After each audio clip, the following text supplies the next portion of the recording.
I really hope I sound different. I really do hope I sound different. Because I spent all day yesterday setting this up. Let me make a tweet quickly and then you let me know if I sound different. Okay.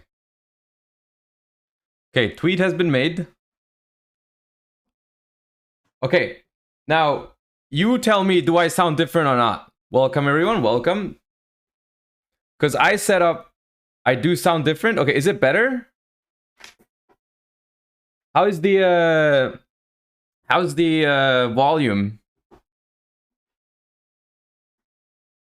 How's the volume? Is it too loud, too low? Is it fine in comparison to the music? Because I haven't, like, you know.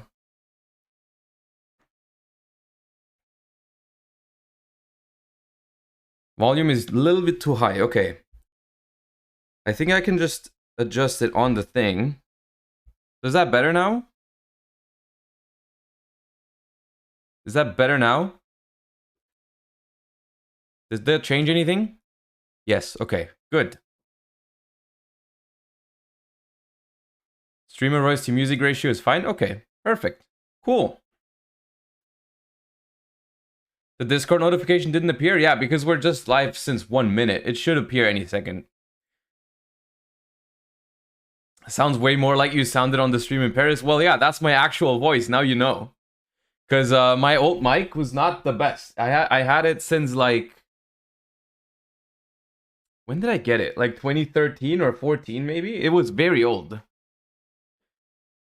It was very old. Yo, thank you, D-Goop. It was a pleasure to meet you, too. I'm sad you didn't make it with Medolce. We were rooting for you in the booth, but, well, it happens. Oh, yeah. Look who we have. Look who we have now. Look who I brought back from Paris. Fuck you.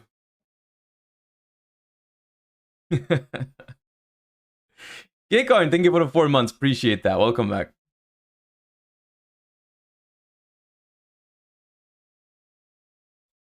New cam, new mic. Exactly. The cam is the cam's also better, right? Is it?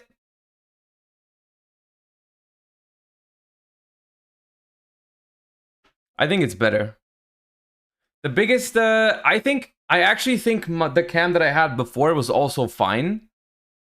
The only problem with it was that I threw when I ordered it because it had it was a USB-C one, and my PC didn't have that, so I had to get an adapter. And I think most of the quality was lost in the process of that. Because it said that it would get better results if I had a new USB-C thing, but I didn't have it. And it also kept disconnecting if I just like if my foot touched my PC, it would just like disconnect sometimes. So I'm happy that I got a new one with USB this time. Yo, what's up, Skrelpling? How you doing? What is up? Nothing much. Just the usual, you know, stream now in hopefully better quality. New setup gamer, yep. Yep.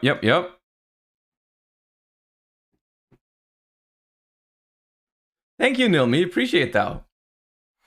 Thank you for 3 months. Also, thank you, Spleen. Looking very prepared. That is the goal, after all. I feel like at some point you should start looking more professional, yeah. Now all we need is the friggin' starting soon screen, and then we're all set. Renga, thank you for the 3 months. I appreciate you.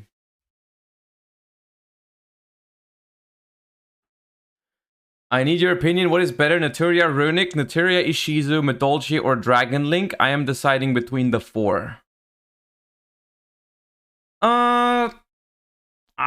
Right now I would say Medolce or Dragon Link, but in the long run, I think if you get the Runic cards, you're gonna be able to use them a lot. Maybe after Tier Limits format, if that's ever a thing, right? If that's ever a thing, a post post Ishizu tier world, I think Runic is pretty good. Unless the tier limit format never ends, then Medolce is better. Finally, I can see every single gray hair Josh got from playing tier mirrors. We don't talk about that.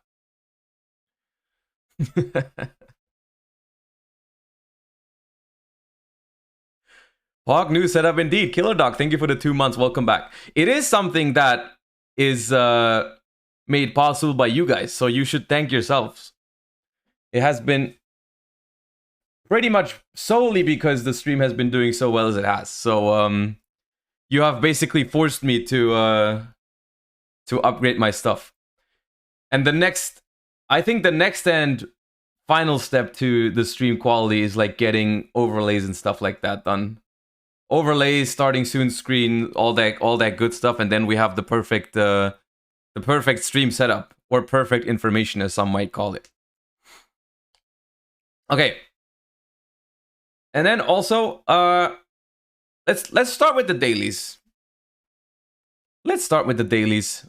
Final step is becoming a VTuber. Okay.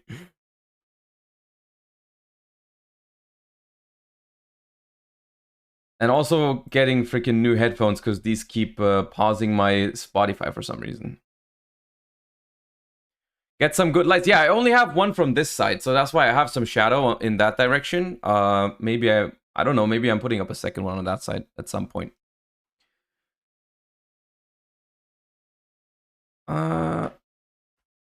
Let us... Wait, no, we don't start with Card Guesser. We start with this one.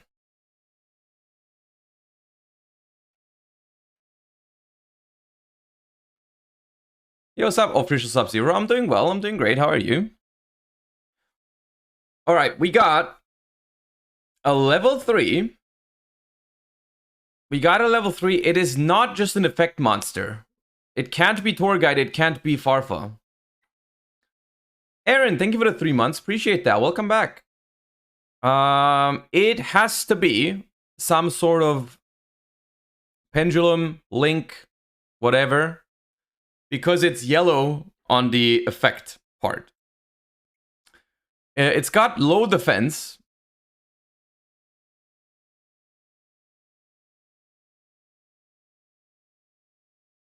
It's just not positioned well. Oh, is it? Oh, because there's stuff from the bottom. Oh, yeah. Ooh. Wait, why is it so long? Absolutely not what she said. Why is it so long? Okay. We can fix that. Easy. I'm an expert now. I need about 30 seconds to fix... maybe a minute. Maybe a minute.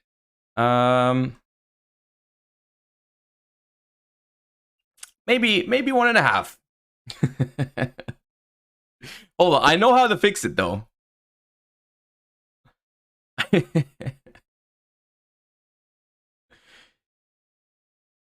You're sounding so much better. Thank you. Appreciate that. It took a long time for me to set everything up yesterday. Nova YGO, thank you for the prime. Appreciate that. Thank you so much. Okay. Now we go here.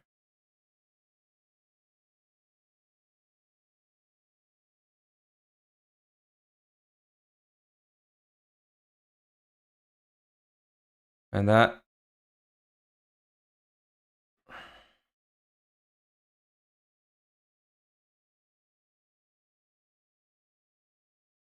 Wait, hold on.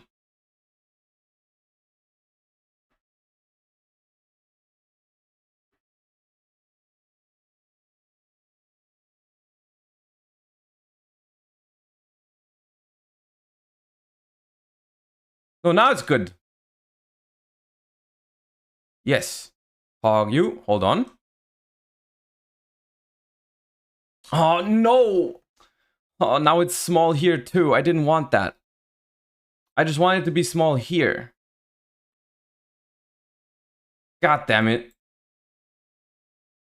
It's fine, it's fine, it's fine, it's fine, it's fine.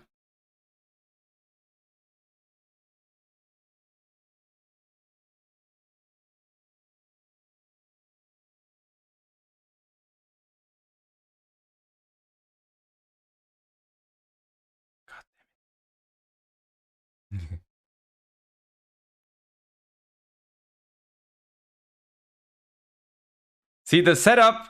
See, you can't buy professionalism is the thing, is what I learned. Anyways, this will work for today. It's fixed in this one now. It's fixed in this one, but not in the face cam one. This one still has the small thing, but it's fine. I'll get to fixing that tomorrow. It's because somehow it's like the same. It uses the same thing, even though I have two separate ones on Stream Elements. I don't know.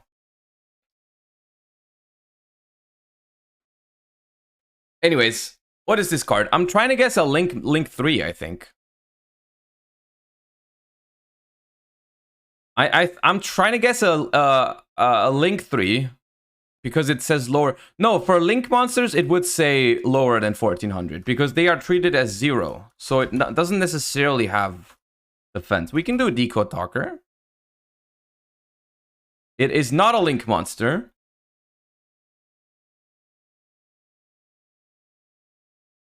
Scam and shed slightly not like... Yeah, I had it this morning. I did it all this morning and now it's all messed up again. Pop, pop, pop, pop, pop.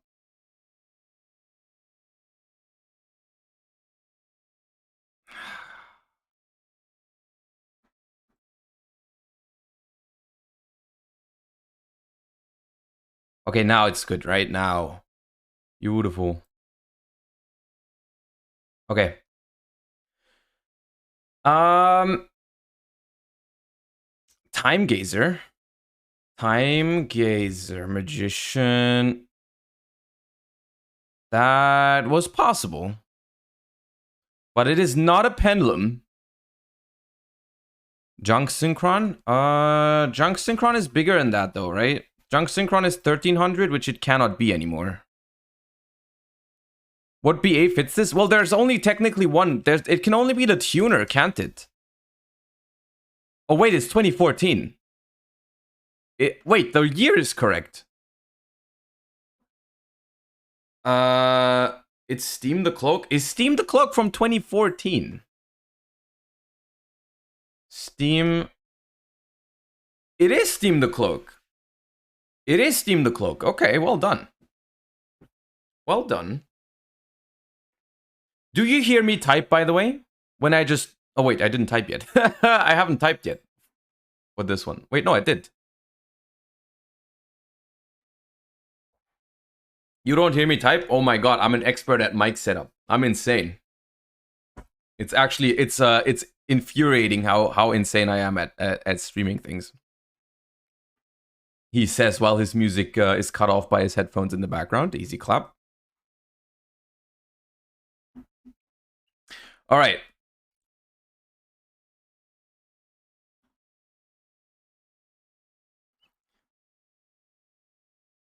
We shall...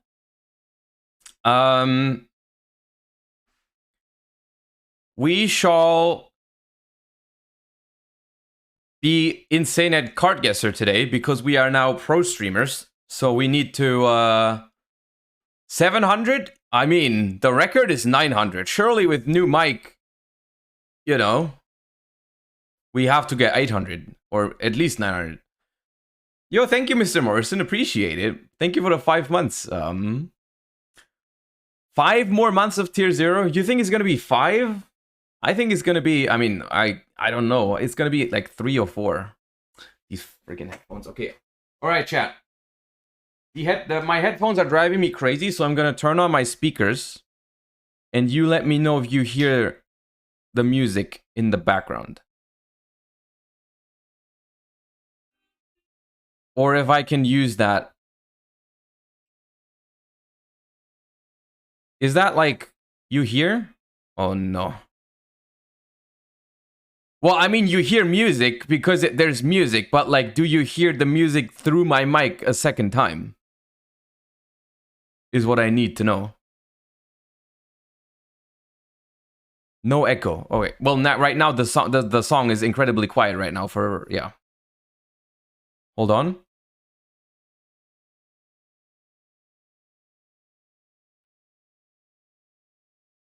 Echo on this one.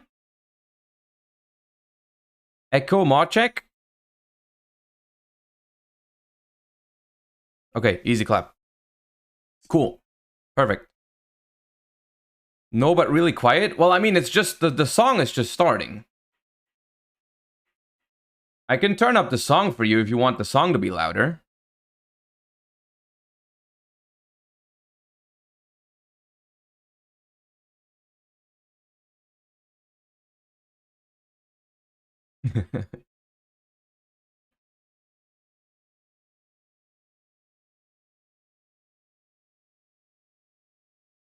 Okay. Okay. Let's see. Are we ready for the card guesser world record? Surely. Hold on. Hold on.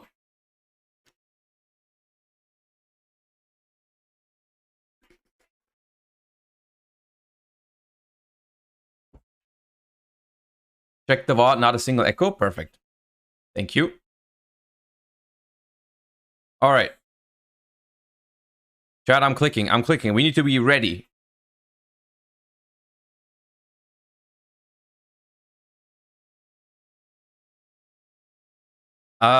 This is Astrograph Sorcerer on the card. This is time or pendulum graph? Star pendulum graph. Yes. Okay, Pog.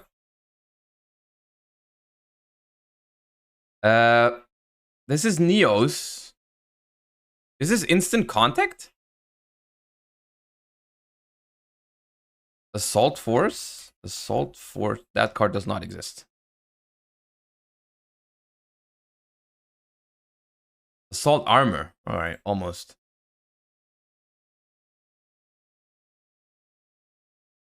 Oh, this is classless. Alloy of Justice classless. We take 2 points for that. I zoomed in way too much. Oh my god. Oh my god.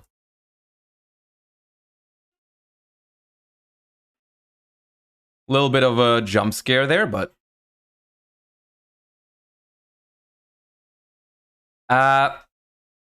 is this thing? No. Oh god. Elphobia. Oh, I knew it was something like that. I knew it was something like that. Oh wait, this is Gadget Hauler. Oh no, I knew that. We never talk about this. We never talk about this one again. This is some Galaxy Eyes. Cypher whatever. Neo Galaxy Eyes Cypher Dragon. Pogyu, nice try. We tried. Almost.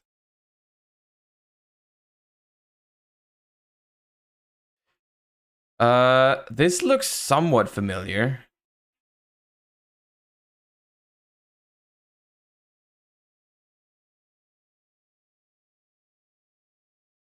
Oh, this is Into the Void.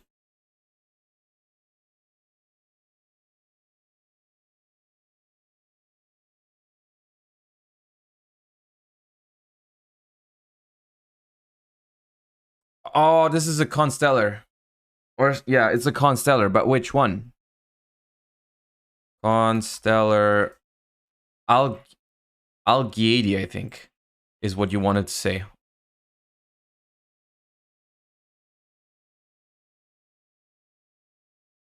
I think this is another. Is this another Machina? Oh yeah, is this Ruin Force? Please be ruined force. Yeah.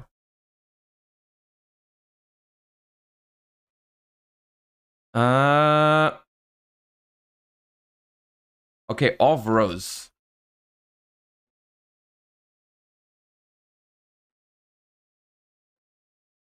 Second guess. All right, some. Oh wait, this is polynoise. Polynosis, unfortunate.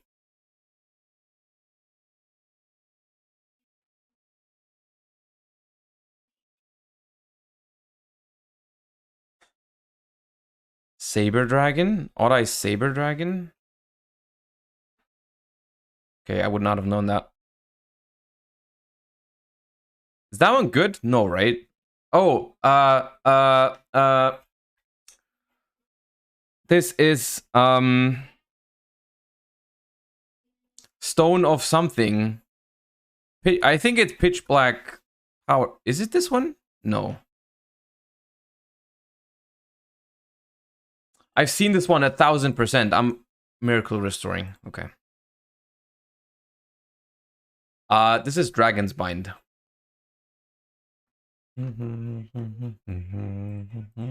OG Floodgate, by the way.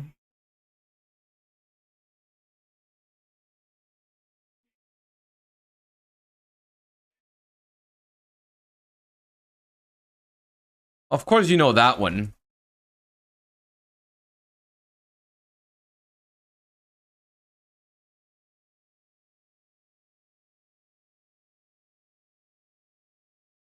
This is an old vanilla. This is a very old vanilla. It might be M Warrior. But, like, how do you... Of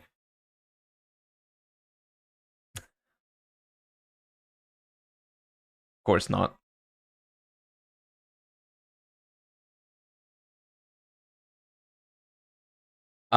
Is this Darkness Flare Metal?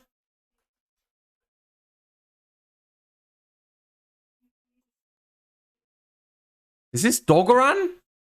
I don't believe you. But I'm clicking it. What? I've never looked at him like that. Is this Infected Male? Yeah. This is Matter Transporter.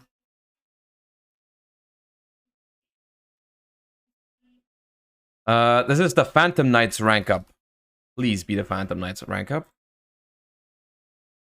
Is it not that? Wait, but it is a Phantom Knight. Okay.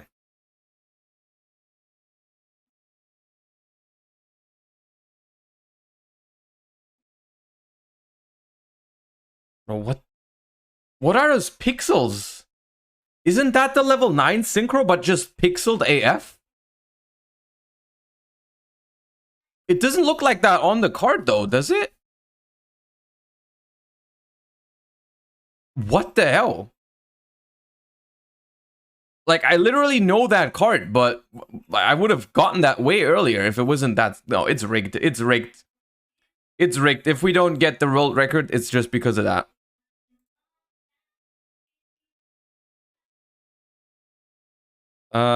Who is this? Is this a... Okay, it's some spell card for sure. Birth of the Prominence Flame. What the hell? Wind up rat. Wind up rat. Easy clap.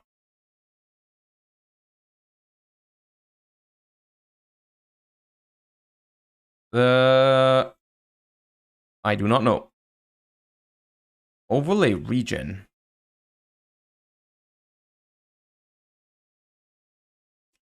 This gives me Edge Imp vibes. Edge Imp. Is this Cotton Eater? Oh.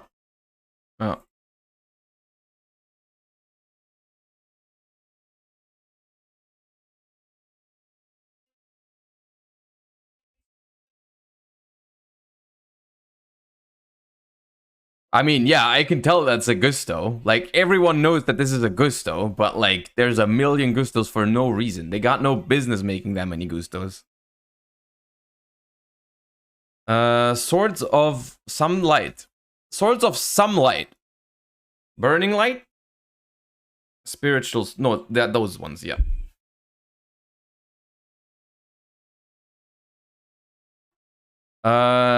Graceful dice. Graceful dice.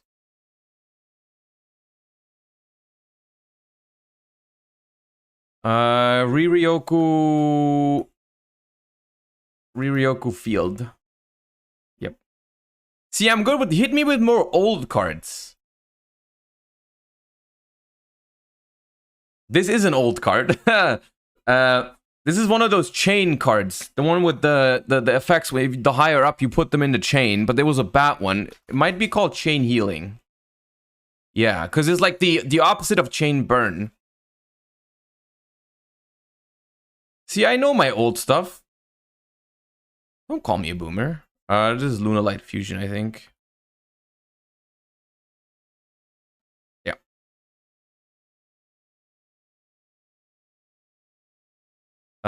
Is this Master Key Beetle? Yeah.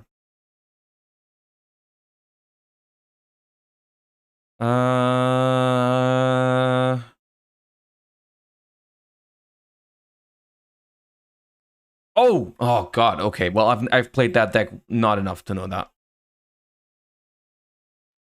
This one is a Mecha Phantom Beast, I think. Bellcat. See, this is I told you it's not a Mecha Phantom Beast. I knew from the beginning it wasn't.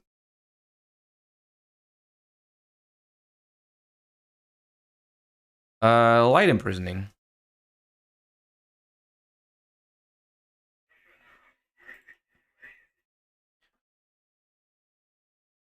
Pog indeed. Thank you, Ryan Joe. Appreciate that. Welcome back for month number 7. Thank you for the continued support. Heroic Retribution Sword.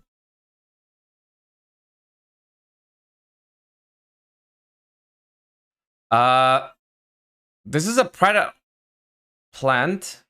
Wait, no, this is what it is. No, it's not. Sun, Seed, Shadow. Okay.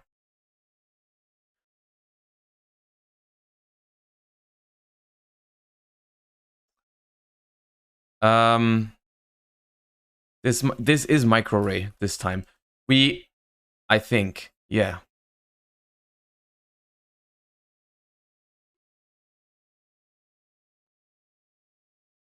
I think this is a Yosenju card, but I don't know which one. Yeah, it is a Yosenju card. I remember seeing it at some point.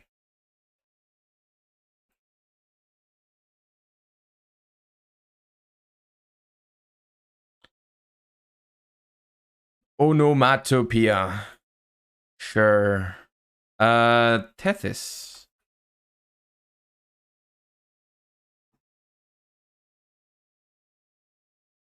Oh, he angry. He angry. Which one is that? Berserker Crush, Detonate. I will trust you, Skrill. It is not Detonate. That's what happens. That's what I get. Nimble. But not Momonga. This is Nimble Musasabi. Yes, easy club. See, story checks out. Old card, I know.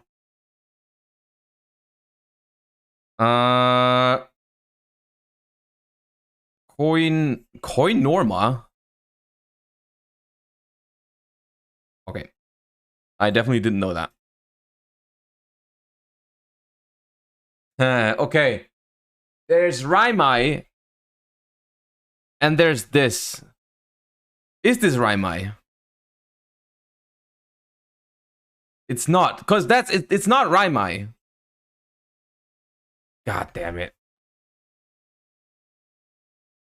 It's the other one. That Raimai. Okay, well. Yo, look at Sangan, big vibing. What is this one? Oh, this is Sandwich.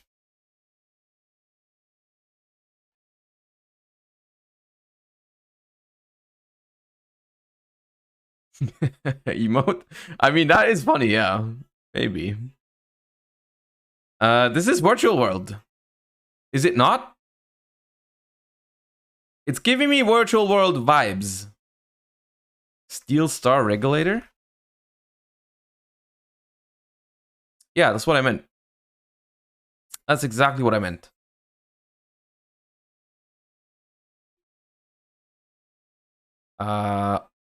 Oh, is this Sting Sting the hand? Is that the hand trap one?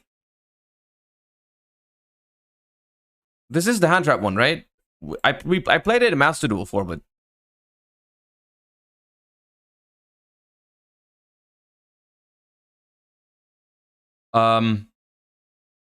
Opal Head?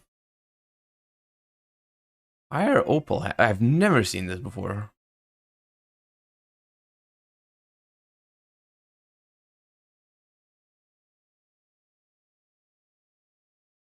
There's a lot going on this card.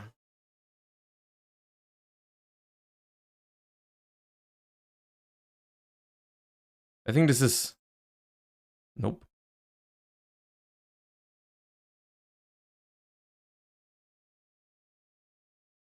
Oh, this is Time Eater. No, wait, it's not? How is it not that? It was Time Eater, though. Oh, with a hyphen. Okay. Oh, no, it's just completely spelled together. Okay, well. Despised, welcome back. Thank you for the 2 months. Appreciate that. Thank you for the support. Have you seen this? Hold on. I have not.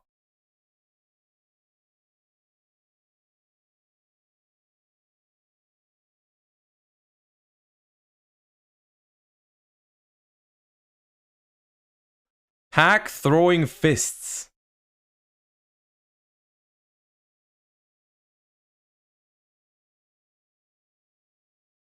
It looks blue, but I think it looks purple here. Yeah, in the light. Look at this guy. Look at this Ronin toning looking ass. Swap fraud looking ass. Oh, I'm trolling. It looks blue. I think. What is that even supposed to mean? Am I supposed to be insulted? I like Ronin Toadin. I like Swap Frog.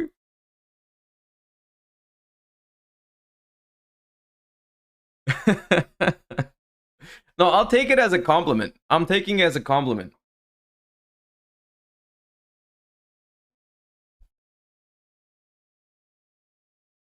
It looks purple here. Yeah, in the light. Look at this guy. Look at this Ronin toning looking ass. Swap fraud looking ass. Oh, I'm trolling. Okay.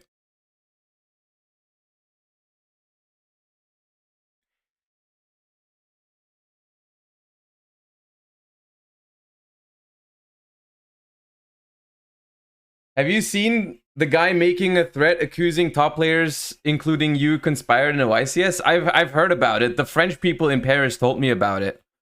Some of the French Yu-Gi-Oh players in Paris told me about it, but it's yeah, I didn't feel like it was something to be taken seriously or anything. But yeah.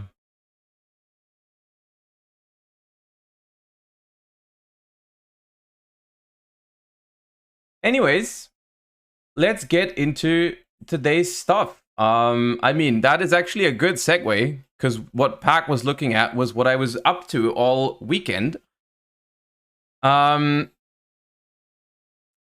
don't know, most of you probably saw it, right? Most of you probably saw the stuff that happened in Paris, and for those of you that didn't, there was a Master Duel Invitational happening where they invited like 16 content creators to play in a tournament, and it was all like kind of cool. It was like it felt like a first step in the direction of some sort of competition in Master Duel, right? which I think is always good. I was invited, not as a player, actually. I did not play. I did commentate. And if you tuned into the stream on the weekend, you know that I commented in German. We did the German commentary, and I know it's not what I usually do, right? Usually my streams are English. I hope that was not a problem for most of you, right? I hope most of you were still able to enjoy the stream either in German or on the official channel in English, right? I was still happy to support them with the German commentary, even though my stream is normally in English. If you were here and you understood anything that was going on, you can let me know if you enjoyed the commentary or not. Because, you know, it's not something that I do that much, right? Commenting official tournaments or whatever is something that I don't usually do. So if you have any feedback, of course, that's always appreciated. And yeah, we'll see how it goes with Master Duel, because honestly, the only thing that stops me from playing Master Duel more, or like the biggest thing that stopped me from playing Master Duel, at least, was that there wasn't really something to play for, right? There wasn't any competition or anything. Like the game itself, I think, is fun. It is well made. The only thing that is missing for me as like as a competitive player, like whatever I do, right? I like to do it competitively, and Master Duel just didn't have that opportunity yet, and this one looked like a first step. Like when I watched those influencers play, while I commented over it, I was like, damn, this is really, really cool. I would like to play in that sort of stuff, right? I would really like to play in those type of tournaments, right? It's like, it really, like, after this, it was like really the first time in a long time that I was really like feeling like booting up Master Duel again and competing in actual tournaments, because they did announce that towards the end. They did announce that towards the end of the tournament, because like the biggest feedback from everyone was like, yeah, this is cool and all, but it's only for like 16 invited people. How can we play? How can everyone else play? And they listened, they answered, they were like, yeah, we're organizing something for everyone. And that I hope this is some sort of first step in the direction of I don't know if you want to call it Yu-Gi-Oh as an esports, or just at least competitive Master Duel, right? Because what we've gotten so far was not that, right? It was not that so far, but it looks like we'll be getting something, right? It looks like we are getting something. If you have the clip ready, Scrub, feel free to drop it, because I mean, I watched it live, but I don't have the clip of all the specifics or what they announced exactly. Because that is something I did want to talk about, right? It is something I did want to talk about, because it does affect the future of this channel as well. Because if there is serious competition in Master Duel, we might also check that out every once in a while, right? We might also check that, and I feel like but I think that's something that a lot of people feel like, right? I think that's what a lot of people feel like when it comes to Master Duel, is like, they would be more interested in it if it was more competitive. At least that's how I feel, for sure. That is how I feel. Okay, there is the announcement. Cup. This is a series of tournaments run by some of Europe's most popular content creators. There's going to be 85 of... Oops. Okay, I messed it up. I messed it up.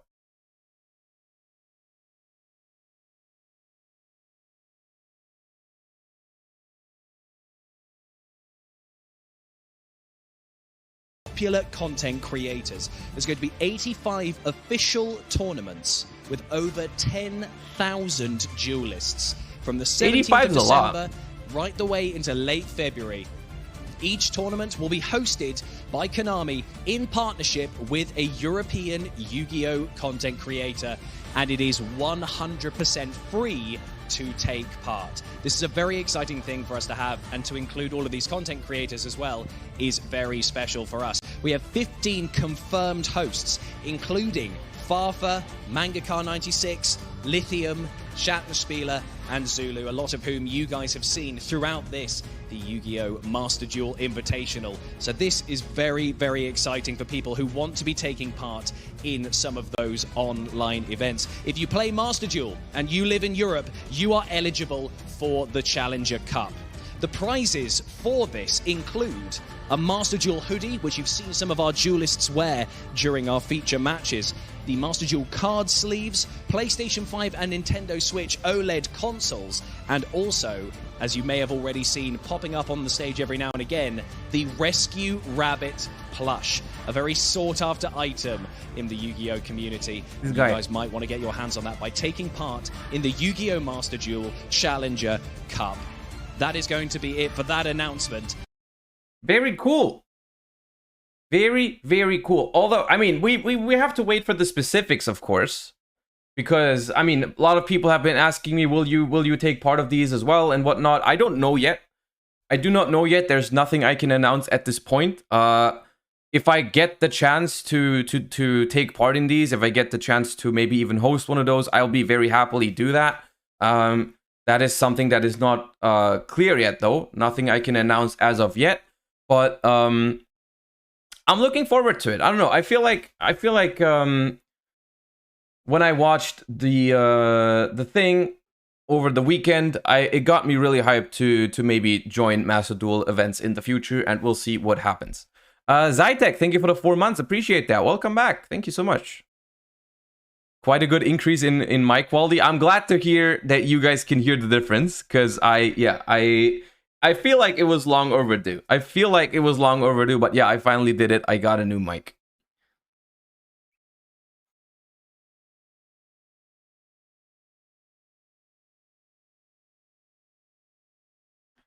And that is what happened for me over the weekend, right? I was very involved with this tournament. I had like no time to check out what happened in the TCG world, pretty much, because, you know, I was just busy commenting the event for like 10 hours a day, and then, you know, hanging out with some of the amazing people after, or maybe even or like visiting Paris for a little bit, which we stayed a bit longer than just the weekend. We also took the Monday to visit Paris a bit, and it was very, very cool. I was very happy to be part of this, and we will be yeah, we'll see where this goes. We will see where this goes. Whether, you know, Master Duel will be in esports a year from now, right? We'll see where this goes. Will there be a Master Duel World Championship? I mean, I hope so. I think so.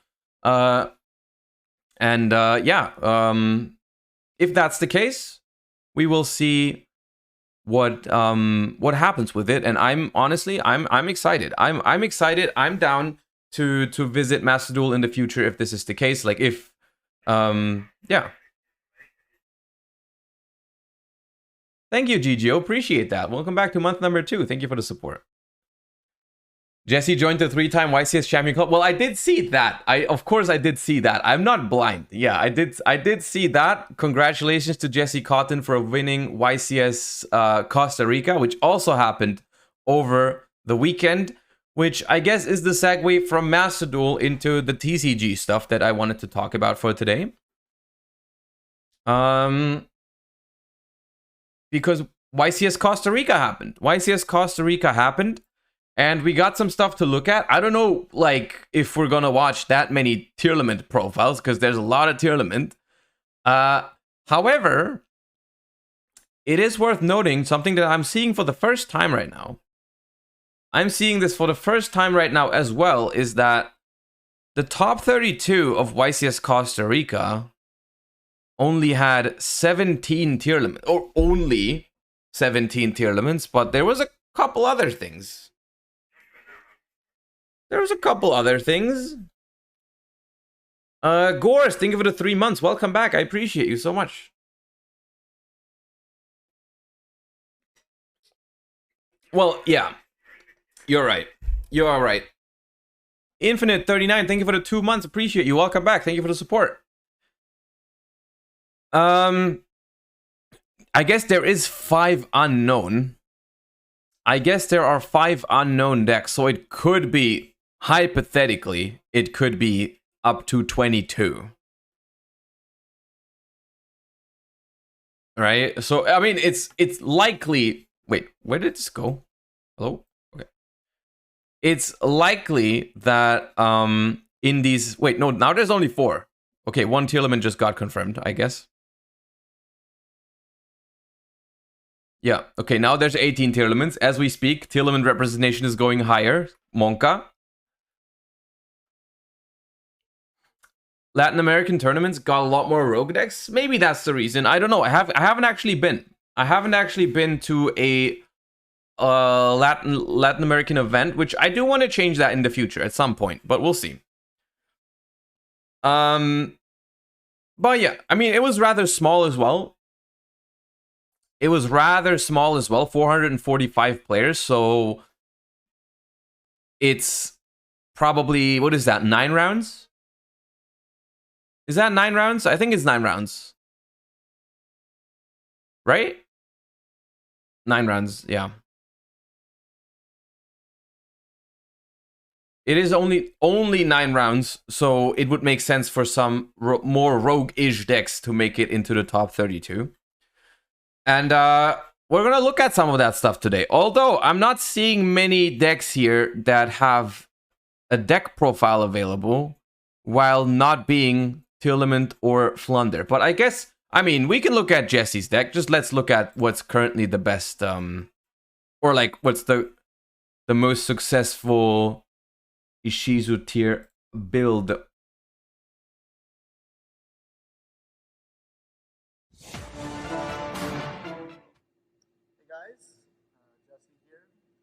Okay, this is awfully quiet. Not just for me, right?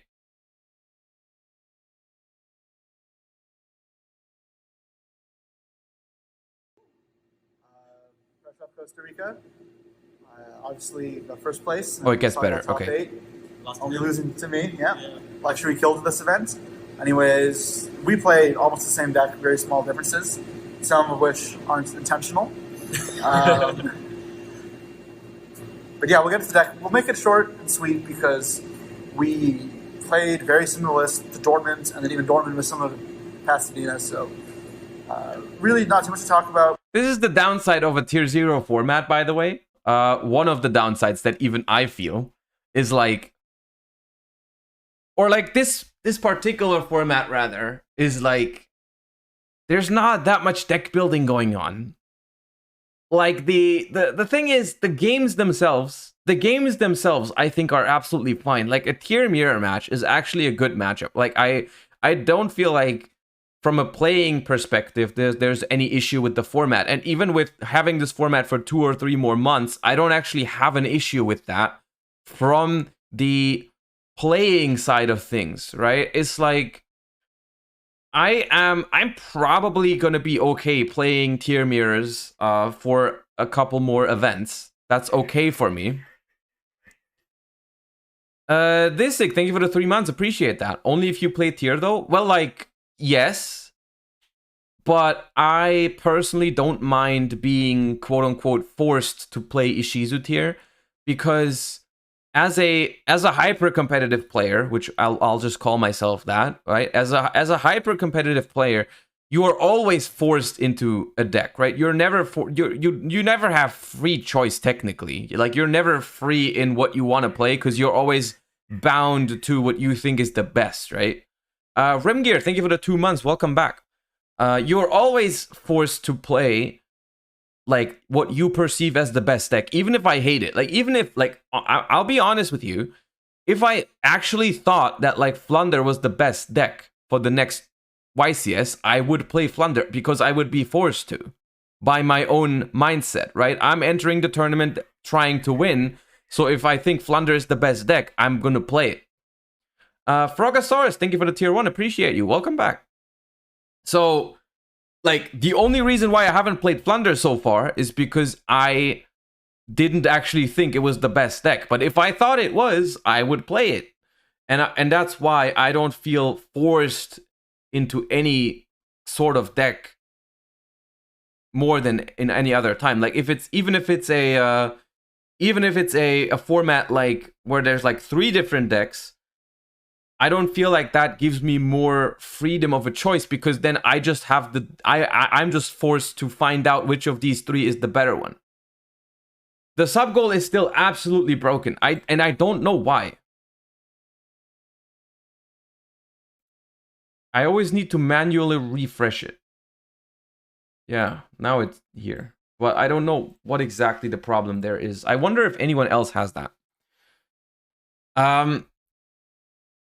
But what I was trying to say is, even if there's three different decks, like for example, during Salamangreat, Sky Striker, Orchist, Thunder Dragon, just as an example that a lot of people use as an example for a good, healthy, diverse format, even then, for every single tournament, I felt like there was one of these that was better than the others. And you were also, as a hyper-competitive player, you were also forced to pick that deck. The only thing that's like in a tier 0 format, it's like the same situation, but the process of figuring out what the best deck is easier, right? As long as the supposedly tier 0 mirror match is good, then I'm okay with it. I don't mind it at all. Which is the case with tier limits, those are the positives of this format, right? It's like, it's very easy to figure out what the best deck is. And it's also, on top of that, it's even skill intensive to play that best deck, which I'm like, okay with. That's very, very good. The only thing that I feel like is missing in this format is really great ways to innovate. I feel like there have been tier 0 formats in the past, or like formats in the past that had like one best deck that was relatively clear, like Dragon Ruler or Necros or whatever. If those formats went on for a couple of weeks or months, it was always possible to innovate in some way, shape, or form, which I'm not really seeing that with tier limits. It might be because people just don't try hard enough to innovate, or it might just not be possible, right? I feel like if someone like Jesse Cotton, for example, brings almost the exact same deck to 3 separate tournaments in the span of a month or whatever, I feel like that's a pretty good sign of there not being that much innovation to be had.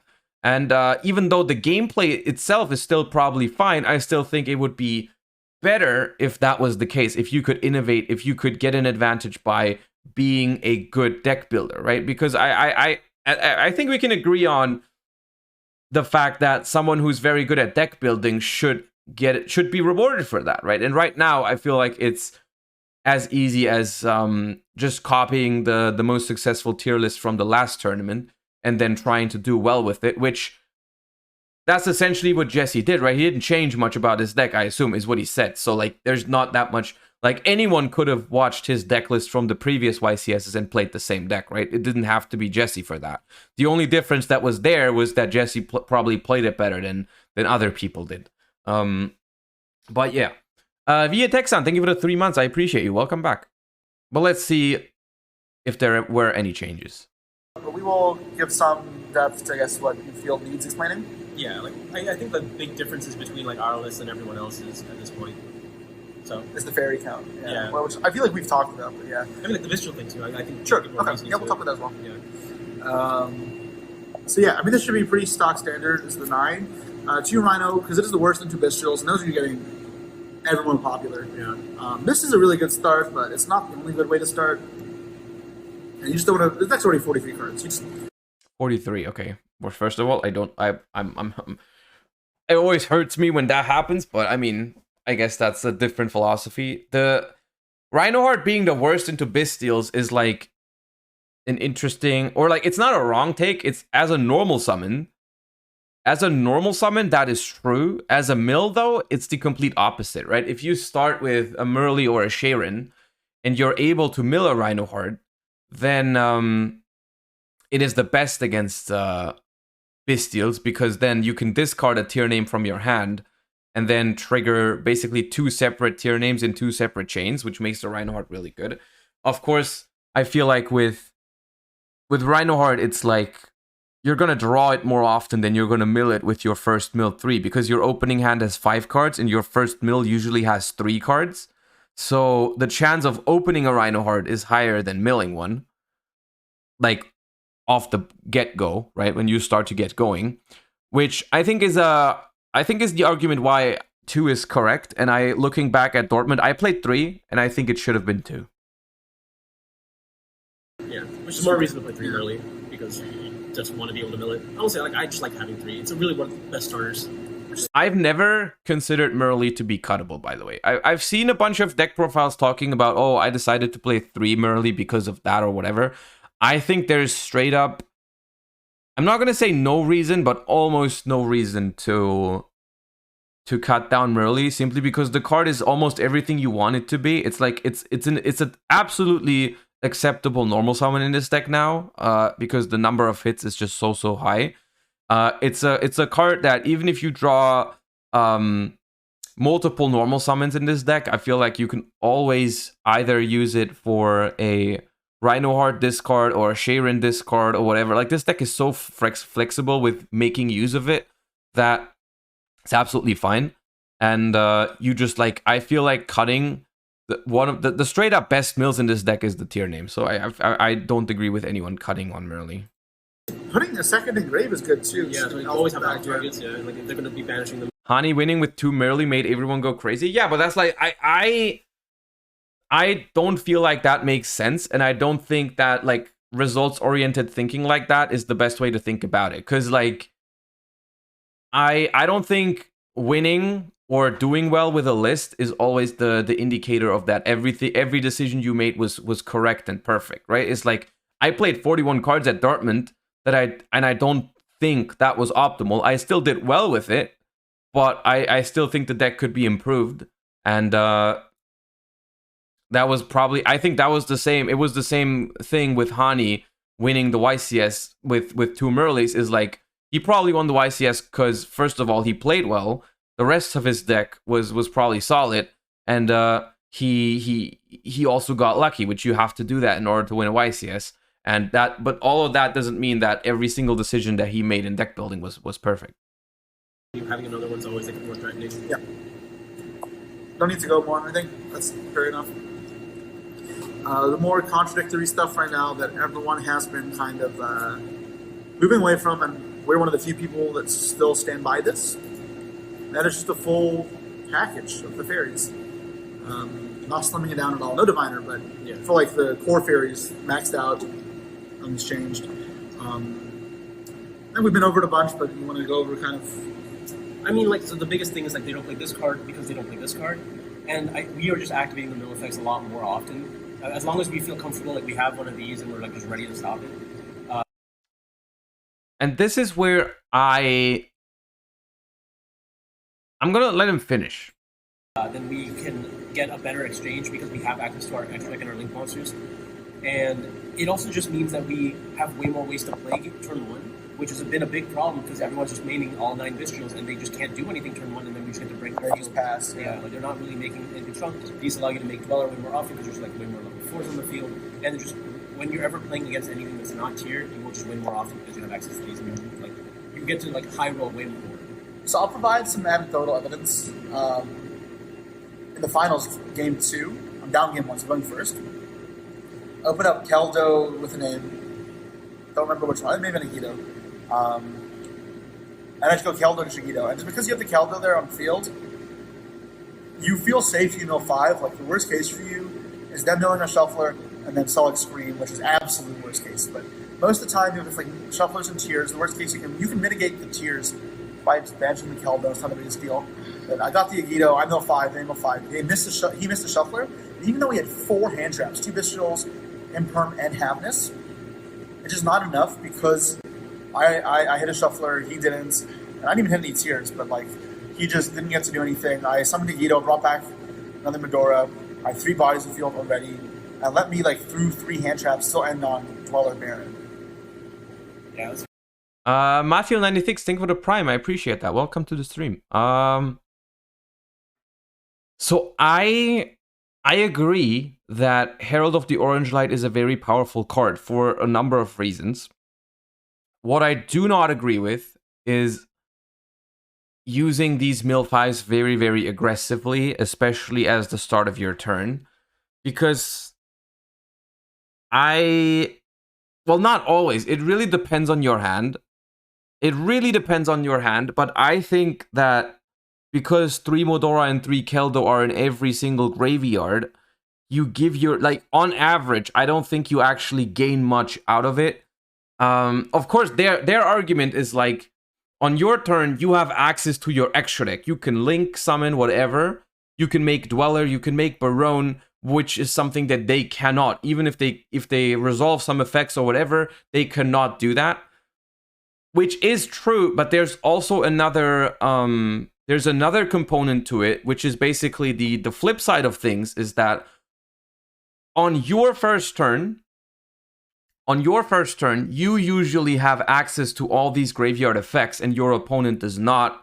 And also, your opponent doesn't have access to any of the graveyard shufflers, right? Which lets you play freely, right? It lets you play freely to a degree where you can use these. You can use it's just a huge. You have so much momentum on the first turn, because your opponent doesn't have access to Mudora and Keldo yet, because your opponent cannot make whatever yet, cannot make fusions yet, and whatever. And by activating the mill 5s, you risk losing the game on the spot by milling them too much interaction in their graveyard. Like, of course, if you mill 5 and they don't mill a shuffler, it's insane, because you don't care about milling any tier names or even Saliak or Scream. I think you can ignore all of those things, right? If the shufflers weren't a thing for your opponent, then I would agree. You can just go mill 5, whatever. The problem is, like, most of the solid tier hands do actually play through, like, a Bestial or 2 or whatever. And I don't know. I have been using Kelbeck to mill, or even the one Agido in Dortmund very, very rarely, and I never felt like it cost me. And I can also just say it from my perspective as well, which is also anecdotal evidence. Throughout the entirety of the Dortmund YCS, whenever I went second, I was really, really hoping that my opponent would trigger the mill 5, and I was super, super disappointed whenever they didn't do it. Right? Whenever they didn't do it, I would be sad about it, because I really wanted to get the chance to play on my opponent's turn or hit a shuffler, especially without knowing. Thank you, Omni. Welcome back to month number 5. I appreciate it. Especially because, of course, like, yeah, if my opponent has 4 hand traps, it's probably smart to start with the mill 5, because you're not going to play through 4 hand traps without it. But you don't know that. That's not the average. That's not usually the case, right? That's not normally what happens. The average is something like they have 1 or 2 hand traps to stop 1 or 2 of your tier elements. And then by milling 5, you probably give them a Keldo or Mudora to also stop the last one. And then you end up doing not much. I think that's the way more realistic way to look at it. Just on top of the fact that it just introduces so much more variance into the game, which I'm generally not a fan of. Well, sometimes I am. Well, sometimes it's definitely correct. I think sometimes it's correct to go for the mill 5, but I think I heavily agree with the idea of building your deck in a way that doesn't force you to do that, right? If that makes sense, right? Like, if you're putting 12 Ishizus in your deck, you are probably going to be forced to go for the mill 5. You're probably going to be forced to go for the mill 5s more often than not. Oh, the sub sounds very loud. Okay, I'll turn it down a bit.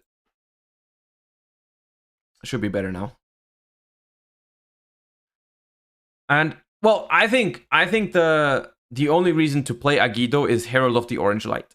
I think the only reason to play Agido is Herald of the Orange Light, because that card is strong. And that card does exactly that in the mirror match, what I was talking about earlier, is like, if you start with Herald plus Agido or Kelbeck, you can mill 5 on the opponent's first turn, which is very, very crucial because they are probably getting to all of their tier element cards in the graveyard anyways, and you are usually not. So milling 5 on your opponent's turn is very beneficial, while milling 5 on your own turn is not very beneficial. On average, right? On average, I don't think milling 5 on your first turn gets you anything of value with most hands, right? Most hands can get to all of the graveyard's effects anyways.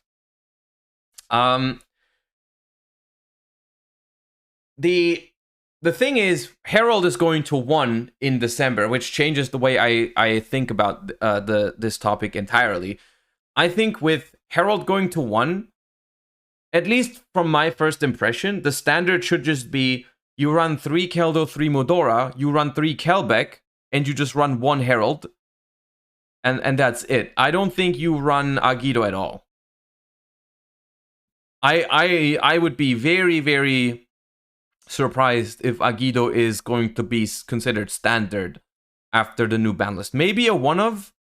I could see it being a one-of, but I don't know if we are going to play any more than 1. My first impression would be run 3 Keldo, 3 Modora, 3 Kelbeck, 1 Herald with the new ban list tomorrow. Green and purple light hype. I mean, the thing about green light is like technically that would be good, but the deck is just not spell heavy enough, right? I think it's just not spell heavy enough for you to do that in the main deck, at least. I would be inclined not to do that. Also, Ricani, thank you for the prime. I don't know if I said that. Maybe I did. Well, anyways, thank you. Appreciate it. I mean, pretty much it. Like, it's been really solid for me. Like, I got to open... When you get to play this card against anything that's not the tier matchup, and you get to have it with one of these, you should just automatically win. When you have it with one of these in the tier matchup, it's also, like, very highly likely you win. And it just, like, allows you to... If your opponent's not respecting it, you get to outplay them super hard. It's hard to play around this card, because you want to play very, very efficient with the resources in the mirror. So when you're playing for efficiency, random negate, and you're not expecting it can really throw you off, right? Like tell Schmidt, thank you for the 2 months. Specifically, using this to protect your plays to go through, so negating shuffle guys and Vistrals is when you use it the most. But that is more impactful than people think. And yes, at that point, it's very similar to Bell, but it has way more range than Bell, and that's what's important. Bell could probably be in the side, but it's already built for the mirror. Like, why would you side out for Bell? That's the issue. It's a Bell that's good versus everything, and then, like, just... Level 2 tuner, actually, too. Level 2 tuner. Barone's insane. Like, we're not summoning as often as they do with Diviner, but we still summon it, and Barone is nuts. If they don't have a way to interact with me turn 1, I am summoning Baron. Like, yes. It's so likely that I will mill one of these, and I try to go for it. I'll summon Rukos and I always throw it away. You Rukos protects you from the Nib, and then you synchro it off for the Baron, so you're still not weak to Nib. The Dweller now can't be super polyed, so Dweller, Elf, Baron. It also allowed me to specifically beat Orange Light on my Dweller twice. And which would be... Like, the super poly argument would be much bigger if there were that many super polys right now, but I feel like, at least I haven't, like, of course, I haven't done the analysis on all the top cut lists from Dortmund and YCS Costa Rica, because it's all Ishizo tier, and I haven't been, like, watching through all Ishizo tier decks, but my impression also from Dortmund was that there was almost no super poly being played, which... kind of invalidates this argument. Like, of course, you're still better into Super Poly. That's not wrong, but it's not correct to make a decision based on a card that isn't popular. The Herald of Orange Light onto Dweller argument is a little bit more realistic, though. Then, because I do it in draw phase, it just summoned back the rule. Instead of yeah, yep. I didn't have that happen, but that is very strong. Yeah. Have you seen the list from Paulo with Imperm in the main? I have not yet. The show count. Did Paulo top the YCS? Sweet. It is 7. This still gives you pretty good odds to draw going second, but drawing going first isn't crazy to the point where like you side out some of the extra names going first. Just low value when you start. Like, they're not great extenders outside of Magnemite. That's part of why we put the third in for Dortmund in this event. Yeah, Magnemite's great going first, but the other ones just kind of like are usually stuck in your head. Like, also big thing, we're not playing Beatrice, so like using them to like be productively playing turn 1 is not very. Okay, but even turning 2 6s into Beatrice in your hand is not. Yeah, like, I don't want to waste. I don't want to have to use them turn 1, right? Like I don't want to use them on not my opponent's cards, and like which I mean, you still get the value. Like you're not too sad about seeing them. Lost the last round, okay. Effects, right? Because then you'll probably get some value out of them, but realistically, that's just not as efficient as just seeing your tier monsters and just being able to play naturally. 1 star in here helps just because when you already have this round, 1 star in there. Yeah, that's it. It's more magma cards. I don't love this card, but it's fine. Yeah, these are still like the best cards in the mirror. Like realistically, when you are going second and you do like see them, you are really happy about it. It's just such a huge swing. When you get I think Pearl Rhino is the best card, maybe. Yeah. Like, this card really, like, until you play the mirror, you don't realize how crazy this card is. Like, I feel so much better when my opponent doesn't start with this card. It's so strong. This is the one thing I wish they did. Is limit Pearl Rhino. I'm genuinely not upset about playing tier limit for a bit longer. I wonder what the reason for this is, because it's, I mean, I guess it is the money card, right? I guess it is the money card. The thing is, I feel like they should have realized, or they could have realized, that even with 1 Pearl Rhino, this deck is still insane. Like the deck is crazy good without drawing Pearl Rhino. And the card should just be limited. I'm not gonna rant about it too long because we've talked about it before. But this is the one card. This is the one card that sometimes feels that sometimes makes the mirror match feel like really bad. Aside from Dweller, which is not a card that you can draw. Like Pearl Rhino is one of those cards that you can draw this card and you're going to have a huge advantage, or you cannot draw this card and you're just going to hope that your opponent didn't draw it. It's like, because also just having a Bestial in hand feels so different depending on whether your opponent has this card or not. Yeah, I guess they didn't want to do that. Dante, thank you for the 3 months. Welcome back. Appreciate you. So, like, yeah, you have a Bestial and they don't have Pearl Rhino. It's like, okay, that Bestial is staying on the field, right? That Bestial is a solid counter. And then, like, you have a Bestial, but they have the freaking Pearl Rhino. Then your Bestial is just gone for no reason, right? Isn't having 1 even feel more unfair? Well, like, of course, like, drawing the 1 of would feel annoying. But at the end of the day, would you, like, see it that way? Of course, a card like Instant Fusion should be banned, right? A card like Instant Fusion should absolutely be banned. But would you rather, if it's not banned, would you rather have 1 or 3? Right? Of course, with 1, it feels more sacky or whatever. But of course, you'd rather have it at 1 than 3, because then they always freaking have it. So, like, it's not the argument how it feels. It's more the argument how often does it happen, right? Because, you know, the pop, because even when you're under Dweller, like, just being able to force, like, someone, a shuffle guy, like, to prevent their effect and then also trigger a pop is so strong. In the long game, it just adds up so much value. The attack boost as well, because when you get into both triggering a bunch of effects, it goes, okay, we've all resolved, none of us could stick a big field. So now we have to clean up with the battle phase, and that's where Scream and Pearl Rhino make a huge difference. Yeah, Pearl Rhino just lets you do so much, because the pop is so flexible, being able to target your own cards. That just lets you just have all this range, and with the shuffle guys, it just means you get to, like, randomly have a pop a card on any turn. I think that card and this next card should probably... The most insane thing about Pearl Rhino, I think, is that when you have those turns where you go Kaleido Heart, and then you pop your own Kaleido Heart, and send Scream to grab the trap card for free, or the second trap card if you already have one, if you play Crime as well. Like, that's the most insane thing about Pearl Rhino. Oh, this card, I don't know how this card wasn't banned. Yeah. Essentially Power Spike 1 of should be banned. I used this twice in the finals. Man. I lost the first game because the hand was so insane anyways. Yeah. It included Pearl Rhino, by the way, his hand. That was just part of why it was so good. But in Game 3 I drew this. Oh, yeah, it was Game 3 I drew it. And, like, the rest of my hand was pretty solid, so... And the card's nuts. I mean, I shouldn't have explained that. Yeah. It's another card I think is probably really, really, really underrated in the mirror, and I almost always search it when I don't have it. The Scream. And the reason is... See, the thing about Scream is I also realized that it's very, very good in the mirror in Dortmund. The problem is you need to activate it when they summon. is what I learned in top 4. Is like it's not as good if you forget to activate it. Top 3 is because we talked about it before. Just going second isn't as good. In the Dweller, it's not great. So it's only good going second if they can't connect Dweller, and that's not really something you can guarantee, like no matter what. So it's not worth it. And the deck is tied for space. Wherever you want to play 2, so you can draw more often, but also because when you can search 1, you can mill 1. That does come up a lot. But yeah. I think it's just pro tip. It's also just pro tip. Write it down. Anything that's not write that down. I mean, like maybe Fluunders, like the decks are flooding you out, not so much. But like when you're playing against anything that's not getting, or they're not specifically locking you out of like the graveyard or something of that like sort, they're trying to beat you with hand traps. You activate a Scream, they just can't stop what comes next. Like you'll just probably mill 3 cards after you did nothing, and then that'll probably end up leading to you milling 5 more, and then they just can't come back. Yeah, this card is just crazy. Like the continuous value you get off it. Oftentimes this mills 9. So if this is one of those cards that I think is way better at beating Bystials, for example, than an extra Agido is, right? Referring to the theory earlier that like everyone plays hand traps and that's why you need to mill 5 with Agido sometimes. If your opponent has Scream,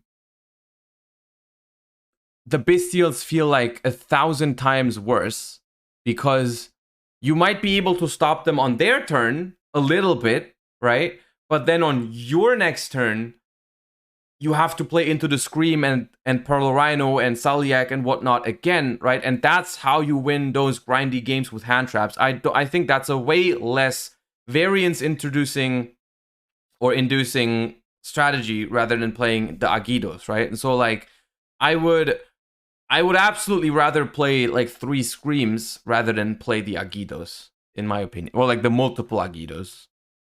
you had a spell that mills 9 and makes your opponent's monsters weaker and is also a good mill, then why don't you play it? And I mean, I think this is probably the thing that is most... I would love to see a deck theory discussion with you and Jesse because you guys are so knowledgeable and have different theories of sort.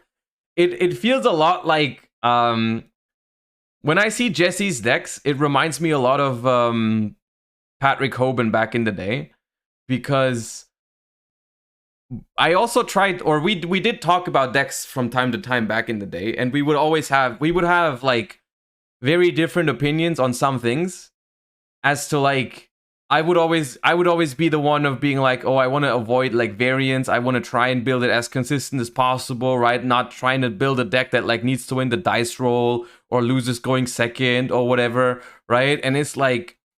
It's the same with Jesse as like he's always been like the guy to play the combo decks, right? The Thunder Dragon stuff, whatever. And I've always been the one showing up with like the Salamangre and the Sky Striker during those times, right? You know what I mean? It reminds me a lot of that, which is like I don't think something like a play style exists in Yu-Gi-Oh, or it shouldn't exist, right? But like, for example, I play Tearlament for Dortmund as well, right? Even though it wouldn't technically like fit my play style or whatever you want to call it. But I just think that Jesse and I have different opinions on what makes a good deck. Well, like not always. Like sometimes we agree, of course, in a lot of things. But like for some formats where there are arguably different options that you can try and work on, I think it's I don't know. But I mean, the thing is, I don't think it's necessary to agree on everything in something that is so subjective sometimes, where like Yu-Gi-Oh theory is not something you can like if I tell you this deck has, I don't know, a 5% chance to brick and this other deck has a 10% chance to brick, just arbitrary numbers. There's not like there's not a set answer to what's better if one deck is like 5% to break but has other disadvantages, whereas the other one is 10% to break but has other advantages. I don't know. There's like not a set thing as to what's correct in that moment. So, and it's been going well enough for both of us, right? So like, yeah. You don't have to answer for obvious reasons, but both Jesse and you have arguments for being the best in the TCG. Do you have an opinion on who's on top at the moment? I don't have an answer for that. I don't think there is a set answer on who is the best in the game, because it can never be like that. I think there's just not enough. There's no way to figure that out, because I don't even know myself, right? I don't even know myself, and it's always going to be results oriented, whatever you do. But there's always going to be tournaments where Jesse enters with, I don't know, a better idea, a better deck list, or maybe just having a better day. And then there's going to be tournaments or formats where it's the other way around, right? Where I find the better deck, or where I play better on that day. And I don't think there is ever going to be one best player, like one best Yu-Gi-Oh player. I don't think it's something that exists. I just don't think it's something that exists, because it always comes down to, you know, at a new tournament, like everything is set to 0 again, right? Everyone has the same chances from the get-go again. You know, so it's not something you can just say like, oh, I'm straight up better, or he's straight up better. I don't think it's yeah. One winning a YCS with 500 people, the other wins a YCS with 2,000. I mean, I've won a YCS that had like 500 people as well. Like YCS Madrid didn't have that many people. It doesn't matter. It's like like it's irrelevant. Slept on in the mirror. You should, or it's in this deck in general. This card is of extreme importance. So anytime I consider cutting, because theoretically it seems to be low impact, it's just not. It's insane. I see a lot of people like using like either their field spell or like their Baron to pop it a lot of times to search a trap, and yeah, sometimes I just don't even feel that's right. Like it's just I almost never feel it's right. Yeah, it's just so much the incremental value over like several turns of this card is just too. And the attack buff too. Again, you it's hard for them to beat over Dweller and like Elf when they just lose. Yeah, we're just getting like one of the 3K dudes. But does Jesse have the plushie? I don't know. It's almost always safe. They have to commit like a lot to actually clear it. Yeah. Heartbeat, recycle's a good mill, and then some back removal in the main that's searchable, and it's fine. It comes up enough, I think. Yeah, like, you know, having a reasonable mine out is always there. Yeah, without mine, I don't know if it's in my main deck still. I mean, I enjoyed that it was there for everything else, but it's not a necessity. I got mine 0 times, but I used this card still. I used it to beat crime a lot. I did that against you. Yeah, thanks. So the difference between a solid deck and mine is I kind of just copied Josh for a bit, and I swapped out for second solid. I mean, even before, like, for the other deck, like the danger one, we felt Solid was insane. The biggest reason, I think, for me why I swapped was before there was a lot more drop it in the format, while now it's completely phased out, as with other board breakers. So you're not going for the kind of full blood board, but rather the grind. And then the grind Solid is better because it's better mill, it doesn't discard, it triggers effects off field. And that's kind of why I wanted that. And I'm not getting drop hitted, I don't need the counter trap to make sure that's not a problem. So that's why I played 2 Selic. It's better mill, most importantly. I played the crime because I was really afraid of flu here, because I just knew there was going to be a lot. I only played one, but the biggest thing is I know they're going to be on a lot of the, like, not specifically the flu cards I'm worried about, but like they are on largely Dark Rulers, Evenly, Ultimate Slayer, like a lot of the crazy board breakers. And I've just had, you know, this is obviously anecdotal, but the last couple events, I've been Dark Ruler Evenly plus third thing every single time. Like I consistently, every event this has happened to me, and I need to be prepared for it. The only reason I beat it in Dortmund is because I had Crime Baron, so only one of them resolved. And like I got to like keep a kit, and then eventually I would win. Yeah, you just roll it out. Yeah. So that's just why I wanted. I mean, it's not like he didn't play it, but I signed it. Yeah, we'll get to that later. That's what I feel like. I don't know. Crime is a weird card because with how many people play, like, it's like in the mirror match, I don't think Crime is very good, because if you get to search it, it's really strong. The problem is with the amount of interruption that everyone is playing in the amount of disruption that everyone is playing in tier right now for the mirror match, like with Bestials and Mudora, Keldo, Herald of Orange Light, Bell, Skullmeister, Havnis, Kelbeck. I felt like it was very, very hard to search a trap unless you got relatively lucky by like milling a random scream, because like very often your Kid Kalos search these days goes for the Merly or the Rhino Heart, whichever one you still want to use.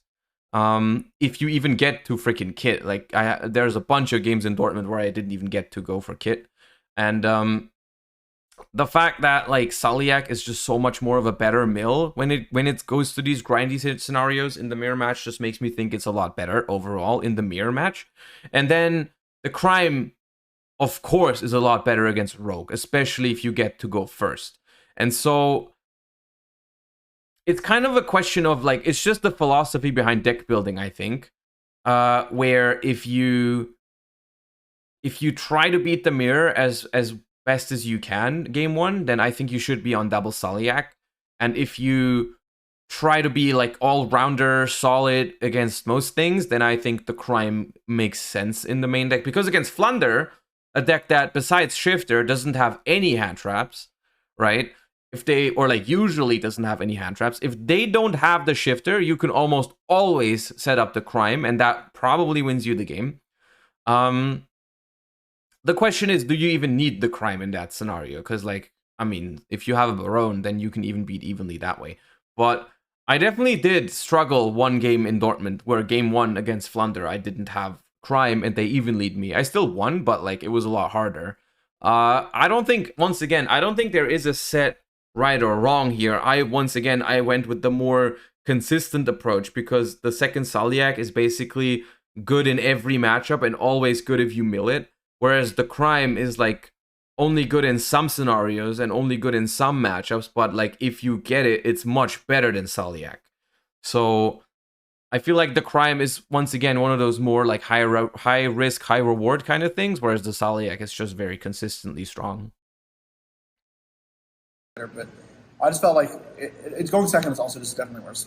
Mm-hmm. Yeah. So I felt like it was a decrease in power level just for a bit more mid-range stuff, and that's fine. Yeah. I like the start still, but yeah. I saw a lot more people trying to banish Kit with like a Bestial. So I do that a lot. Yeah. So having a way to like get that back. So I'm on top of the 2 match. I was very far behind, but Bestial is Kit, and he just kind of like the game went long, and when the game went long with him not having a Kit, he kind of just ran out. Yeah, like someone tried to do that to me, but I just had to like use a shuffle guy to put it back. Yeah, I mean you have to. Yeah. So you should do. That's the main deck. It's 43 cards. The one difference between the two of us. He played 2 Salic, I played Prime. Yeah. I've been liking it. Yes, it's about 40, and you want to be slim in a deck like this because you want to control your mills. It doesn't impact the odds that much, but I felt like everything I wanted to include. The most like questionable cards are the Serenir and the Heartbeat. Like those cards were good. Those are utility choices, right? Have another name and to boost the odds of Vistrals, and just another good mill while also having a mine out. Like that utility, I think. It is interesting because it looks like it's so similar to the list that I played at Dortmund and that he played at Dortmund as well. But it's just like, it's literally just minus, my list from Dortmund is -2 Aikido, minus Saronir, plus the third Rhinoheart, right? So it's like very, very similar, but even those small changes are like interesting to look at the theory behind it, right? You know, even though, of course, that is a low bar for innovation, right? It's just like, let's talk about Ishizu ratios, because that's what people have been doing for the last couple of weeks, right? It's pretty much. Is Ishizu tier basically a solved deck at this point? I mean, I think you can pretty much call it solved, because I don't think that a difference in 3 to 4 or 5 cards is like something that significantly changes the deck. Of course, it's still obviously you're trying to get the best possible outcome, the best possible deck list for any given event. So in that sense, you know, it's still something to, you can always do something correct and incorrect. It's just that the gap between the two in Ishizu tier is not very high.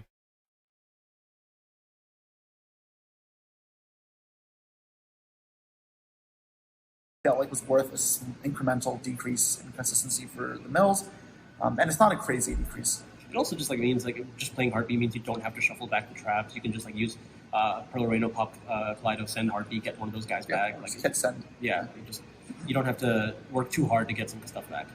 Like little nudges there. Yeah. Extra deck. So then we got the standard stuff here. I still never summon this, so I think I should have talked it every single time. I summon it. I almost never ever need it. I did summon it. I summoned it several against times. Sprite, and it was like made a guy level 1, but it also could have been anything. Right. This card is just so scary. God damn it, it dude. Is, yeah. Like this is how I beat him. Is I just put him on Dragon up. It's a dark. and then I summoned a Magnuma too, so I just did a full field before his turn started, and he didn't have talents. And if you don't have talents for that, like that's why I was playing Access Code. You just destroy people, but people just aren't doing that. So I don't know. This card is so nuts. It's because also they can't hit pop itself. It's so good.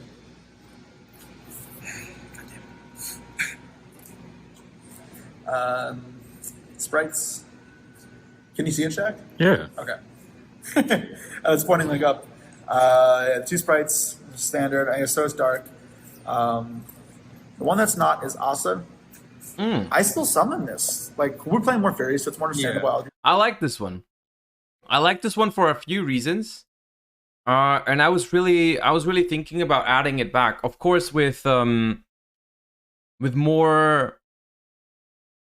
Ishizus, it comes up more often. But in general, I really like the idea behind this one. Because I think what happens very, very frequently in the tier mirror is if your opponent gets to mill a bunch of cards and he mills the same shuffler twice, right? You can like force him to use one of the shufflers, and then afterwards you go for Osa and you steal the second copy of the shuffler. You steal the second copy of the shuffler, which they cannot prevent with a Bestial, and then you just leave it on the field, right? You just leave it on the field, and then because they can banish themselves from the field, you can just interrupt your opponent with it on the next turn, and it goes banished, so it doesn't go back into their graveyard. So you basically get to revive a shuffler disruption plus remove it from their graveyard, which I think can be quite valuable for in terms of I think Osa is nice. It's just one of those cards that I haven't been able to fit because I was prioritizing like the rank 6s, for example. Maybe from my list in Dortmund, I'm not sure if you needed both Wallow and Beatrice. People don't, and I probably may cut it if the fairy lineup has to change for next format, but it comes up a lot with the Guido, I think. There's just more bodies on your field and you need to turn them into something. Yeah. It bridges Elf and Sprint, which is important. Yeah. Especially when both players are playing, because you do the mill effect, like making this and then Elf bring back the Elsa, and then make Sprint unders like good, because you still want the Elf. Who thought it was okay that shufflers can be resolved from field? I mean, honestly, that's like the least infuriating part about the freaking Ishizu cards. Like, there's other things that make me wonder way more what someone was thinking when I look at these Ishizu cards. Yeah, I never summoned a ton, but like, it always comes up and it's like not something else. Nothing else could have filled this role. Also, at this point, no one plays around it, and like I actually got the value out of it, where like I had already dwellered them, so like I got to take their Keldo and use it and bench like. I had a line against Pack where I could have also back a bell to make Baron, but it was really bad into Bishul, so I didn't do it. But it would have been cool. Yeah, the flex. So you actually notice here, that's it for the links. We cut the big link, so we were choosing Access Code Talker, and while I like that card a lot, and it does help with the Mudragon issue, people just weren't doing this. And Access Code in other cases often like could have just been something else and it wouldn't have been a big deal. So I cut Access Code. I like that card, but I just had to make space for Zeus. Is Discord a good place to DM you, or would you rather get DMs on different platforms? It's definitely the easiest way, but like if it's like something important, not just like, hey, how you doing? Then I'm fine with it. It makes me not to play it before, but Access Code is good too, and there was just nothing else I could find to cut. I guess I'll skip through it. Yeah, it's Zeus. We put it in. The card is very strong. Like, I was never denying that. And it was my 16th spot before, now it's moved up, and Access has moved out. But how are you doing? I'm doing well. Honestly, it didn't really occur to me as much how frequently you would Dweller into Zeus. Just threatening that is good, and like, it started annoying me. We're like, in my 12 or 11 of Dortmund, everyone knew I didn't play Zeus, so I went like Dweller to force a Sulik. I made Dark to force a Sulik, and then I had a Dweller on field to like go Zeus afterwards, and just didn't Sulik because he knew I didn't play Zeus. Or he Suliks that because he Suliks that because he knew I played Zeus. I'm like, okay, like yeah, I just couldn't go anywhere. Yeah, sometimes you do get punished when they have the information, but like obviously it is just good. I wonder if anybody didn't play around this. Because I accessed a guy, played into it, I think, and that talent stole his guy, swung and made a Zeus. And the 2 materials, that was sick. The false information. Yeah, I used it to out Dimensional Fisher, which would probably be. Well, we hate false information in this channel. Soon, yeah, like it went Baguska. We embrace the opposite of that, quite frankly. Oh, I got to use the effect to attach to Garura. Ooh, Like, it was going to happen for me, I think. Like, but he just couldn't actually kill anything. So. ASMR Pokemon stream with the new mic. Yeah, we still have to finish it. I love We still have to finish it. Everyone says it's Ayo, Love Live Idol, thank you for the 6 gift subs. Even though you can't see it on your screen yet, we have hit... Wait, no, you can't. Now it works. Now it works? Okay, well. Yeah, okay, short break from the deck profile for some VODs. Thank you so much, Love Live Idol. Appreciate the support. You need to let me know, though, if this one is too loud or too low, because I adjusted the settings a little bit. Bro, turn that shit up turbo makes me laugh every time.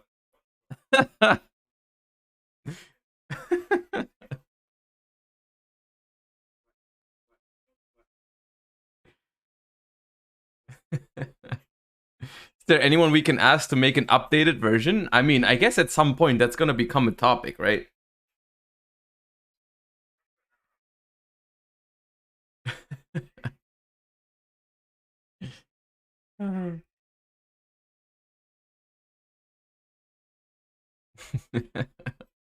I know who to ask who.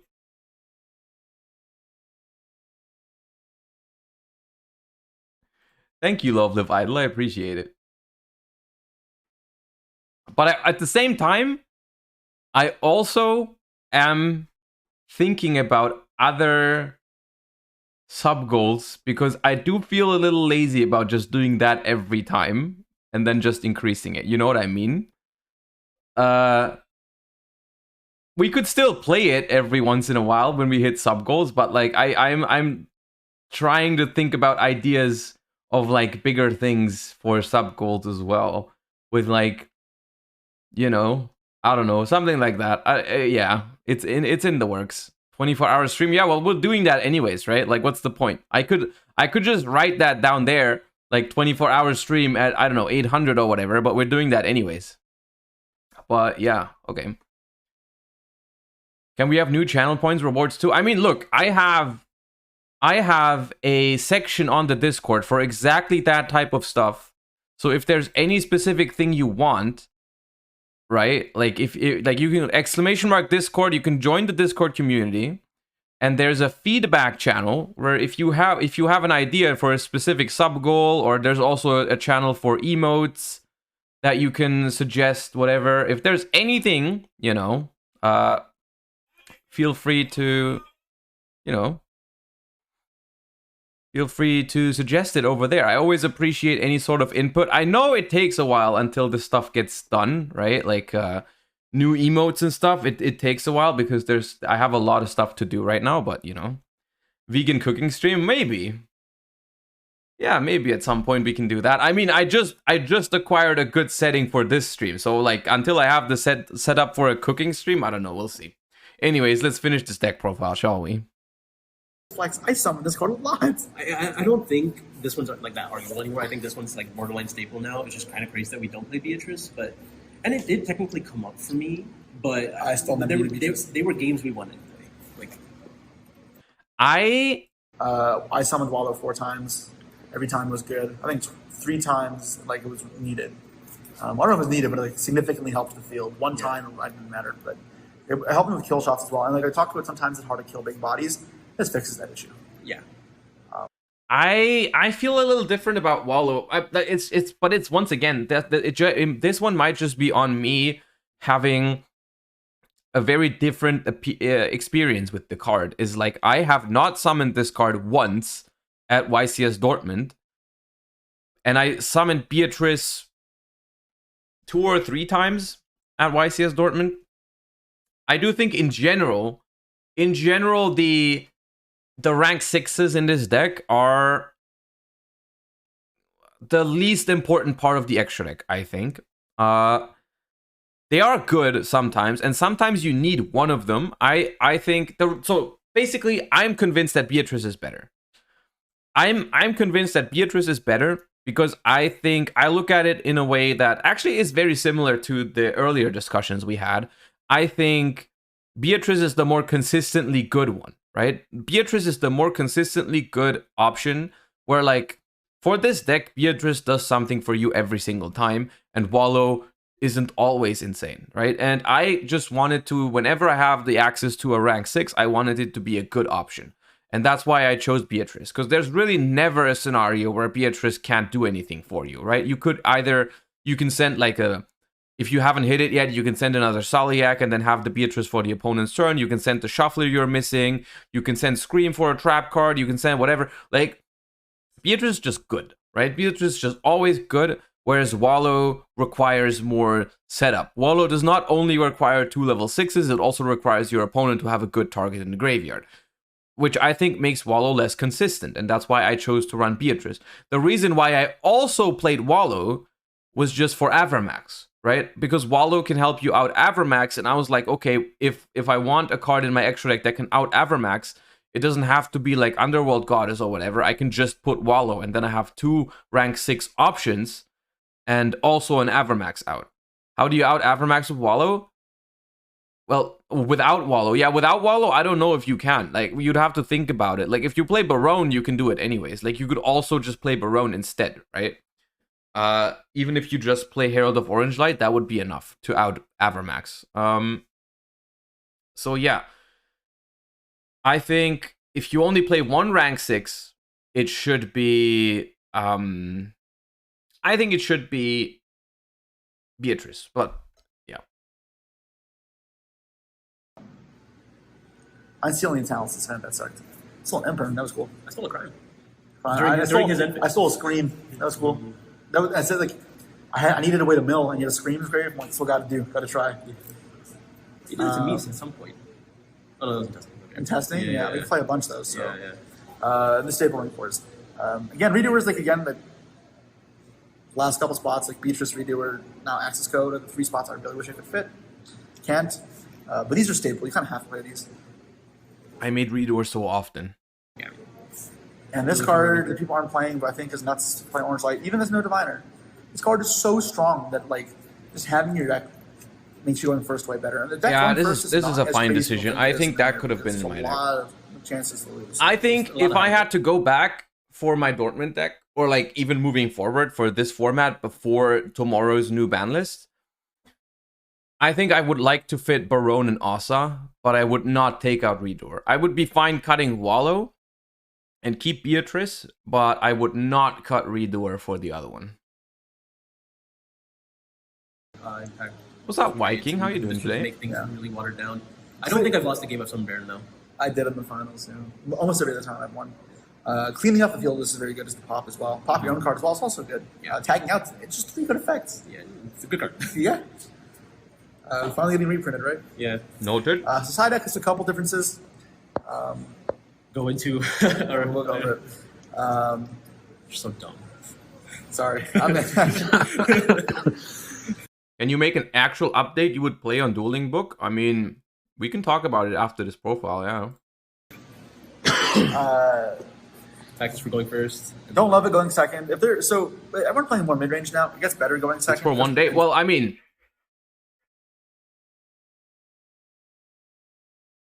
it does feel good, man. Thank you, Viking. Appreciate you. Welcome back. I assumed we are going to build for the new format, right? Fields aren't as crazy because there's no crime, like there's no barons. There's not really ways of negating this. So maybe it's better going second, in which case you can argue maybe main decking it if it's good going first and second. Mm-hmm. But I didn't love it when I went going second because if they mill it, it's a Wallow target that's ridiculous. Because getting your hand ripped is so hard in the mirror. Or something much drag. Or if you like do the other thing where you just have all. Yumo, thank you for the 2 months. Appreciate you. Welcome back. Yeah, Talents is such a weird card. Like in tier especially. The card feels so strong.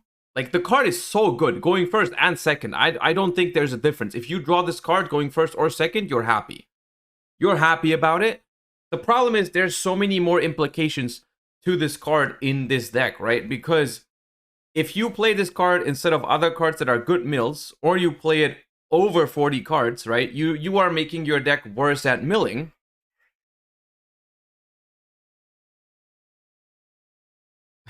Chris, thank you for it's 3 months. It's not even 2. Thank you for the 3 months. Appreciate you. Welcome back. So, like, the there's so many hidden implications. Well, they're not hidden, but it's just like there's so much more to this card than just when I draw it, it's good, because it's a horrible mill, and it enables wallow for the opponent, and that I think that makes it a little weird, especially going second, where if your opponent mills for you, or you start milling on your turn, and then you mill this card, it feels really bad, and you're just like, oh, this could be like, I don't know, a Scream instead, or it could be a Soliak, or it could be a Tier Name, whatever you don't play instead of this card, right?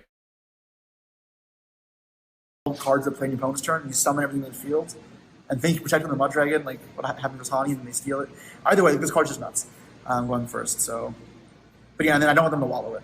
So that's why I wasn't going second typically, and why it's not in the main deck. Going first, like as I just explained, it's crazy. I mean, I don't think there's anything else to say. Yeah. The card's good. I sided him as Rogue too. Yeah. Good And then anything I'm not expecting a shit ton of negates against, pretty much. Yeah. Because like if I don't, it's just a 1-for-1 trade, which sometimes is okay, but if I don't want to be doing a 1-for-1 guaranteed trade. Yeah. This guy goes in, basically, right? Yeah, those type of decks. So Yeah. this was Droplet before, and almost immediately after entering, I realized that's stupid. Why the hell is it Droplet? Because I wanted something for Sprite, and Droplet's way worse for Sprite because it becomes a 1-for-1 trade, where this is a full cleanup pretty much, puts them just on back row. The match was already good for you, so then it's very easy. And it's still good for Flu. It's a little worse, but it's still good. Yeah, I mean, I was just very afraid of Flu, so I'm glad we had like more cards for Flu. I mean, it was Droplet. I think Droplet. Yeah. I think I mean, it's not really a hidden thing anymore, but the philosophy behind tier limits now is like you want to make your main deck so good in the mirror match, and then your side deck should be almost entirely for the rest, because that's how far we've come with representation of the deck. I feel like everyone is supposed to be prepared for the mirror match in the main deck. Marginally better, I mean, more like, flexible. It depends, because like a lot of the time you can still just be under shifter or under like. But when you're under shift, you're really not doing much anyways. I guess like, I just don't like. This was definitely a little bit worse. Like Droplet Yeah. was really good for Sleep because it was so flexible. Like if you do it to stop stuff on their turn, your turn, it's like trigger, just force chain links to weird spots, and force like through effect negators. I guess if they played Imperm, which did happen to me once. But this card is still great. It's just not. It doesn't have the utility that sometimes Droplet has. We talked about crazy this card is. So by that logic, have going first, and these are the 4 cards things going first. I put in 5. I put in this. Right. To the trap. But yeah, that's the logic. Yeah. Going first is not invincible. I sided more for going we sided more for going first than going second on the mirror, because with everyone power siding and like a shit ton of hand traps, it's not that simple. Yeah. I usually take out like 2 Druid Storm of Serenity and 1 Magma. Or no, not Magma. It's 1 Orange Light. Yeah. Going first. You still want to have 2, so you have a good chance to mill it. Drawing it is fine, but you don't want to risk it drawing dead. The other cards are just better. It is kind of hard to side in this deck. Alright, so those are all things that are exactly the same. Plus one other thing, I guess. Yeah, this is the same. No Ladybugs this time. And this is the same too. Assault didn't play the crime in this side, so he had one more spot. He played with his own world. Yeah. Actually, there's space. Again, I was very afraid of.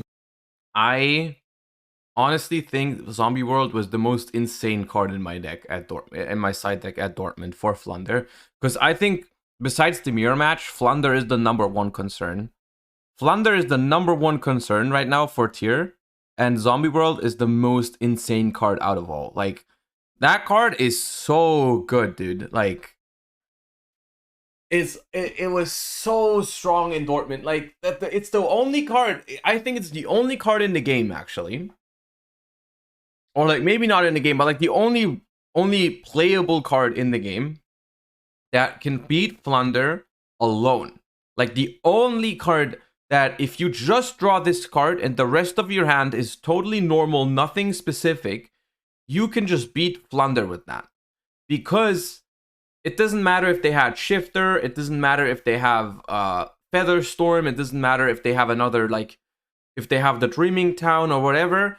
Zombie World alone can win you the game on the spot, no questions asked. If they don't have the Cosmic Cyclone as well, you just win the game. Right? And this card is just not beatable. It is just not beatable because you, and like, yeah, if they have Feather Storm, if they have whatever, you just like normal summon attack, don't care, right? Normal summon your statue. Like, Dark Hole is good. Like, let's say they start Empen plus statue, right? Let's say they start Empen plus statue and you have Dark Hole. It's a good card. or Dark Ruler for that matter. It's a good card.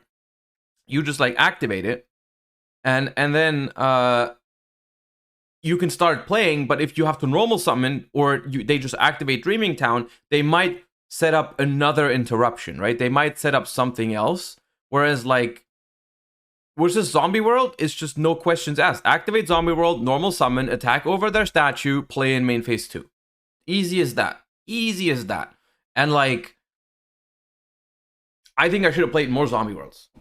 I should have played more Zombie Worlds, honestly. I was sick of it, dude. The difference is, I was supposed to play this. However, what I played, and this, sorry, and I'll explain it, but what I played by mistake was,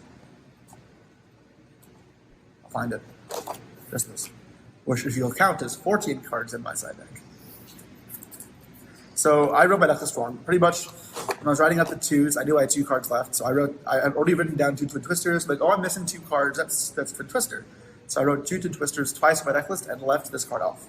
So my side deck, then I got a game loss against Paolo in round 4, and then which is expected. And then I had to fix my deck because I can't. And then what they make you do is play what your deck list says, because you cannot play 4 Twin Twisters. You play 3, and then Salamanier is not on my deck anymore. And it's still a legal deck, so I don't have to replace it. So yeah, I had a 14-card side deck with 3 twins and no Salamaniers inside. The logic behind how it's actually supposed to be, it's just, yeah, you just want more Bestials. Like, those are the best hand traps, 1 second, because their bodies and destruction. On the other hand, I mean, out of the incidences that can happen, that's like one of the more tame ones. It's like, yeah, okay, no Salamanier. It's okay. Like, you can live with that. You can definitely live with that. Like, of course it sucks, but like it's fine. Like, there's worse things that can happen. Like if you forget the freaking Zombie World or whatever, and you have Banshee and no Zombie World, and then you play against Flunder or whatever, that's fine, right? Or yeah, you write the wrong. Like you just write Agido, you just put Agido and then call it a day. That's way worse. I mean, of course, it wasn't that bad because it still worked out. So, yeah. Anyways, I think that's the full list, right? And this one for Flu. I don't like people doing where they just don't play any back removal. Necro Valley, Macro, Dimensional Fissure, and random other floodgates too just exist. Like I can't just ignore it. Yes, it's Heartbeat, but when you're flooded, you can't almost can't ever search it. I think the Twin Twister, I think I disagree with Twin Twister being better than more Zombie Worlds, because like I said, I'm mostly worried about Flunder when it's about those cards. So like I would always play more Zombie Worlds in this meta with more freaking Dimensional Fissures and Macrocosmoses. That might change moving forward. It might change moving forward with the new ban list starting tomorrow. Which let's see what else is on this spreadsheet. No, don't worry. We're not going to look at another. We're not going to look at another Ishizu tier deck profile, because that's definitely enough. We watched this one in depth because I thought it was interesting, but I think that's enough. Because I don't think there's going to be much. I don't think there's going to be much more to discover in terms of, you know, whatnot. Right?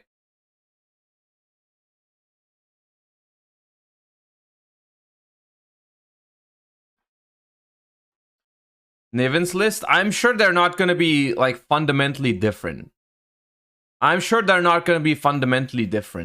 think. That's why I don't think it's worth it. I'm down to watch what is there. Is there anything cool? There's a Sprite deck. There's 2 Sprite decks even. Ooh. But the insights could be different. I mean, I understand that, but at the same time, yeah.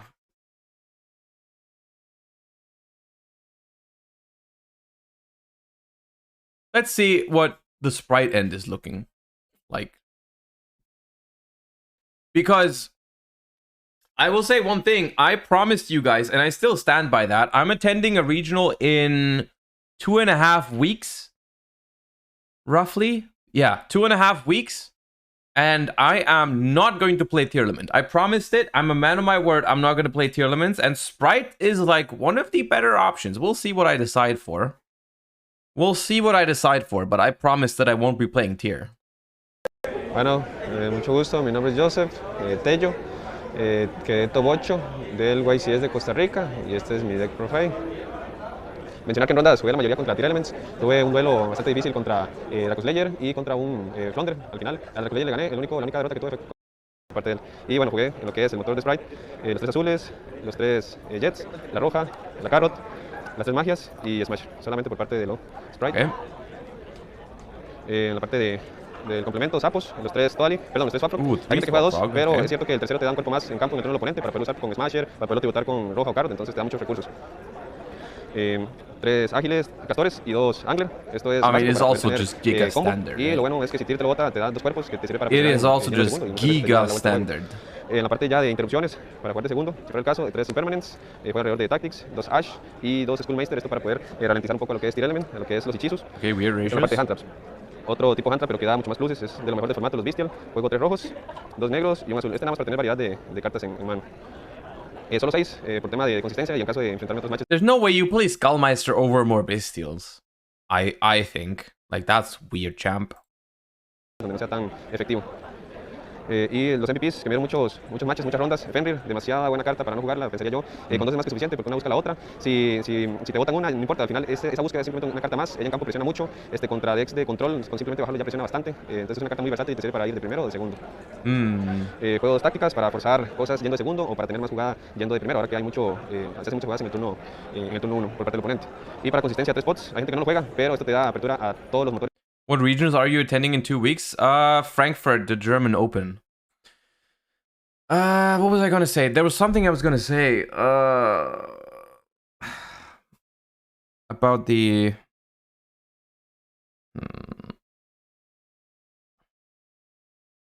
I forgot. Del deck, entonces da mucha consistencia. Y más yendo de segundo también te permite buscar el side deck. En la parte de extra, es el token. Jugamos en la parte de links, el sprint, que es muy bueno. Elfo, 2 es más que suficiente, nunca llegas a un grind game donde Sprint es muy bueno. Elfo, ya o ganas o pierdes prácticamente.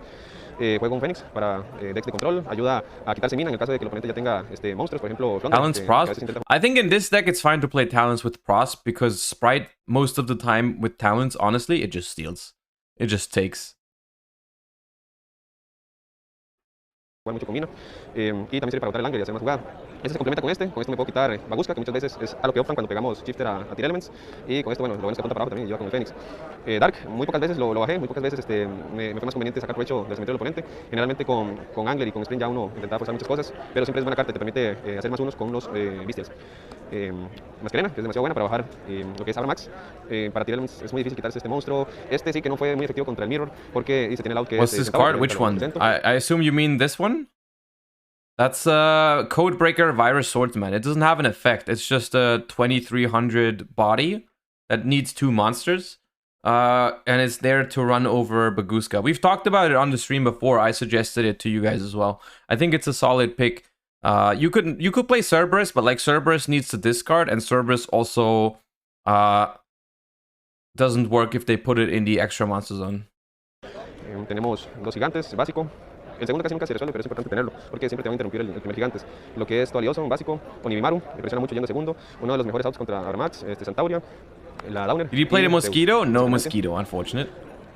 Y bueno, lo que es el side deck sería básico de Resonator, había muchos matches también.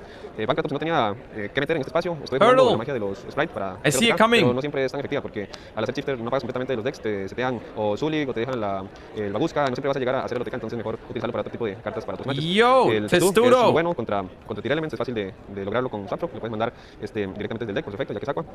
Básico, los 3 shifter contra Tier, también los frena demasiado, te apaga totalmente. Gamma para ir de segundo contra otro tipo de matches como Sprite, contra pájaros también sirve bastante, contra Exorcister, que es Backrow. Triple Lightning, muy bueno con Pota 3, te permite buscarlo muy fácil. Dedo, para cuando me toque ir de primero, y complementado con Double Cross, que es muy bueno, también se complementa con Testudo. I agree with the double cross in the side deck, honestly. That's like one thing that I was considering as well, is like not playing not playing the double cross in the main deck is actually quite smart, I think, because the card is just so bad going second. Like, it just feels so bad. Like with the sprite deck, the sprite deck just needs all the help it can get when it goes second. Like, and drawing double cross is just so bad. I think maining it is not correct right now. Y te permite también frenar bastante a lo que son los tier element en cementerio. Testudo better than Anubis in your opinion, assuming you're a mannequin cat? Ah, that's a tough call. That's a tough call to make. I mean, before Ishizu, it was definitely Testudo. The problem with Anubis is like is Anubis easier to out? I don't know. I think they're relatively similar, but probably Anubis is better. Y eso fue mi deck profile. Agradecer a todos los amigos de Liquid Shop, la tienda donde regularmente juego. Okay. I mean, it was a completely standard list, but let's see if this one is more spicy.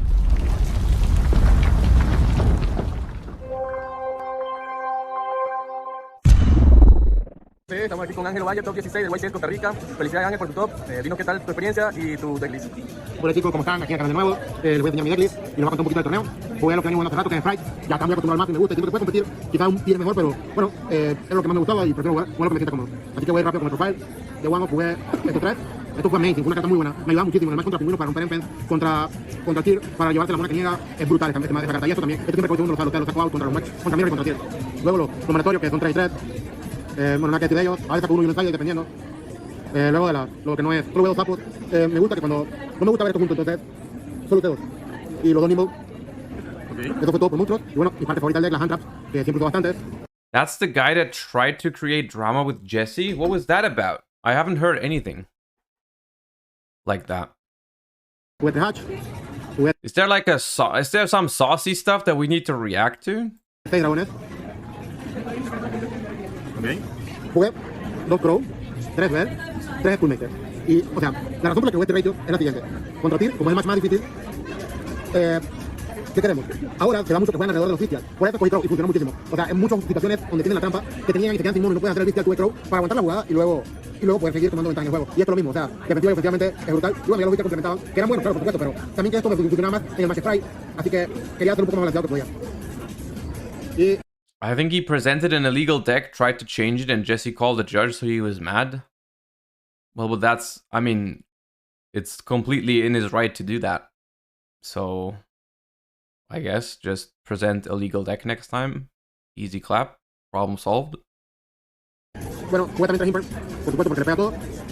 ¿Cuántas entran en total? Creo que fueron 20 hand traps. Y 3 starter y un matcher obligatorio. Para el extra deck, jugué. Wait, there was no El prosperity. extra deck que te va a jugar siempre. Un Ember Phoenix, un Dark, un Sprint. Jugué él. Lo jugué por el mazo Pingüino, porque es la carta perfecta. Oh, I like segundo. Midnight. Llegas a un punto del juego donde le rompes campo y le quitas todo, pero luego siempre en el back te matan. Entonces dejar rana. I don't agree with bloqueado. En cambio, le corta el 3 turno. Y aparte, si te lo mata con un envuelve y puedes jugar el siguiente turno. Me parecía muy justo todo por el mazo Pingüino metí esto, porque como el deck es débil en main, contra Pingüino quería tener alternativas contra el match. Ok. Para el tío usé Seu Package. No utilicé el te pega y hace con push porque tengo Gata, tengo Nimimaru, Catcher, 2, Gigantic. O sea, siempre, difícilmente hay que estrellarse, siempre pegas a alguien en defensa por lo general. Y igual puedes hacer esto con un Water y ataca y te estrella que también cumple la función. Así que no se tiene necesario nada de eso. Bueno, el Rey Electra que es un Toad para controlar mejor. Y bueno, ya para finalizar para Side, usé 3 cómics. Pues bueno, lo que fuera Road y bueno, esto que era porque, como repito, quería un side que me diera versatilidad, ya que mi match mi main deck estaba tan enfocado en tier que me quedaba corto contra los otros match. Así que cogí un side relativamente versátil que puedes meter a cualquier match. Un segundo match que me lo usé muchas veces, creo que es necesario, igual que la trampa. Incluso cuando juegas Shifter tienes que meter la trampa porque es tu defensa. Porque también uso Shifter, por supuesto. Hay que jugarlo, fue lo peor de todo el torneo, pero le logré ganar a los tier siempre igual sin él. O sea, nunca lo vi contra tier. Prácticamente que ni lo usé y las veces que lo robaba ya no lo necesitaba. They're so similar. They are so similar. And that's like, that's the most annoying thing about this format, honestly. 3 more months of this. 3 more months. The format, honestly, the format is good. But as a like content creator for competitive Yu-Gi-Oh, dude, let me react to deck profiles. Let me watch deck profiles on stream. Where's the easy content, dude? Why can't I? Oh my god, every deck's the same. Y como estaba diciendo que no versátil, la carta más versátil del formato que es el Kashira, no te puse en main porque tier te obliga a bajar los dragones, pero ya con él contra cualquier otro match siempre tienes que ponerlo. Es amazing. Y bueno, este fue el deck completo. El torneo estuvo genial, realmente nada más perdí una ronda que la perdí en tiempo contra Toñito. Igual creo que la perdía, pero fue el único match que perdí frente a un tier, ahí jugué en ronda 1 contra un match. Why is no one playing Econ anymore? I think Econ is still good. Econ is definitely still good. The problem with Econ is that it used to be a good board breaker with Sprite against Ishizu tier. The problem is that now you cannot do that anymore, where you just go, what's it called? You just go, let them make their board and then try to break it. It doesn't work anymore because they have too much on top of it, right? They now have not just the tier board, but they also have like Barone, they also have Herald, they also have Ishizu cards with Mudora, Keldo, Kelbeck. It doesn't work anymore the way it used to, right? If like at Euros, it was just like, you know, let them make their board. One enemy controller and one talents is good enough to break it. But like now, there's like too much going on. So yeah, I don't know. I think that's the main reason why. Enemy is still fine, but I don't think you can fit it anymore. Like you might be able to fit it anymore, but my friend won a regional this weekend with Sprite Runic Ishizu. Is this on the spreadsheet? Ooh, because like, okay, from the YCS, I don't think there's anything spicy anymore. But maybe down here from the regional ones, we got something interesting to see. But those are mostly images. Those are mostly images. There's a Naturia Ishizu, first place Belgium regional. Ooh, they made it 40 cards. You know what?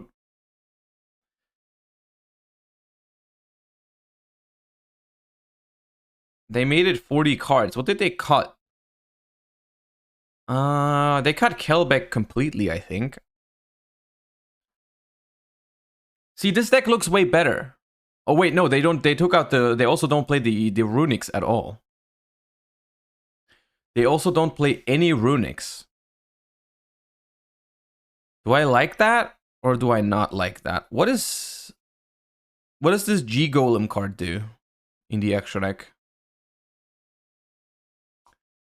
What is that G Golem? What does that G Golem do? What is its name? I can look it up myself.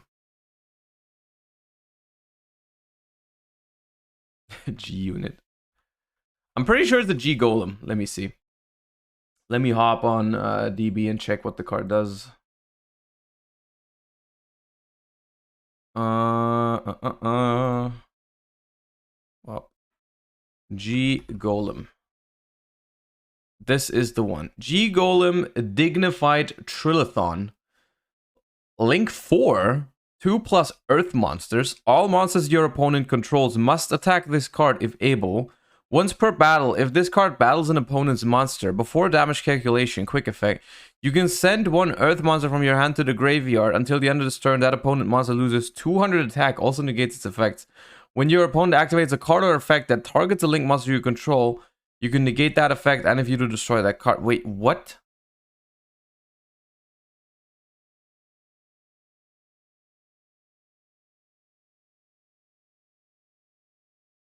What does this do? Avramax out? Before damage calculation, send an Earth. That monster loses 200. Also, yeah, it's an Avramax out. Okay, I guess. Fair enough. In battle phase, summon with IP. First of all, there's no IP. And second of all, even if there was IP cannot be used in the battle phase.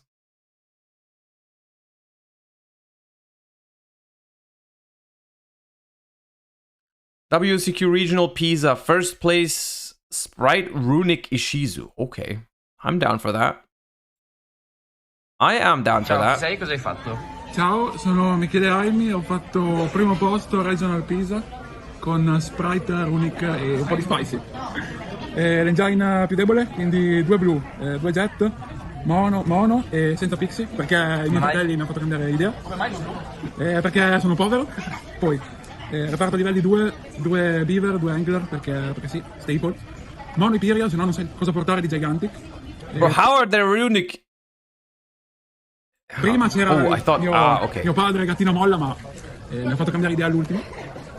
Just saw 2 blue people leave. No, I've been testing 2 blues a lot in the I've been testing 2 blues a lot in Sprite Runing. That's actually okay. Like, devo dire che è stata una scelta corretta tutto sommato. Sarebbe stato giallo in parecchi game latino. 2 Malamut e 2 Druid. Sempre, okay, that's sempre lo stesso question. motivo di prima. Mi mancano, anzi, questi 3 sono prestati. Speriamo di trovarne qualcuno qui dentro. Poi la Spicy. 3 Keldo. 3 Mudoria. Perché il meta è principalmente tier Shield, infatti scopati tutti. Il problema è che, ok, loro ti rischiano con Mudora e Keldo, le runic spell e non peschi. Ma loro Base talk in the background. Runic, non gliene frega un cazzo di millarti le carte, quindi ti millano questi e interrompi, vinci e easy. Runic spell, 2 fontane perché è fortissima, 2 non 3 perché 3 è troppo, 2 è perfetto. Puoi scartare di più di Yugin, infatti loro li scarti di Yugin molto spesso, anche Angler se ce l'hai in mano si vola. 3 tip mandatorie. Poi 3 non 2? Perché una l'ho presa ieri, altrimenti l'avrei giocata 2 perché ne avevo solo 2, ma la terza è fondamentale, fortissima. 3 Slumber, 3 Destruction, 3 Freezing Curse, Freezing Cazzi, quella che nega, in 15! non vedo Golden Droplet, perché? Golden Droplet l'ho tolta per lo stesso motivo di gatto. Only 15? Gioco 43, prima giocavo 45, è tantissimo. Togliere gatto e Golden Droplet, comunque la runic in più, secondo me è meglio. Come ultima parte del main abbiamo ovviamente 3 starter, mai risolta oggi, e Mono Smasher. Okay. Passiamo a... I mean, is this good? Can this compete now? I don't know. Like, the thing is, I've included the Ishizu shufflers in my anti-Ishizu tech card video for a good reason, right? I have done that because if they are in your deck, they are quite strong against Ishizu tier. The problem, quote unquote, is that I'm not sure if a deck that literally has like no benefit from them, besides them being a discard for Hugin, because that's the only thing you can do, right? They are like good with a discard for Hugin. I don't see how this deck wins going second. So it's hard, but I don't think it's impossible. But like it's tough. It's like if your opponent mills 5 and you hit shufflers, you have a chance, basically. L'ha data avanti in game, però.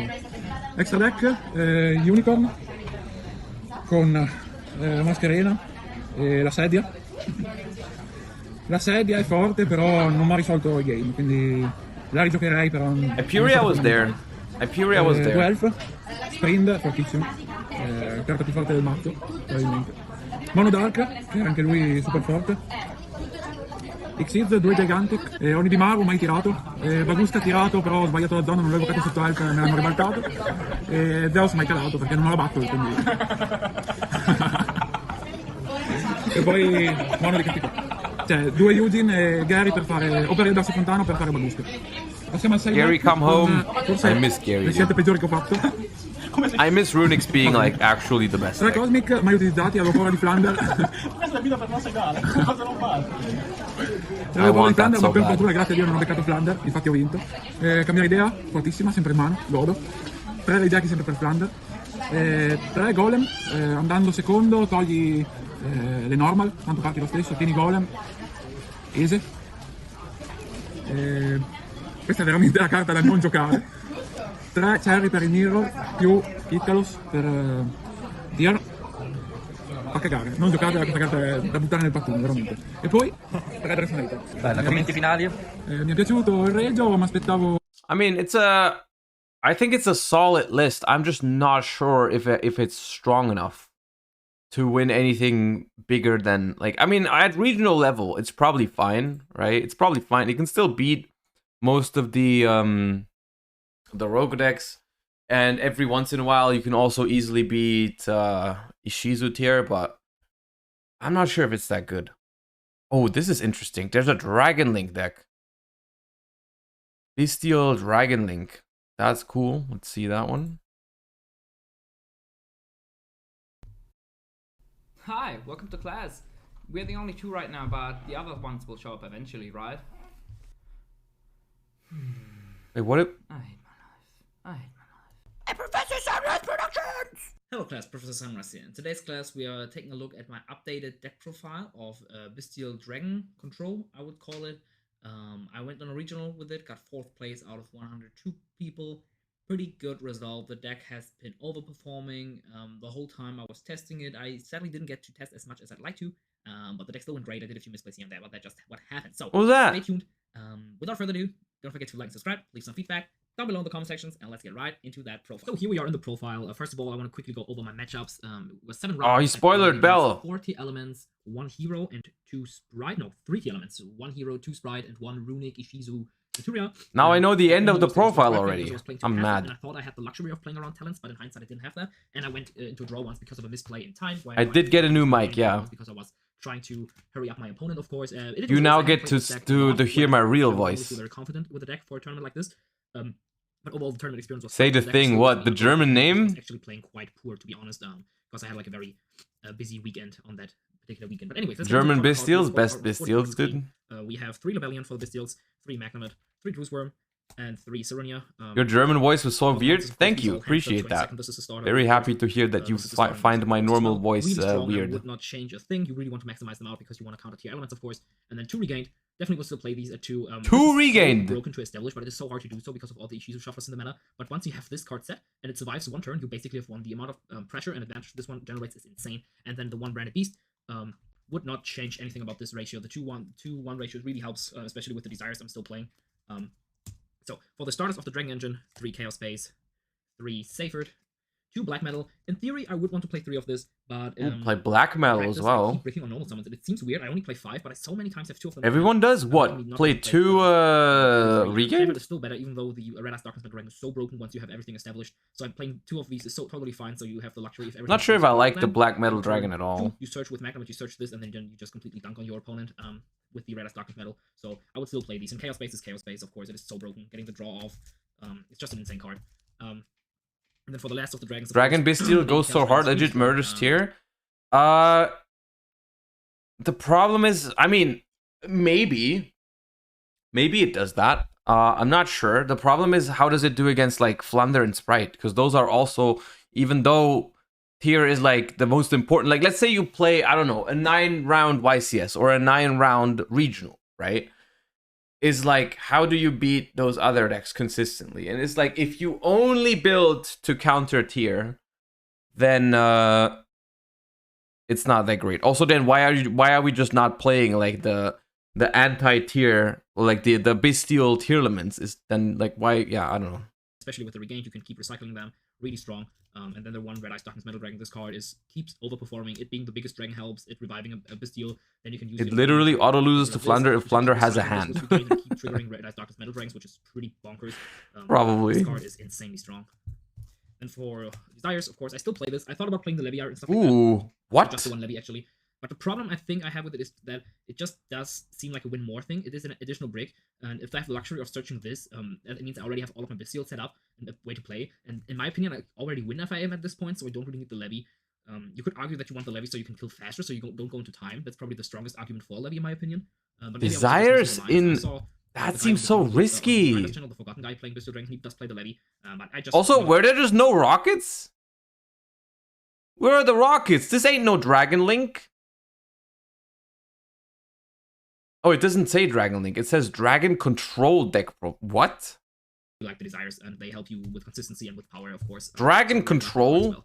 And then for hand traps to help me, especially against Flunder, which I have not played against at all, which is really cool. Okay, here's the Flunder hate. Ghostblade was, as always, really pushing. Okay.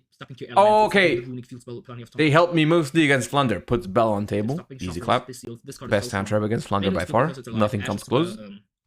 Super generic, and Imperm is just in a vacuum the strongest one of that. Though I do side out these a lot, just because this is a light, so it does have better synergy. It can also be drawn into with a regained or something like that. Basically just regained, where it matters that this is a monster hand trap I can throw out of my hand. Wait, but this is just... Yo, this is just the... You guys remember when we tested the Dragon Link... not Dragon Link, the Dragon Maid Bestial deck? That was just hand traps, Bestials, and Dragon Maids as the normal summon? and we were like, yo, this deck is kind of okay, but we are kind of missing normal summons sometimes. This deck is just that deck, but no normal summons.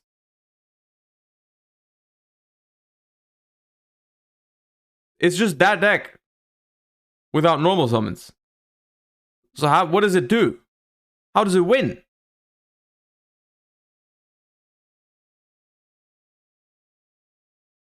So that's it for the main deck, 40 cards.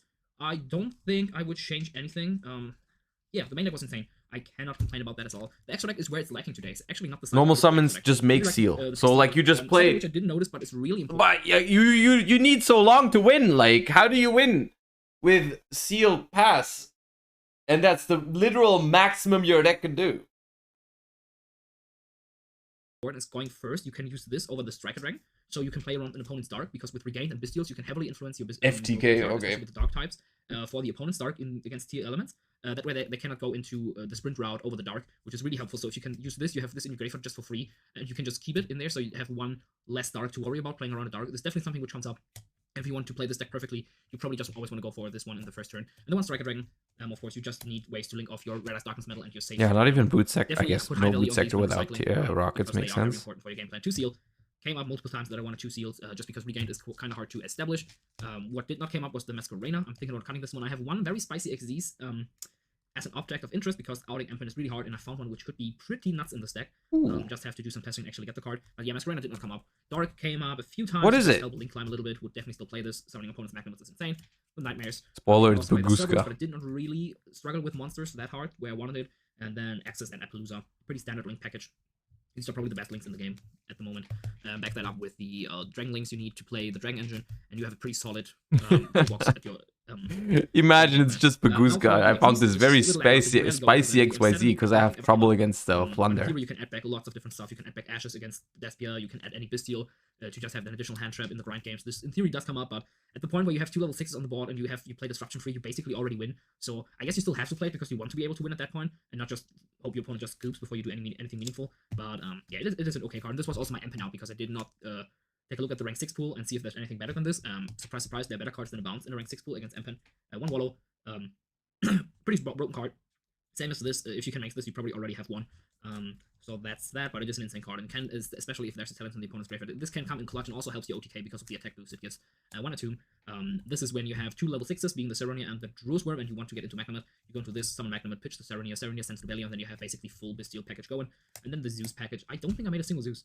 I also only think I made 2 XZ summons the whole tournament. So yeah, that's it for the extra deck. Like I said, it was a little lackluster. Maybe some of the Boomer LP. I don't think I missed any link. Cerberus wouldn't have come up. The one thing you could play was maybe a Tomb was just always so close to being good, but it never actually was. It never actually was good. Like it yeah, it was always just like so like Hieratic is especially was like always so close to being like at 20, I think 2013 and 14 it was like Hieratic was almost there, but then it wasn't. Go with Dark into Selene and then revive the Vader to make some more easy link climbs. While this also doesn't come up a lot of times, it does come up. Making 2 bodies into an access code is definitely very helpful to OTK or just to clear board. So that's something I'm thinking about adding. Now for the side deck, this was insane. I cannot complain. Gamma was completely nuts. Cannot complain about that. Nibiru was a little lackluster. I only saw it when I was heartbreaking against the T Elements play. It was also heartbreaking. I know already. I also saw this against Heroes, where it's of course insane. So yeah, I would still play Nibiru. Erratics came out before Dragon Rulers, yeah. The tournament, I just had different hand traps to stop my opponent. I just didn't draw it enough in the times to do it. I was in a very weird scenario. Winnip is always bad. These things just happen. 3 talents. There must be better targets for it than Magnamut. There are, but the thing is, you don't want to like commit to that because you're not always making it. Like you're not making it super consistently. First and going second. This feels so sad. I didn't against Sprite. I fully committed to letting Sprite players go first now post time, just because I want to have a clean out to Shifter in the Gamma, and then Talents is also good going second on going first against them. And then for my Flunder Hate together with the Gamma, I have the 3 Twin Twister, which I don't think I have sided in, same as the Lightning Storms, but I just didn't play against that deck. These just help you get into the Flunder matchup. You have 1 hand trap in any of these, you can just out the Empen, out the statue with an Imperm, or hit the Rubina summon effect with a Valor on Ash, and then you just in Stamper phase use Twin Twister against the back row and the field spell, and you basically have free reign over them, and then you can get into the game. Yeah, I really like the Bestial package. Everything apart from the extra deck was very good. So my theory with the deck came up. I did not meet the extra seeding with weird stuff. Okay, I mean, I don't see how this deck wins, but like one of the well, like I see how it wins. I'm not sure if it's powerful enough, rather, is what I should say. I've been thinking about playing some pure Bestial type of strategy. I would love to, actually. I think the Bestials are very strong in their own right, and if you find like a good shell for the deck, then it might be okay. The problem, I think, is that the Lubellion stuff just kind of, it's just too vulnerable to Bestials yourself, right? It's like if you try to set up Branded Beast, Branded Regained, and whatnot, you have to summon Lubellion from the grave, and if that gets Bestialed before you can do it, it's very annoying, right? That I think that's the biggest problem with the pure Bestial package or pure Bestial deck, which is why the most successful Bestial ratios are the one that just play 9 Bestials or whatever. How many copies of Lubellion would you even play? In this sort of deck, I would play 3. I think with this, I agree with 3. In like branded versions, you can play 1 or 2 because you can send it with branded fusion. And then, of course, in other decks that don't try to play the full package, you don't play any. I got OTK'd a few times going first, but I also had like really lag. Kind of ironic that Bestials die to Bestials. Yeah, true. 2 Chaos Space, stuff like that. So where you have very little cards, and you cannot really get into that scene because you want to, have, of course, have all of these cards alive, especially because you're playing so many hand trips. Lots of disruption will just come from them. Okay. Well, that one was cool. Okay. I mean, at least it's something to think about, right? At least it's something else. At least it's something different. A little bit different. Anything else? Flounder first place. No shot. Stun. Oh, God. Do we click? There's a link. There's a link and it says stun.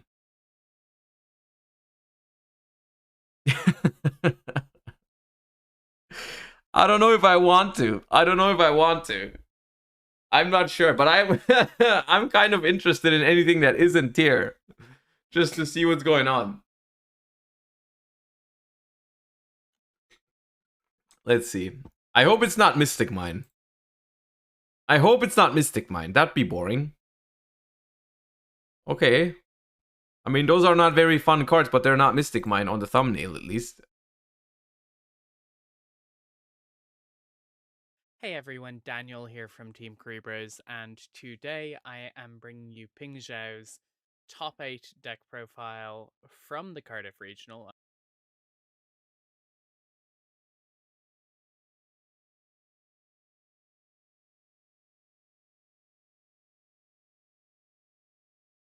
We back up slowly. We back up very slowly so they don't notice that we were here. We very, very slowly we leave. Okay. Good talk. But what was that trap card? Apex Predation? What does that do?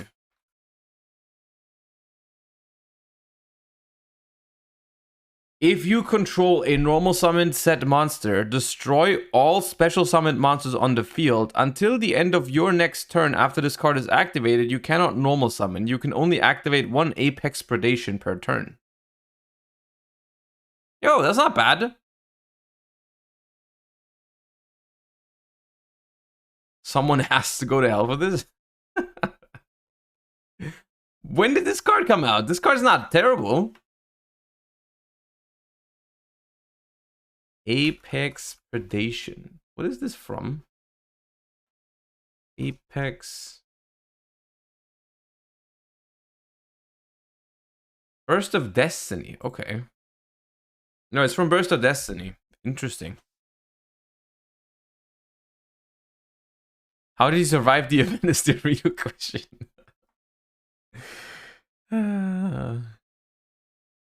Okay, that's literally all. That is literally all we can do for deck profiles without watching a bunch of Ishizu tiers.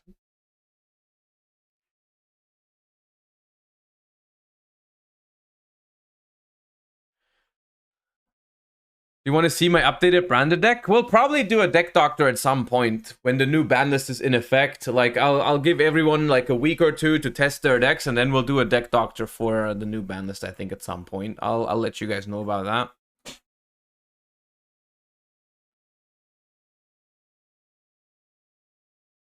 I think D-Link will have a better chance when Baldrake is out. I mean, we've talked about Photon Hypernova before, right? We've talked about Photon Hypernova.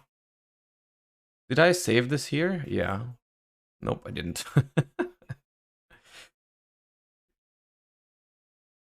Like, I think... Like, chat, do you think there's going to be a ban list before YCS Lyon? Like, genuinely? Because I... honestly don't expect one. I don't expect one before the YCS, and I'll tell you why. I feel like...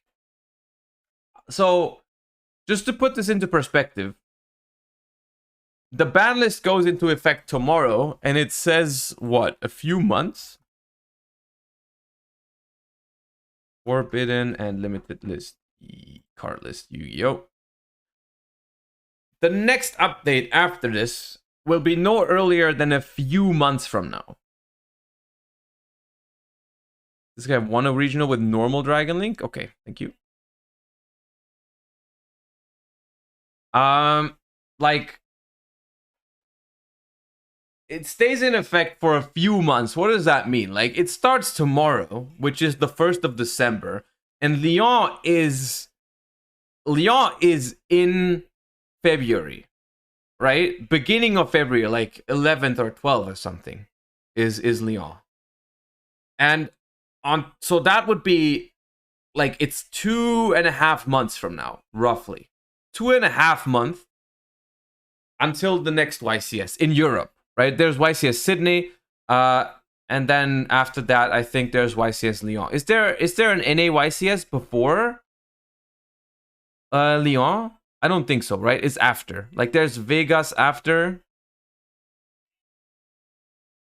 There's a remote one. Yeah. There's a remote one like in 2 weeks or something. Yeah. I think. Or it might even be next week. I don't know.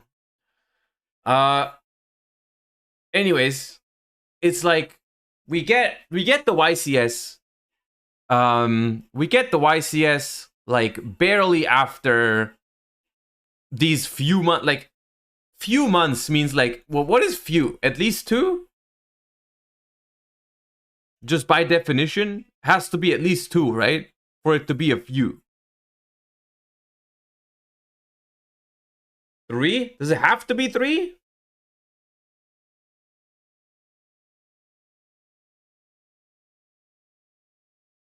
Couple is 2. Okay. Well, okay, I guess that's nitpicking. I guess that's nitpicking. Doesn't really matter. Either way, at least 2 to 3 months, I would say. It's at least 2 to 3 months. And then we can reasonably expect a new ban list. And so YCS Lyon is like at the very minimum margin of like after 2 months. And then also on top of that, Photon Hypernova releases 9th of February, I think. 8th maybe, like around the time. I think it's 9th. It is on the Thursday. It is on the Thursday before YCS Lyon, which is weird for a couple other reasons, because you're gonna need the cards, we're gonna need the cards very like urgently on before the YCS, which I hope that that's not gonna like blow up prices and shit for the YCS. I really hope that's not the case, but that's well, that's one thing to do with it. I just don't think that they want to change the metagame before Photon Hypernova comes out. I don't think that's the plan. I feel like it's gonna be the same thing as it was with Power of the Elements, right? Because they just assume Photon Hypernova is going to impact the format, so they don't have to drop a ban list before that.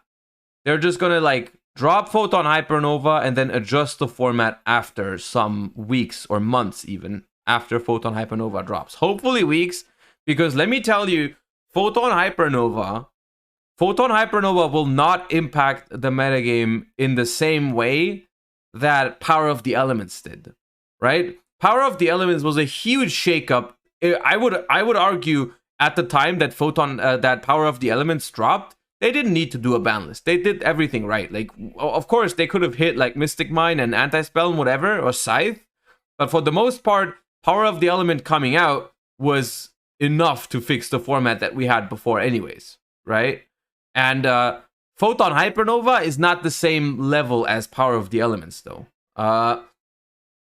We've looked at the cards before in like one of the VODs from like 2 weeks ago or something, maybe 3 weeks, I don't remember. I'm gonna make a YouTube video about it as well at some point, but like not now because it's still over 2 months until the set drops. But like eventually I'm gonna make a YouTube video discussing the entire set as I usually do. But from my perspective right now, the format is not gonna change in the same like way that it did with Power of the Elements. Whether it's a bigger change than Darkwing Blast, I'm not sure, because I would argue Darkwing Blast was quite the big impact, right? Like Bystials are huge. Bystials were huge.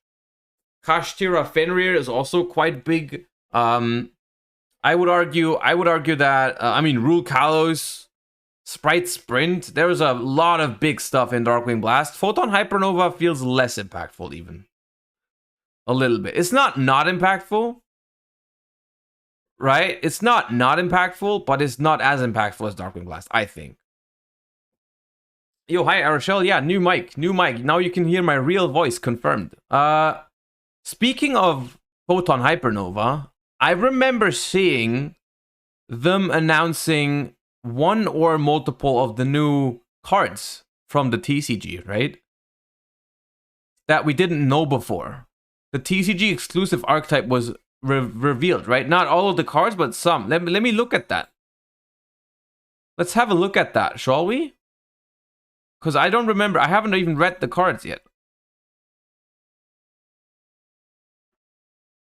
Yeah, the Gold Pride one, the People Pride. Where can I... hold on. Is that on YGORG? Probably. When was it? The Premier promo card. There it is. Is it only one card we know? Oh, there's only one card we know. Unfortunate.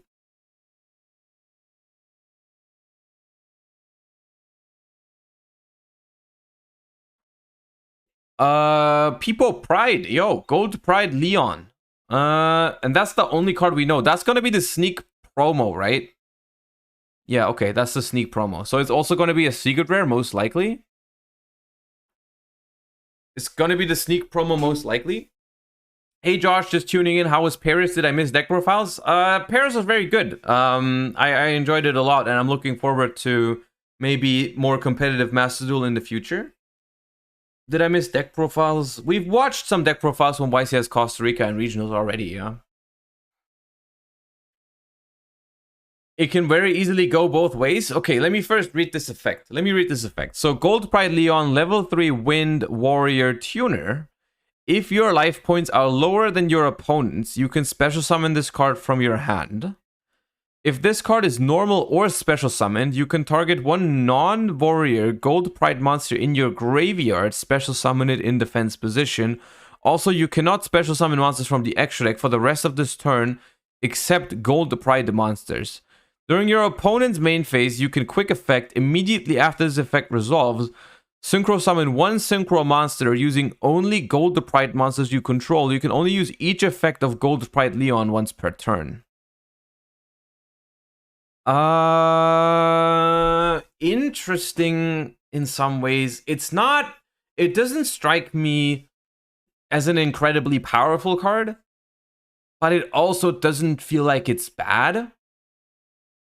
If you know what I mean. It feels like a good card in its own archetype if the other cards are good. If that makes sense, right? Like, I'll put it into perspective. One problem that this card has, for example, is that, or like two problems rather.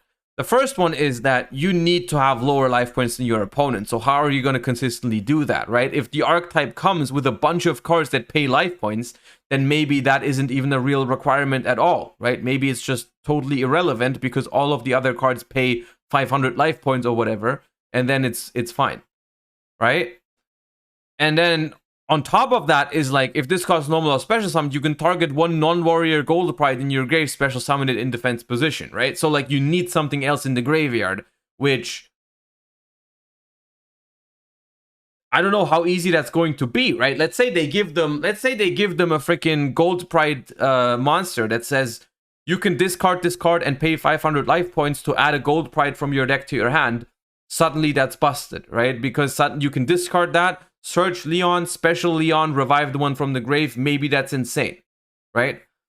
It depends a lot on the context, if that makes sense, right? It just, this is a card that in the right circumstances, in the right archetype, this card could be crazy, right?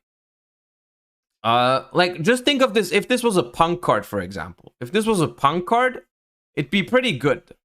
Because the punk archetype will always pay life points and it'll easily search this card and it would easily have stuff in the graveyard, for example, right? So we'll see, I guess. But, you know, I do like the design on this card though, specifically because it does the things that I just said. It doesn't feel like they just made it super powerful for no reason. It doesn't feel like a custom card, if that makes sense, right? It's not like one of those other cards where you're like, oh, this is literally a custom card. How did anyone think this was okay? This one feels fine. But it's also, it doesn't feel terrible if the archetype is fine. But at the same time, I said the same thing about like Libromancers and they just stopped doing support, which is honestly, I think the bigger issue for these TCG exclusive archetypes is not that they are not well designed or they're not good. It's just that they just don't give them enough time to develop the archetype, right? I don't know whose decision it is to make it only 2 waves of support, right? But for some reason, they always only do 2 waves of support for the new TCG exclusive archetypes. And that's just never enough. It's just never enough. It wasn't enough for Libromancer, and Libromancer was hella close. The design on Libromancers is like almost custom. Like Libromancer Friar and Libromancer Geek Boy are almost custom cards. And like one more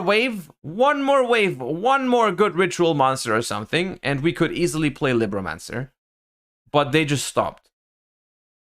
They were just like, Giga Chat, Libromancer is now no more. We now give you Gold Pride or whatever. Goatee.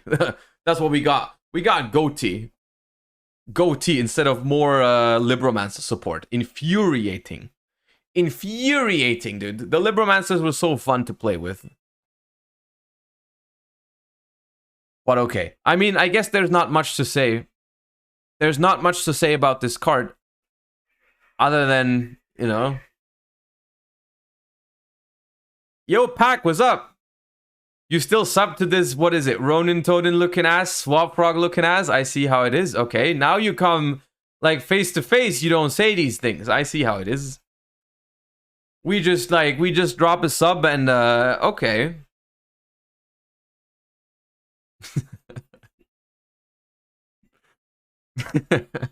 I saw you come into YCS Lyon. You booked for France, I saw that. Did I see that right? Am I remembering that right?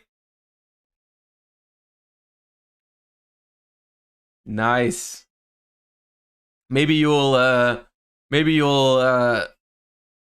see if you say it to my face then. We'll see. We'll just see. I'll try to remember it. And then we'll see what happens.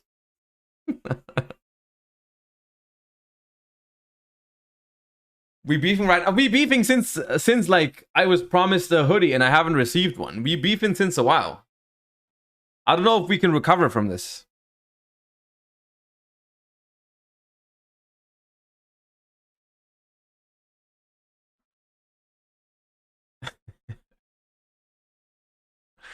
All right.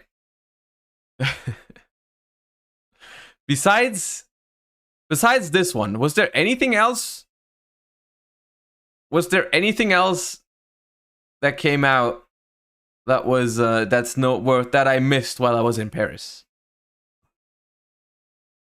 New trap tricks? Oh my, new trap tricks.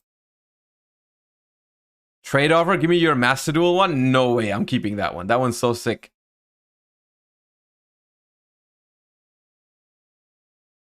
They Holatea? They called it Holatea?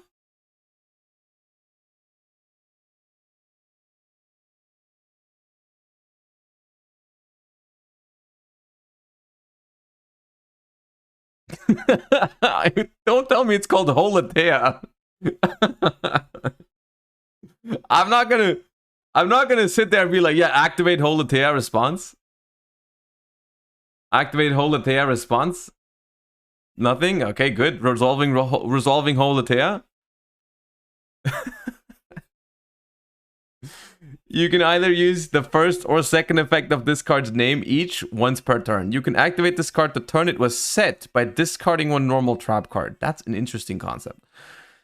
Special summon this card in defense position as a normal monster, plant earth level 4. You can banish this card from your grave, target a trap tricks monster in your grave, special summon it. You can use either the first or second of this card's name each once per turn. Wait, you can use either the first or second effect of this card's name each once. So I can use both? Or can I only use one of them? What kind of wording is that? We don't have that wording. It's one effect per turn. Okay, that makes it a lot worse. That shit's broken? I mean, I guess. Oh, I guess the revive effect is also quick because it's a trap card. So you can like bring back one of them on the opponent's turn.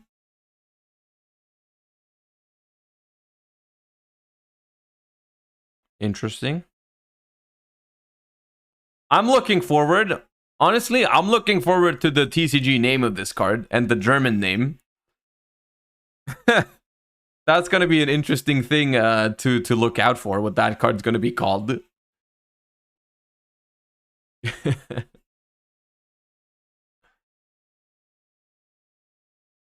Okay, there. I don't know what else there is. I do have a new camera and new mic. Yeah, I am now after all this time, I'm a professional streamer of sorts without a starting soon screen, but I'm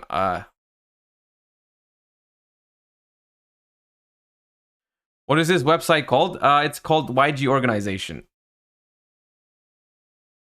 All right.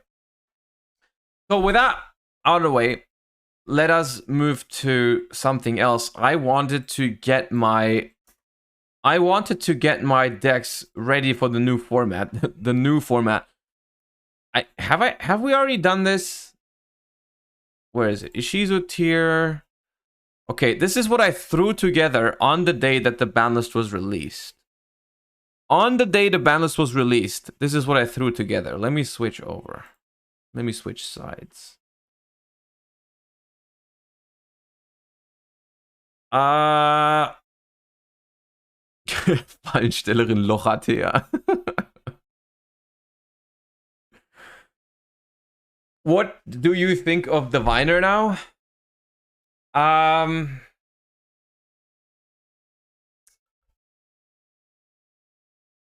Viner now. I'm trying to think of what changes about the Viner. Liar, you played Pokemon. I'm gonna be honest with you. The decision to play Pokemon on stream was the worst decision I could have made. It was the worst decision I could have made to play Pokemon on stream. You know why? Because I promised you guys to finish the game on stream, and we're gonna do that, and it was a lot of fun. The problem is I couldn't freaking go crazy and play all night. or like bring it with me and play on the train, or play at the hotel room, or play like literally whenever there's a new Pokemon game, I just get obsessed with it. I just get obsessed with it, and I couldn't do it. I just couldn't do it. I enjoyed it. I mean, we're gonna stream more. I promised you guys I would finish it, right, with you guys together. Probably during the 24-hour stream or whatever that I'm planning. We're just gonna finish the game. But like the last few days not being able to just become freaking addicted in the game and go down the rabbit hole of playing Pokemon was freaking annoying. I really wanted to.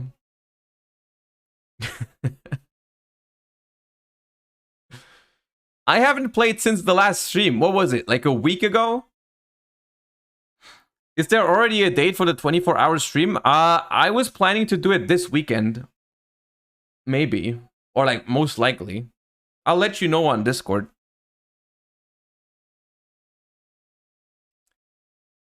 Alright. I am trying to think whether this on screen right now is the best way to play tier more. Well, it's a good list. I can see that already. But I'm trying to think if this is what makes sense the most. I like Ghost Bell. I think Ghost Bell is fine. I think Ghost Bell is fine.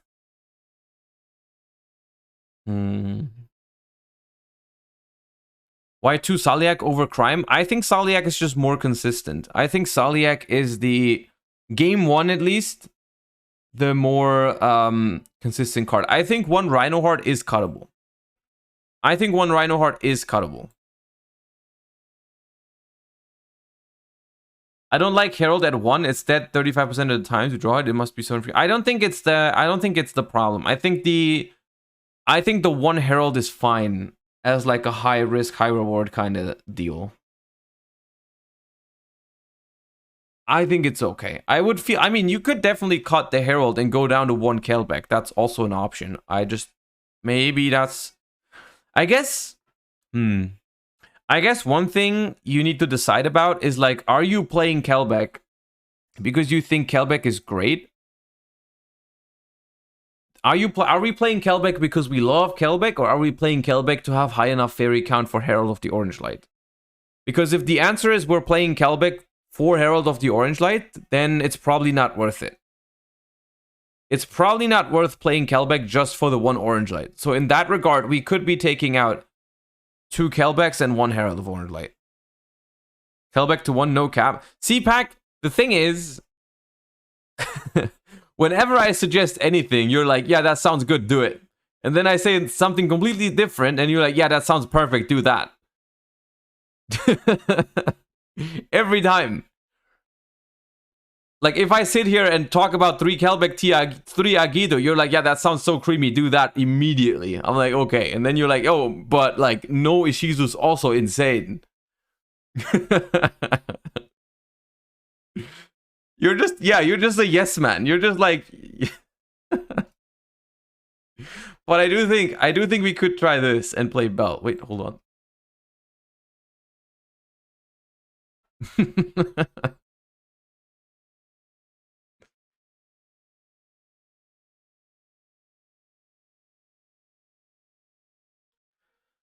Okay, I have one other idea that I was thinking about recently. What if instead of trying to play the maximum amount of Bestials, what if we tried to play Imperm, Veiler, and Mourner again? Instead of preventing Kid Kalos, we try to negate the Kid Kalos. Is one idea that I had. Of course, we're not going to play no Bestials. We're still going to play some.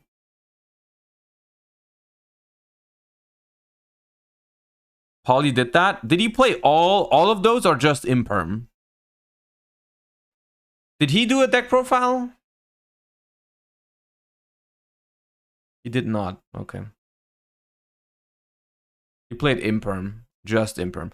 I mean, we could play just Imperm. That wouldn't be the end of the world. Like, we could play Imperm. Imperm is fine.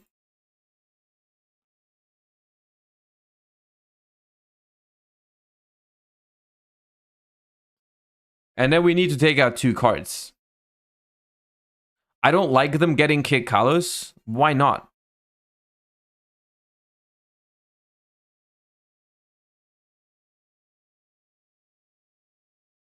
Ruled Kalos scary? I mean, the thing is, like, at this point, the question is, like, what is better, right? Is it better if we have 1 Bestial and we just hope they can't play after? Or do we have 1 Imperm, just negate the Kid Kalos and see what happens? And then, so that's if we have 1 hand trap. If we have 1 hand trap, would you rather have it be a Bestial or an Imperm? Which I would argue, if it's Magnamut, I would take the Magnamut. But if it's Druid's Worm or Saronir, maybe the Imperm is safer.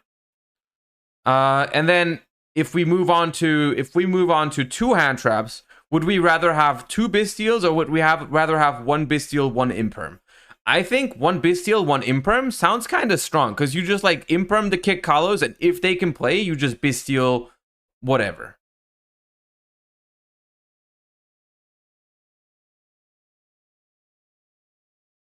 A Bestial would turn Imperm. Oh, well, yeah, then you just use the Imperm first, right? You use the Imperm first.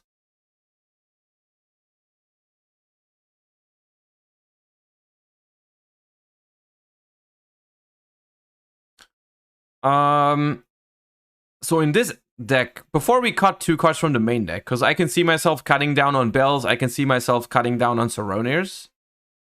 Imperm is also good against Flanger, which is an important argument, I think. The Shuffler's popping kit with the field is also a thing. Yes. But those hands usually also play through 1 Bestial.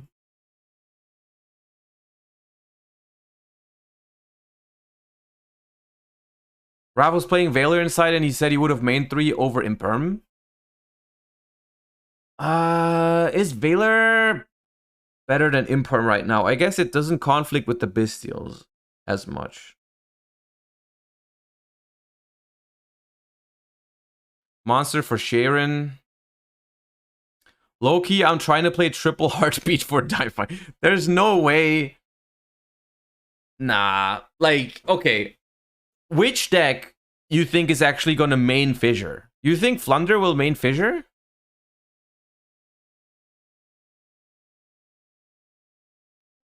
Yeah, but they didn't before. They didn't do that beforehand even.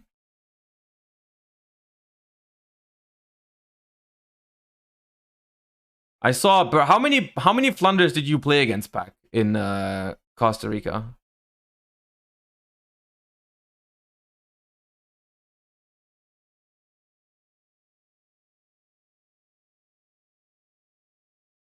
Five in Swiss, 7 total? That sounds traumatizing.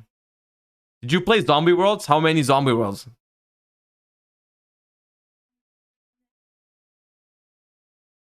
Shout out to Orange Lane.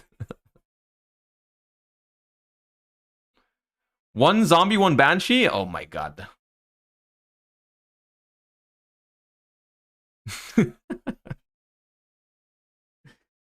Bro. My god. Streamer man, no more German speaking. Yeah, German lessons are over. The German lessons are over.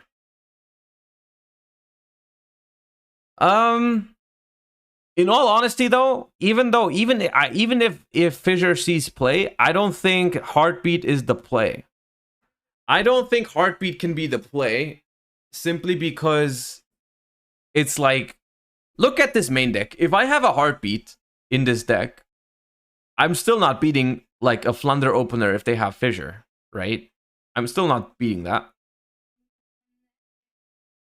The only card that I can see that would actually help with that is Crime. Right? What would be cards in D-Link to make the Flunder matchup better? Probably just Valor and Imperm, honestly. Those are probably the best main deckable cards for other decks. Because Valor and Imperm, I think, are also good against tier. Like, I feel like they are very underrepresented in the sense that everyone, like, now that Bystials are out, everyone is just jamming Bystials into everything, and people have kind of forgotten about Valor and Imperm. But before Darkwing Blast, like, Valor, Imperm, and Mourner were actually the best hand traps, I think, against tier, because, like, I think it was widely recognized that, like, negating the Kid Kalos was actually, like, the best course of action with hand traps. And despite the deck becoming more powerful, Valor and Imperm are still good against it. And Valor and Imperm, if you're worried about Flunder, I think playing Valor and Imperm over, like, Bell and Saronia or whatever is like a very fine course of action. Like, for example, if you have room, let's say you have room for 12 hand traps, and you decide to play 6 Bystials, 3 Imperm, 3 Valor, that's a very fine lineup, I think, against Ishizu tier. That's a totally fine decision, rather than playing, I don't know, 9 Bystials and 3 Bell or 3 Crow or whatever. Hold on one second. I need to take a quick pee-pee break. Quick, urgent pee-pee break. I'll be right back.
This man just said PP. Are we just going to ignore that? What do you mean? As certified Twitch lingo.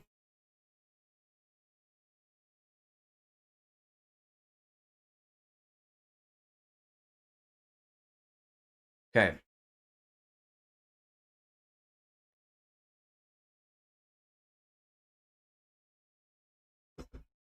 What would you play having 18 slots in Pure Sprite? We can talk about Sprite in a bit. What changes for Sprite? I want to, honestly, I think D-Fissure, as much as I hate Floodgates, I think D-Fissure is an interesting way to beat Ishizu tier. Macrocosmos, honestly, Macrocosmos I think just sucks. Straight up. I think Macrocosmos just straight up sucks. I think Dimensional Fissure has some potential though. Is there a sprite list that topped the last YCS? The YCS in Costa Rica was topped by some sprites. Yeah, you can go ! Spreadsheet. And you can see the lists on the Septo spreadsheet. Sci-Fi is the most honest, good Floodgate in the game. I mean, the reason why I think Di-Fi is interesting is because if you, like, Di-Fi, how do I say this? Di-Fi is actually good going second if you play a real deck. right? If you play a deck that can beat a Shizu board, right? And I think it's healthy in a way. Well, I mean, okay, calling Floodgates healthy. Hold on, like the thing is, it's like it's not good in the like quote unquote like stupid decks, right? The whatever like completely Floodgate focused strategies. It's like for example, the stun deck. The stun deck we played earlier, not we played, the stun deck we saw earlier was like, if that deck has D-Fissure going second, it still loses because it can't even beat like the board that they have, right? But if a good deck has D-Fissure, like an actual good deck, it can beat tier on the back of it, but it's not as simple as just activate it and win the game because you still need to work for it. You still need to out their board somehow in order to win the game off of D-Fissure, right? Because the D-Fissure doesn't do much other than stop their follow-up, right? Runic with D-Fissure, yeah, maybe Runics, maybe Sprite, maybe some sort of deck can play under D-Fissure like well enough for the card to be playable in the main deck. Because, I mean, if you go first against tier, you just win, and if you go second, maybe the card helps you outgrind them. And at the very minimum, I think at the very minimum, the D-Fissure, even going second, forces a crime, which is like worlds difference than a freaking Macrocosmos, what it does, right? Like Di-Fi is just, I think, a solid card in this upcoming format. In some decks, not every deck. I don't know if it's good in Flunder specifically, because Flunder, even if you have a Di-Fi going second, like, Flunder typically doesn't care about the follow-up from Ishizu tier that much, because you either, like, out the entire board and set up a Floodgate, or you don't. And Di-Fi doesn't really help with breaking the board. Or stopping any of their, like, Sulliak, whatever.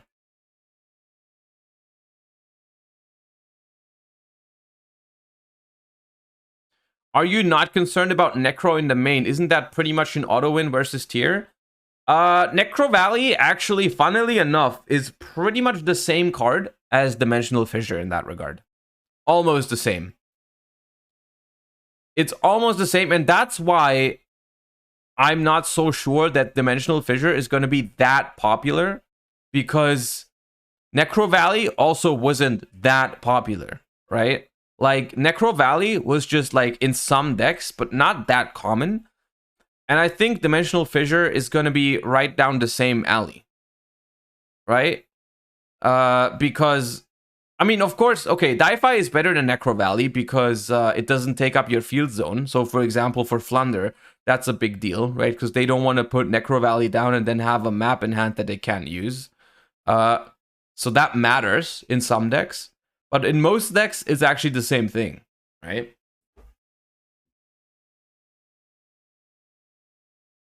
Well, we'll see. An additional problem is just that, like, those cards are just so bad against Flunder, which is annoying. I guess Necro Valley stops 3, for whatever that's worth.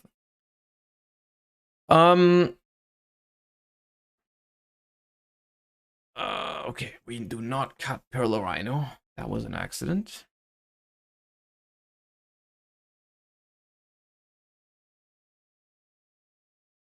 I think this list looks very solid. I'll say it.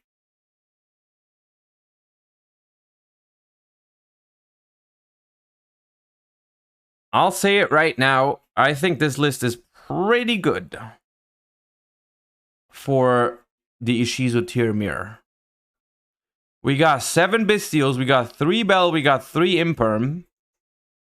No, this list is nice, I think. I think this list is nice. Yo, Lampy, thank you for the raid. How was your stream? Would Avarice be good in the mirror? No, Avarice is not a very good card anymore. Surely you max out Saronir before Bell? Saronir and Bell are very, very different cards in a few ways. I'll say it that way. The way I like Bell, or why I like Bell, is that Bell is not a very good defensive hand trap, right? If you're going second and your opponent starts playing with the tiers, Bell is not very good because it doesn't stop enough. It stops like one tier in the grave if they can't chain block it, but it's not that good.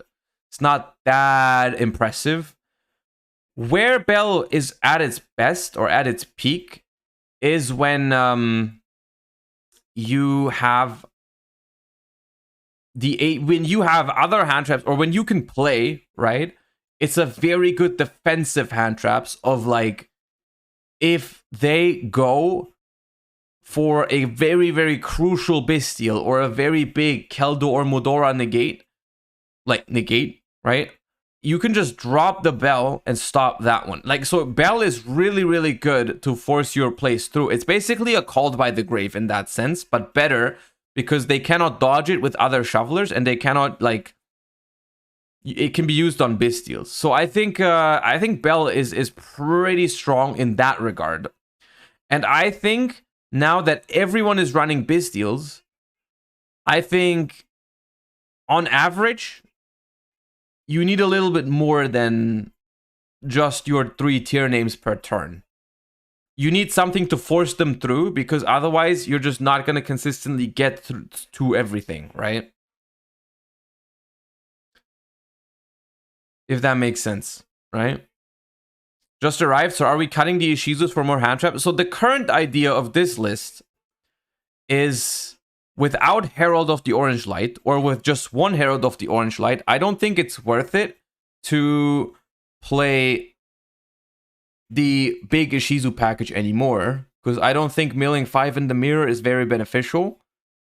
And so Herald goes down to 1, so we cut Kelbeck and Agido down to the minimum, and then we also cut the 1 Herald, and then we have some room for some other defensive cards.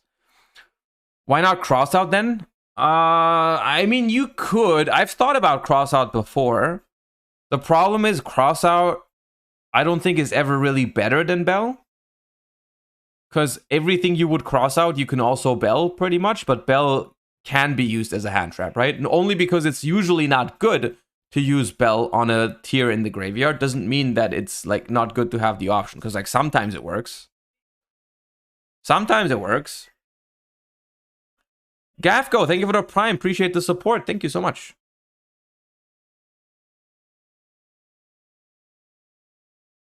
I've been letting the first fusion resolve, then I Bell the second if there's no chain block, then I pray they don't get to Asa if they play it and take me out to the gal. Yeah, I mean, Bell, I wouldn't assume that Asa is going to be standard, especially with I mean the trend right now, what would you say was the trend before the ban list? I would say it was 3 Kelbeck, 1 Agido maybe was the trend. I think with 1 Herald of the Orange Light, the trend is not going to be 9 to 10 Ishizus anymore. It might be 7. This might actually be the standard. Maybe 9 is what people do, like 3 Kelbecks, because Kelbeck is actually respectable as a hand trap. Will you test this? I mean, if you guys are interested in seeing some Ishizu tier gameplay, which I'm hearing mixed feedback on, right? I can try to teach you a little bit about it.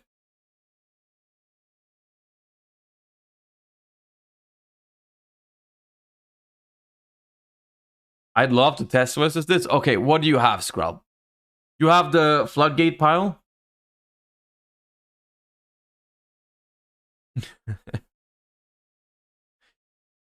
We can do some game. I mean, the thing is, chat. The thing is, I know some of you are sick of Ishizu tier. The thing is, I'm a competitive Yu-Gi-Oh streamer, so we're not going to get around. We are not going to get around some Ishizu tier gameplay in these next couple months, right? I have to do this at some point, right? Opinion on Triple Tactics Talons, main or side instead of Bell or Imperm? I think it's fine. I think Challenge is in this spot where I think going first it's better than these, and going second it's a little worse. Right? And so that's on you if you want to do that, right? If you want to have a card that helps you going first, but it's not that great going second. Congrats on the recent win. Any chance you could do an updated Despia build? I've been thinking about that in my... Yeah, I've been toying around with some YouTube video ideas. And one... I have some ideas of like giving out like updated versions for the new format of some of the decks that I've been toying around. It is a request that I get a lot of like, what is your opinion on this or that deck? Not just like not just a tier list, but also just like the deck list that I would use. Of course, I don't have the opportunity to test every single deck to perfection, but I can definitely at some point make a stream where we try to work out like a quote unquote standard or solid list for all of those. Yeah. What's the reasoning for Scattershot inside just for time? You can send it with Sprint in yeah, basically. It doesn't have any other purpose.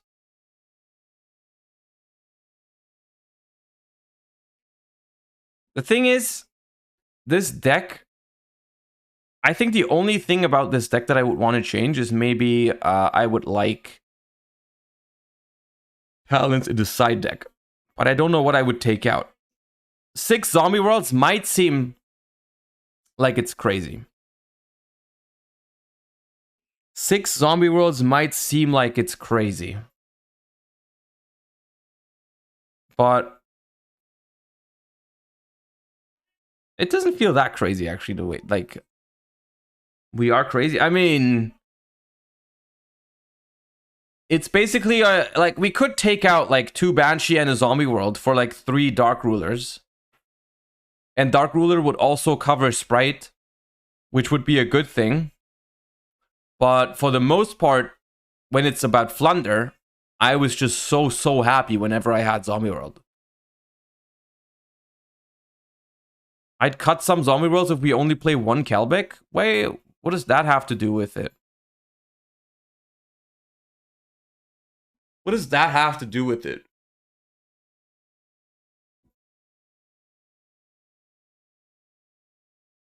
Is set rotation here field spell disruption? I guess set rotation...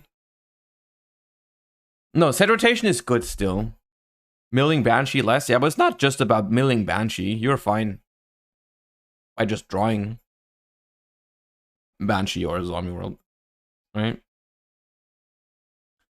So the thing about Zombie World set rotation was that last format, it was not only another copy of Zombie World or Planet, it was also an excellent Mystic Mine out. Like, just on top of that, which was cute. Now, without Mystic Mine, you could take out set rotation, but honestly, I don't know why you would want to. Like, if I'm playing against Flunder going second, it's very good to have the option either to put up Zombie World immediately or just get Pearl Rhino and stop map. I think it's great. No, I don't think you would want to cut that. You could cut 1 Banshee or 2, but I don't know for what. How do you side versus Sprite with this? I mean, you side Twin Twister, I think. But I do think you could struggle against Sprite if they play End of Anubis and... I guess, no. Wait. Like, the thing is, you struggle a little bit against Toad, but if they go for Toad, they usually don't have End of Anubis. So, like, most people prefer End of Anubis right now, I feel like, with Mannequin Cat, especially after siding. So...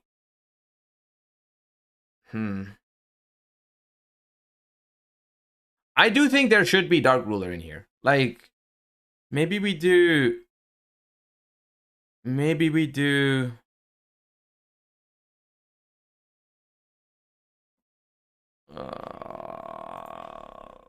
This...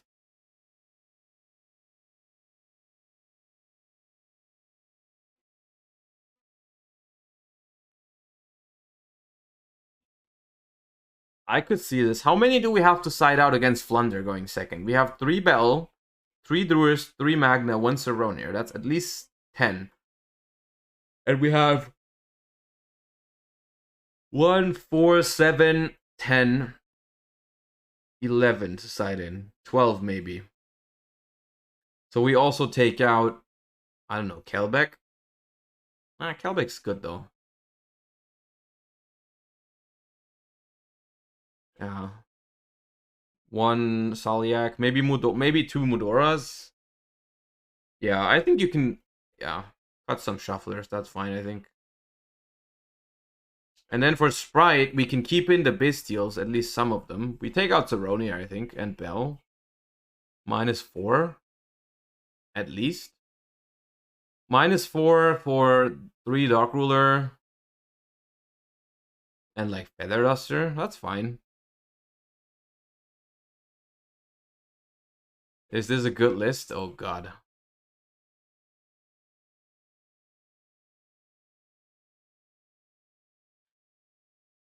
You know what the funny thing about this is? You know what the funniest thing about this is that it actually would win against Ishizu tier whenever you go first or you draw Shifter.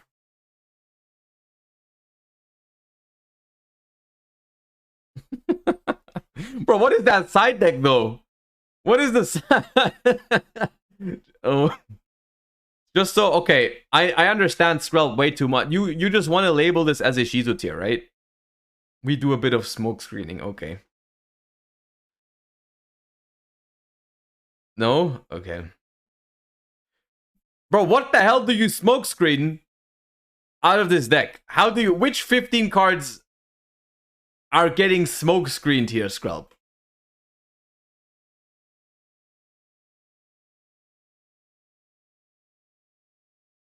There's no way we keep sharing. Don't worry about it. Okay. I guess we can easily keep Metaverse. So we take out Macro, Di-Fi, Shifter, Shadow. No, there's too many. There's too many. No, I don't approve this. I don't approve this. It's not well thought out. You have too many cards to side out.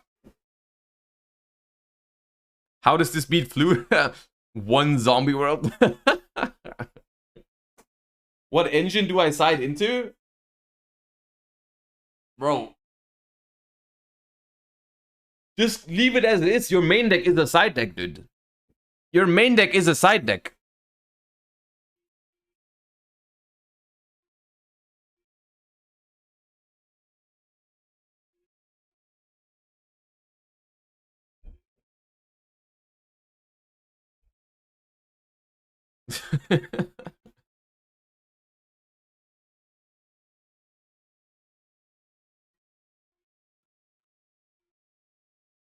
Where's the prosperity? I think chat, I think you're taking this a little bit too seriously now.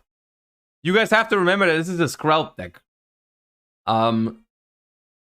People out here analyzing this list like, oh, we should definitely add prosperity because this deck doesn't need its extra deck. Yes, this could be better.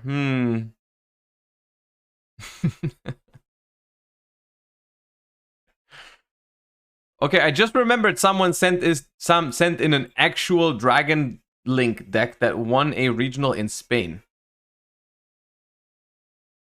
So I'm down for that. Muy buenas chicos, estamos aquí con el campeón del regional de Barcelona, con Ethan, que ha jugado Dragon Link. Con Bestial, con un nuevo de Bestial. Bueno. Sí, Dragon Link, Bestial al final. Y nada, algo que decir antes de empezar con el profile. Nada, a ver, el juego este mazo que me gusta mucho, estaba jugando Rico antes, con el nuevo formato, pues aprovechar los vistes. Es verdad que es un mazo que es un poco peligroso, ¿no? Porque con tanta Super Body, con tanto vista que llevan los demás, pues te puede ir difícil, ¿no? Pero bueno, si sabes jugar alrededor y tal, pues es un buen mazo, muy recomendable y es de mis mazos favoritos. Para que, pues, muy bien, vamos por el mazo ya. Vamos por el mazo, primero los Rockets, es los números estándar, es juegan hoy, 2 Tracer. They are speaking a made-up... How are we calling Spanish a made-up language, dude? What the hell? Un Recharger, un BB y un Absoluter. Hay gente que juega un Rocket Tracer, está mal. Hay gente que no juega el Synchron, está mal, porque se robas cualquiera de ellos y pierdes toda la jugada. En Absol hay gente que juega 2, puede estar bien si juegas el Tracer, puede ser. It was made, I mean, okay. Y los campos que son buenísimos, ¿no? Esos son los Rockets. Luego, el mejor starter del mazo, Safer. Yo, actual Dragon Link cards. Og. Absoluta, es combo Safer con Lugerion, es combo Safer incluso solo. Safer solo y cualquier otro dragón en la mano es Borderlands Savage. Entonces, solo con él es muy bueno. El efecto es muy bueno y el efecto de cementerio te puede recuperar tanto el Levianir como el Lugerion. Luego de monstruos caos, los dos bebés y el Levianero con sus 3 Chaos Space son buenísimos. Como digo, un Safer solo te busca cualquiera de los dos, depende de la situación y es como la Chaos Space es una carta absurda. La tengo que follar, por cierto, me compré las secrets. Es muy bueno y el Levi. All languages are made up if you think about it. Yeah, I don't have a response to that. You got me. Lo único extender así más puro que juego es el Nocto. ¿Por qué? Primero porque Safer más abso es que tengo un 7 para buscar. Y segundo porque muchos mazos. No bestial. I think they said bestials in the beginning. They said there's no way there's no bestials in here. Yeah, I see the Magnum coming. Boom, $60 on the table. Or wait, how much is Magnum right now? Is it still 60? Or is it even higher? Please don't be higher, dude. Please don't be higher than 60 for 3 Magnumuts. Okay, it is around 60. Depends, did you sell yours? No, I still have them. If I sell them, I mean, you better hope I don't sell my Bestial Magnamuts, because you know what happens if I sell my Bestial Magnamuts. They go up to the moon after. Because that's always how it goes, because the universe always makes me regret. The universe always makes me regret those things. You sound so different. Yeah, I have a new mic. I have an actual good mic now. So, yeah, welcome to my real voice.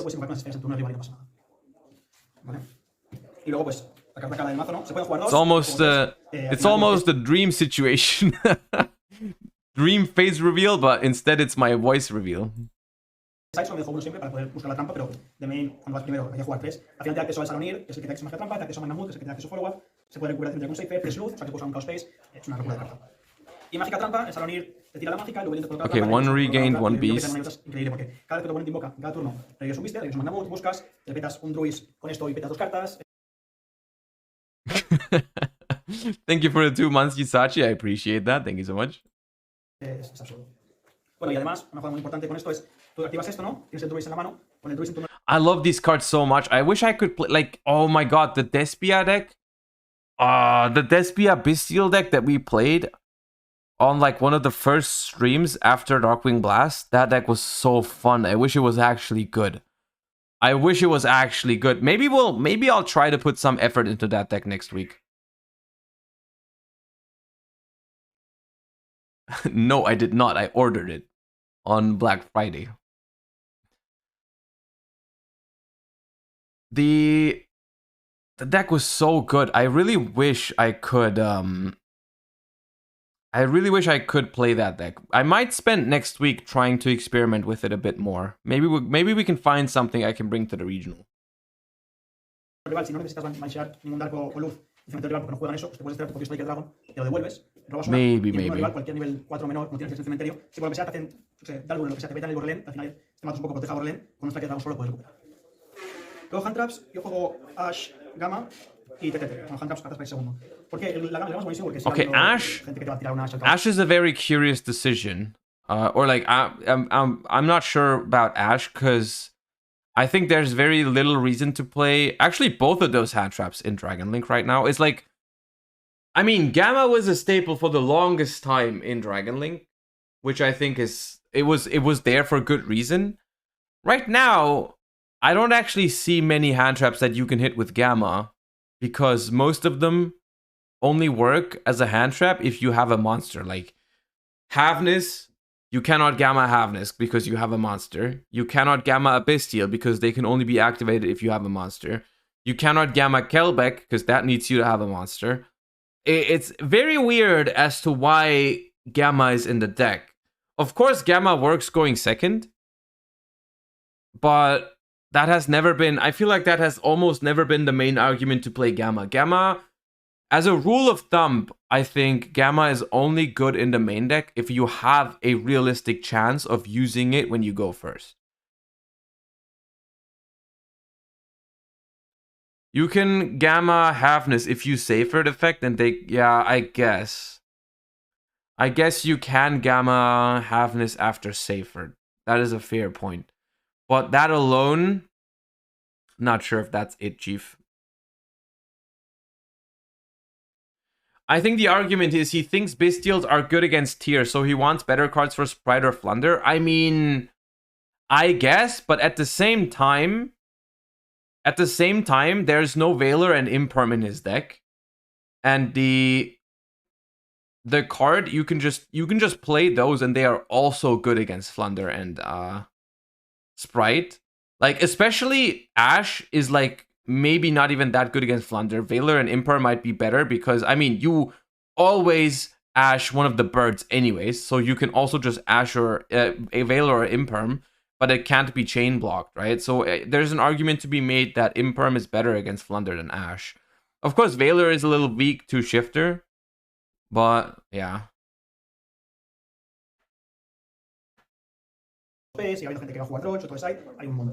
Ash is never bad against anything. I mean, kind of, but so I would argue Imperm and Valor are very much the same in terms of that, Nips. Like, I think Ash was like that for the longest time, where Imperm and Valor weren't quite as consistently good. But I think right now, Valor and Imperm are pretty much as consistently strong against most decks as Ash. Like, you'll always find something to Imperm against any deck right now. Porque bueno, es un poco una carta genérica que te da seguridad. Contratear, la gente no la considera muy buena porque puedes parar una Halflings en tu propio turno y no le dejas combat. Si tienes ATT por encima de la mano, puedes parar una Shaden. No sé, me parece una muy buena carta. Y la mejor, esta carta que es ridícula porque hagas lo que hagas, va bastante bien. Si tienes que robar dos, vas a robar dos y vas a robar cartas buenas. There's a new buyout? Oh my god, what did they buy out? I guess link it, I'll see what it's about. En turno 1, pues le miras la mano y ya ganas la partida. Si al final si es el efecto para mirar de mano, ríndete, pues 40 de main, exactas. Extra deck. Sí, hostia. En semifinal hice una TTT, miré la mano, había una Dimensional Fissure, una Evelyn y tal, me olvidé completamente de la Evelyn, le dejé la Evelyn porque digo, bueno, un Savage y la tengo y lo demás no me afecta y me olvidé completamente y lo que sudé ese game para ganarlo, un grindeo de locos. Pero bueno. Extra deck es el estándar de la Dragon, yo creo que está muy optimizado, hay algún cambio que puedes hacer, pero he usado las 15 cartas y no cambiaría ninguna. El Striker Dragon, que con amigo, por favor, prototipio 2. Qué carta tan absurda. Pistis, 2 links 1. Ascendant of Thunder. Wait, isn't that just a level 7 you can special by paying 2,000 life points? Okay. Link 2 es una burrada. Esferas que te da el levantar y el fuego con el Magnamut. Dark, porque robar de los demás está muy bueno, quieres subir. Romulus va a buscar Rabin. Mascarena, no la usas mucho, le he bajado 2 veces hoy. Pero a veces que te lo quedas a Dark pronto o que no tienes acceso a Tracer y es una buena carta. Pues al final, entre la magia y la trampa, si vas a tener robos en turno rival, vas a tener cartas para descartar con el unicornio. Está muy bien. Deal y Quad, estos van juntos. Nunca usa el efecto de este de Petalink del rival. Yeah, it's for Kashtira, I think. Revives y solo con 2 voces de oscuridad ya tienes. Level 7 is the new level Link 3, unicornio y triple boost. Triple boost a veces no hace falta hacer quad warrior, pues hacer triple boost y gastar un monstruo menos. Y el unicornio pues para romper campos, sobre todo cartas atrás que no ves. Este mazo al final no tiene mucho más de petar cartas atrás cuando intentas hacerlo detrás, ¿no? Entonces es una buena carta para sacarte esas cosas. Y Artes Code porque, bueno, para petar campos es lo mejorcito. Lo que he sacado una o dos veces hoy, sobre todo en la semifinal justo esa. Me ha dado la partida. Me puede meter 3 bichos en el campo, hacer un unicornio, meter el cuarto con la búsqueda del Chaos Space y petar con Artes Code al final pega muy fuerte. Y la mejor carta del mazo, Euroland, Dragón se ha convertido un poquito en proteger la torre. Y esta carta para la mayoría de mazos es muy difícil de quitarse. Tiara, por ejemplo, tiene que usar las trampas para quitársela porque si no se la puede quitar. Panel de los efectos, sprites, si controlas que nunca llegan las magias, no se la pueden quitar. Can't wait for my single Sacred Sword of 7 stars or whatever to be worth money again. Has that card not been reprinted to Oblivion? I guess not Oblivion. I don't remember that many reprints, but a couple times? Y con el Magnamut que has tenido un campo haces antes de hacer nada y ya tienes rotación. Y luego los Synchros, 208, el Savage y el Starlight. Este saca mucho más de lo que la gente piensa, no le saca por el objetivo que la gente piensa. It was in maximum gold, yeah, then I don't think it has that much potential to go up. O campos, por ejemplo, cuando Castrila, ¿no? Que deja muchos bichos muy still not cheap? Wait, what does it mean not cheap? Y te vales el campo. Y el Savage, todos los mazos tienen que. Y la última, la Dragonesa, cualquier viste más 3 es Dragonesa, pues incluso con el driver. Secret Dracozac is way up. You think they're gonna play Dracozac in Kashtira? I'm not sure. 3 roles, que creo que no se ha metido nunca, solo contra una grande y no se ha robado. Llevo 2. ¿Un segundo? Aquí. 2 Blues de Side, para los matchups donde sí que el loot de oscuridad es relevante, sobre todo Tiara, hay que ir preparado y esta carta es la mejor que hay para eso. 4 cartas para petar atrás, aquí no hay Runics, no se pega Runics, entonces el túnel es bueno porque no puedes jugar si no tienes cementerio, entonces el descarte es útil, petas 2. They played in everything? Wait, they played in the OCG? Why? They have Tomahawk, why would they play Dracozac? Realmente esta carta era para Sprite, esperaba bastante Sprite. If you think about it, Dracozac is basically Link Cross. Okay, well. Pero si tienes una carta como esta que va en el campo, metes el Borderland puede pegar todo. Entonces da Ruler, escalar Borderland es súper fácil, le barres todo el campo, tienes negación, más lo que hayas conseguido. Y luego esta carta que es una hand trap poderosa, que en games que vas ajustados pues hace un poco de max P, ¿no? Que la I don't have anything to add onto that. Sí, quiero tener 3 iguales, pero no consigo. ¿Estás jugando alcohol? Sí, 2 de ellos. Pero bueno, yo uso el torneo, sí, vamos. Y nada, pues muchas gracias a todos. Nada, agradecer, enviarles saludos a toda la comunidad de Barcelona que sois leche, a Miguel, a Ramón, a Sergi, a Xavi, gracias por jugar el evento. Panda, Chema, Minge, Nico, Abde, Jordi. Dracozac can also out stuff like Gozen in a few occasions. Wait, did we see the side deck? Oh yeah, we did. Okay.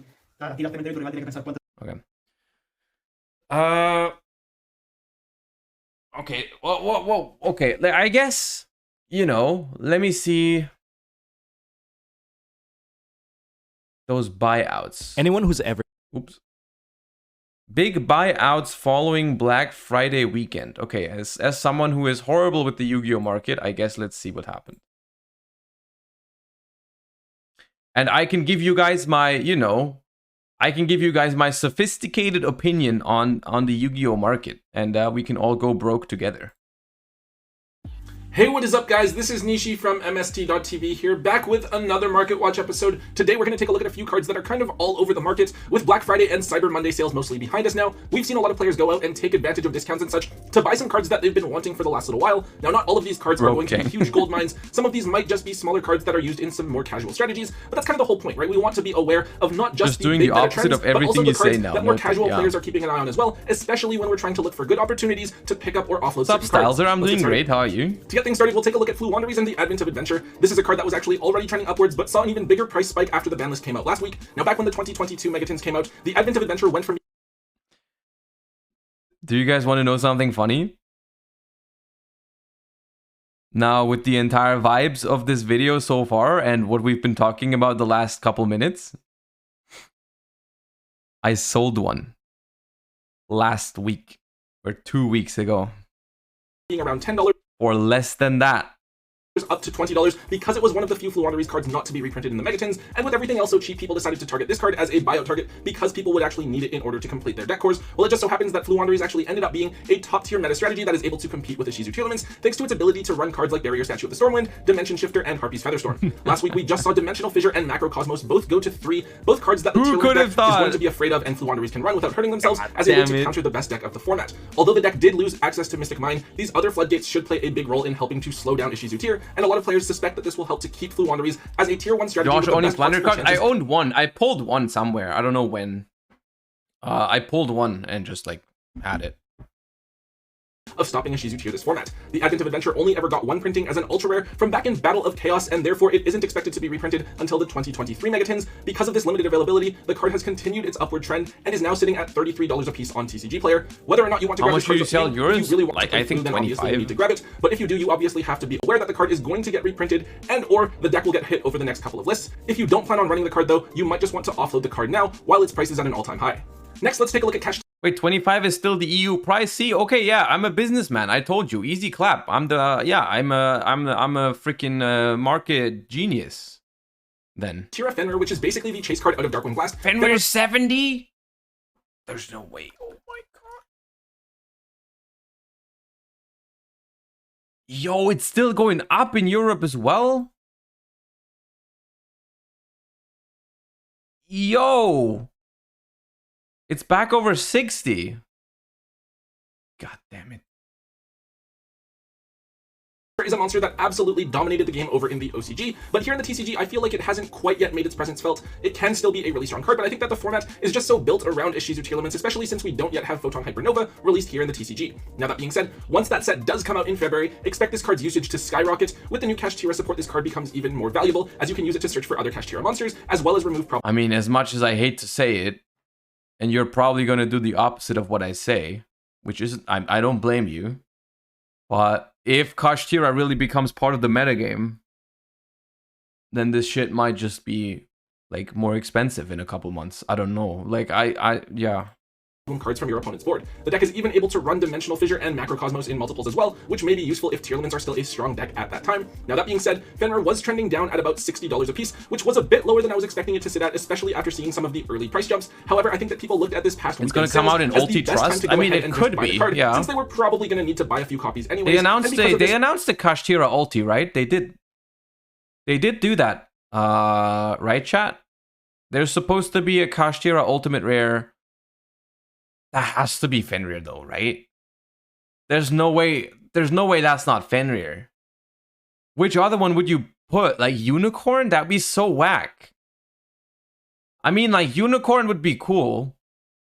Kind of, but like Fenrir? Hello? Ulti Ogre. Imagine, oh my god, that'd be such a freaking, I don't know even what kind of move that would be. It's not a Giga Chat move. I don't know what it would be, but like I mean, it'd be class humor. Like, I would actually find that so funny that I wouldn't even be mad about it. Like, if they put freaking ulti Kashtira Ogre into the freaking OTS pack, that'd be so funny. I'd be down for that. Fenrir did see a solid $10 price jump and is now up at $70 per copy. Obviously, if you don't like Fenrir, then you don't have to use it, but I think a lot of people will view it as a stable card and will want to own at least a set moving forward. It could be the Exceeds. Expect this card's price to remain pretty steady one of forward. the Exceeds. It's already quite high, so don't go ahead and buy it and expect to resell it at $100 or anything crazy like that. But at the same time, if you want some for yourself to use, I would just go ahead and grab them because I wouldn't be expecting the price to come down anytime soon either.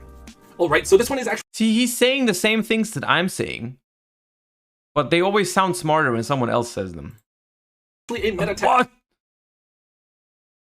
This is just the high rare version, right? Card, but I think it's still important to note, Set Rotation is a quick play spell card that is limited both in the TCG and OCG, which I think makes sense when you also remember that Terraforming is limited too. It lets you set a field spell from your deck to each player's field spell zone. Okay. The common is still worthless, right? You can't activate any field spells over it. So this is basically... I mean, to be fair, like, commons are just, like, objectively better than the super rares. So, you know, like, if anything, the super rare should be worth less than the common. Like, the common is just way cooler. An extra copy of Terraforming, providing easier access to your important field and spells.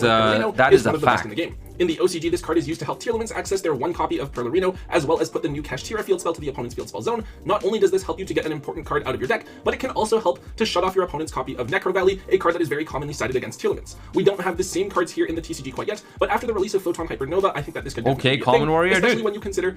I'm a man of my word. If you have a super rare and I have a common, and you ask me to trade just one against one, I'm not doing it. I don't want it.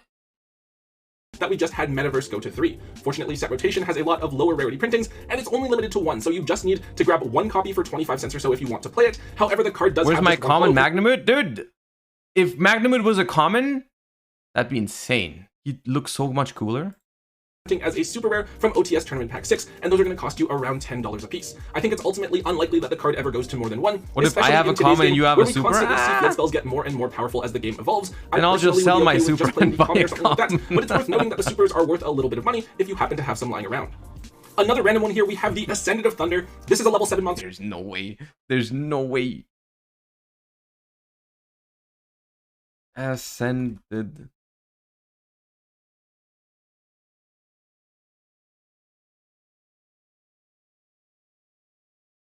Okay, okay, there's a billion commons for like 2 cents. All right, calm down.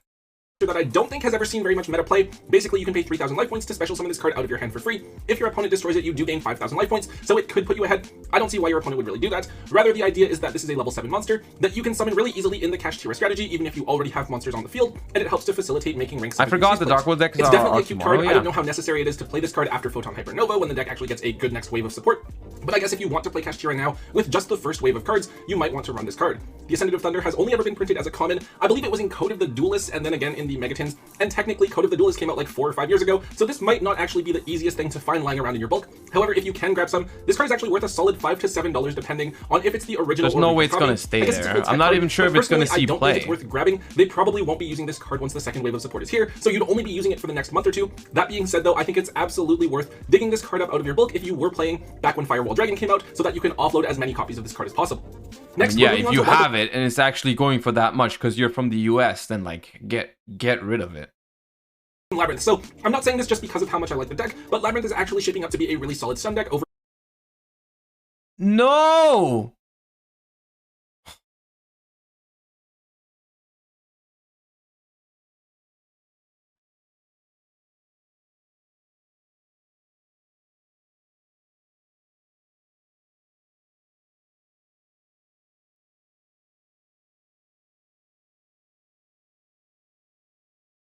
Oh, God damn it, no.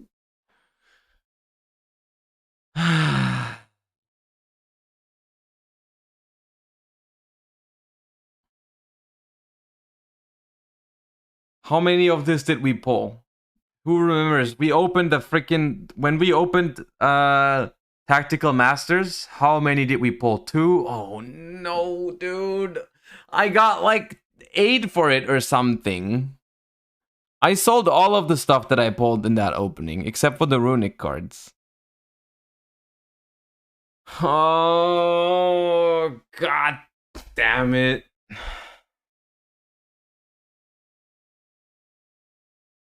in the OCG. Obviously, their game is dominated by the tier limit deck as well.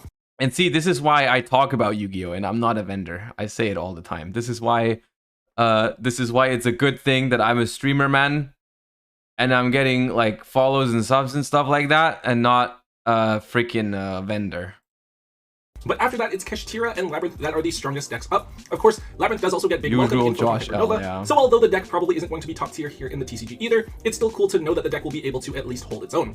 Welcome Labyrinth is of course a key card for the strategy. It's basically a Scarlet Sanguine, summoning any Labyrinth monster directly out of the deck. Now over the last month or so, we have seen this card start to trend up in price. This was down at around $17 for quite some time, actually like most of the time since it was released. Now however, the card has climbed all the way up to $27 to $28 for a single copy. This is a decent amount, especially when you consider that Tactical Masters also Josh needs to stream to support his bad financial decisions. Really to have come out of the same side set. Obviously with the theme we need a so Josh good, investment emote. We're just gonna make I'm gonna make some emotes like that. Yeah. Cards anytime soon. It's not like they're a dominant archetype the way that Eldritch or Adamancipators were.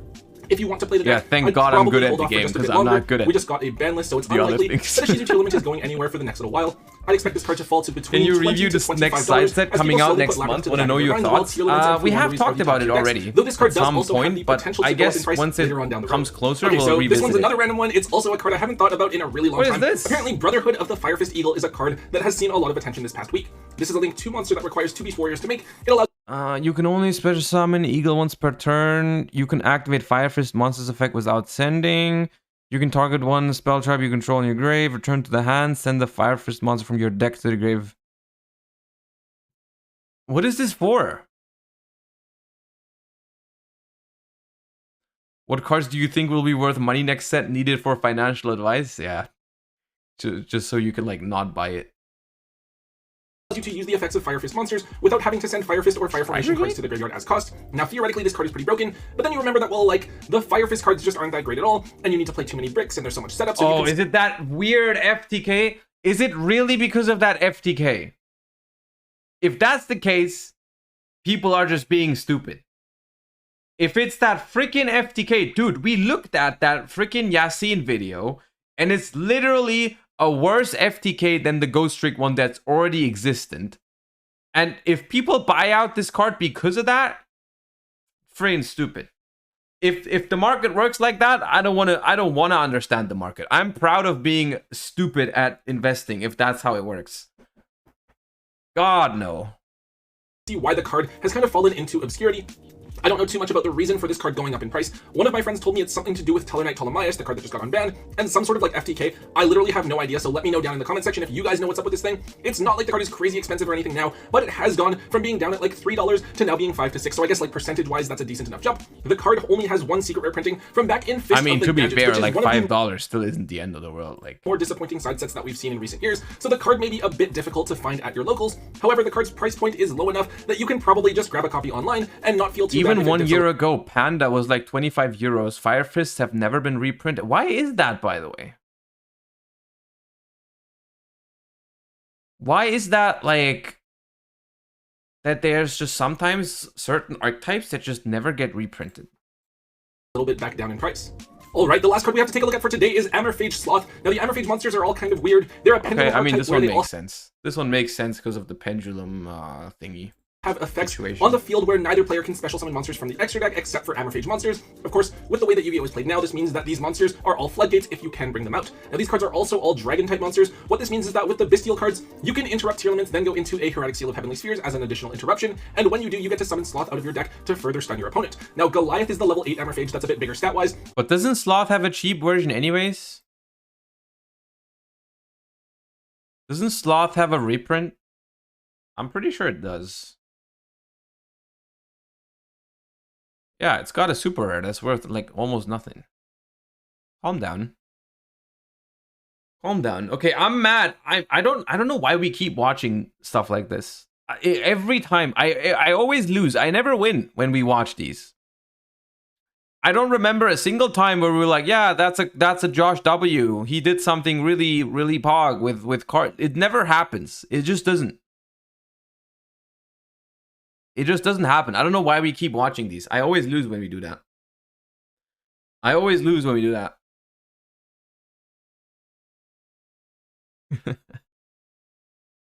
That is why it is funny? Okay, I guess. You popped with Beat Cop? Oh my god. Okay. You were not here when we talked about Beat Cop, right? There's no way you were here when we talked about Beat Cop. What happened with the Beat Cop incident? Because you realize, okay, yeah, okay, there's no way you were here. When, okay, I'll say this one last time and then this story will die, okay? This story will never be told again. Delete the VOD, like this, you know. The Beat Cop incident hurt my soul. Yeah. Okay, so the Beat Cop incident, right?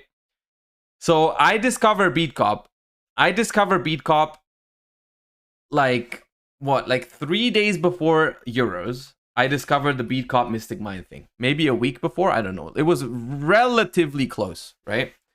And it is too late for me to go on market and order it. It is too late for me to do that because it wouldn't arrive in time probably. Because I'm leaving on, I think it was Thursday for Euros. And it wouldn't arrive by Thursday. So I just don't buy one. I don't buy a single Beat Cop of the Underworld. Or from the Underworld.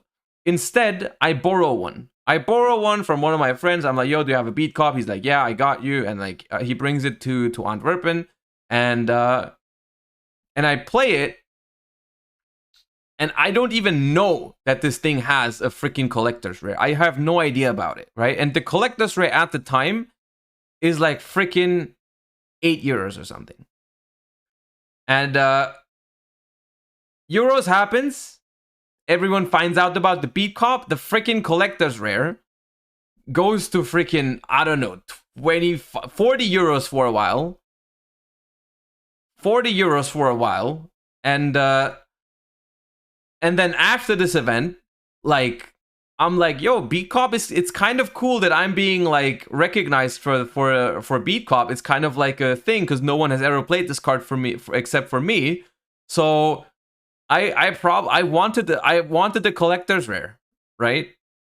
I wanted the collector's rare now because I kind of made it pop off, right? And then I had to pay the freaking high price for the collector's rare, even though I made it spike. I didn't have a single one, and I had to pay the freaking bloated price that I caused just to have a single copy for myself.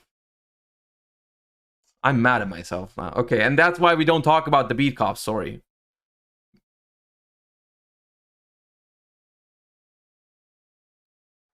That's enough. That's enough. That's enough. And this is why, long story short, this is why followers and subscribers of this channel literally make more money than the sub costs. Because you literally just do the opposite of what I say and what I do. And your sub pays for itself. Easy clap. That's how we all win. This is the dynamic. That's how it works. Did you at least buy the turtle? I have like, yeah, I have a turtle. You made me rich with runics. You're welcome. You're coming to Australia, YCS? I am not coming to YCS Sydney, unfortunately. At least not this one. Maybe at some point in the future, if like, yeah.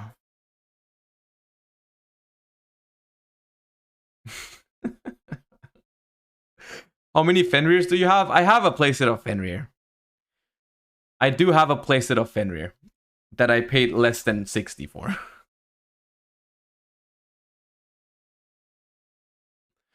You were the reason my collector's rare runics doubled in price. Well invested sub. See, you're welcome. See, that's what I mean. We both win. What happened to the fourth? We do not talk about... Okay, look. Have I not suffered enough? Why do you ask about the fourth Fenrir? Why do you now ask about the fourth Fenrir? You didn't have to do that, Neps. We don't have to talk about the fourth Fenrir here. You know very well. You know very well what happened to my fourth Fenrir. Because Fenrir is going up right now, so you know what happened with it. You already know. You already know what happened. More story time? I mean, that's not a big story. I bought 3 Fenrirs and then I pulled 1 Fenrir in one of the, like, in the box opening, and then I sold it and then it went up as it usually does.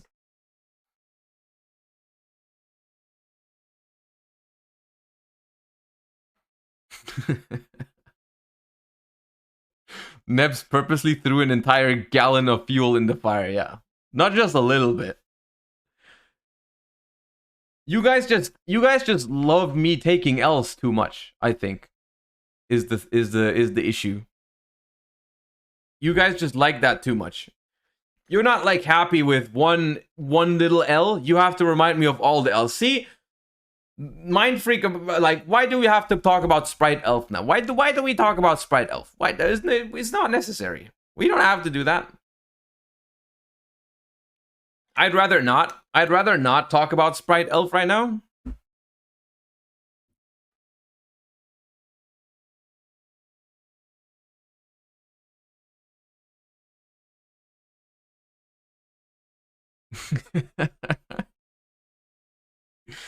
Anyways, see, we've timed out. Oh my god, let me close this one real quick.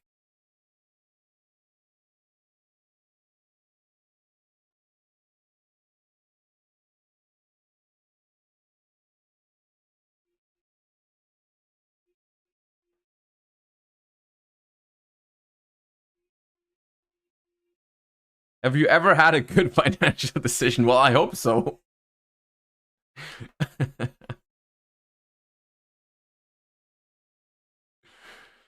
I remember when Josh told us 4 euros was too much for Magnum. Oh god. That might be, honestly, that might be the worst one out of all of them.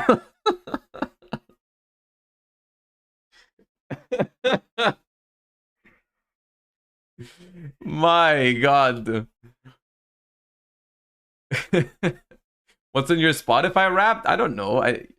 Yeah, but thank you for the 3 months. I actually don't listen to much on Spotify other than my stream playlist. Most of the time, if I listen to Spotify, it's just my stream playlist. So you can just go ! Playlist, and that's literally what I listen to most of the time.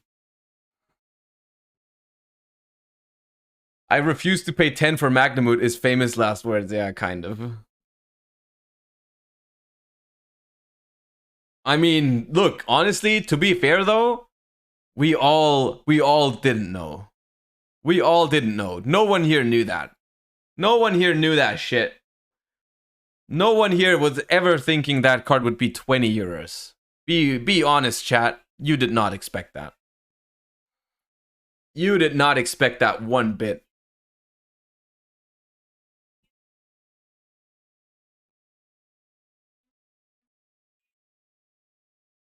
I bought it for 6. I mean, yeah, but you weren't expecting it to go up to 20. Like, don't act like you did. Don't act like you did.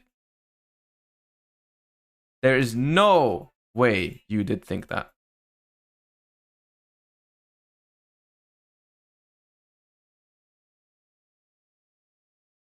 I'm going to a regional on the 17th. How mandatory are time cards in the side for events? I honestly, I am not sure if it's correct in most decks to play something for time.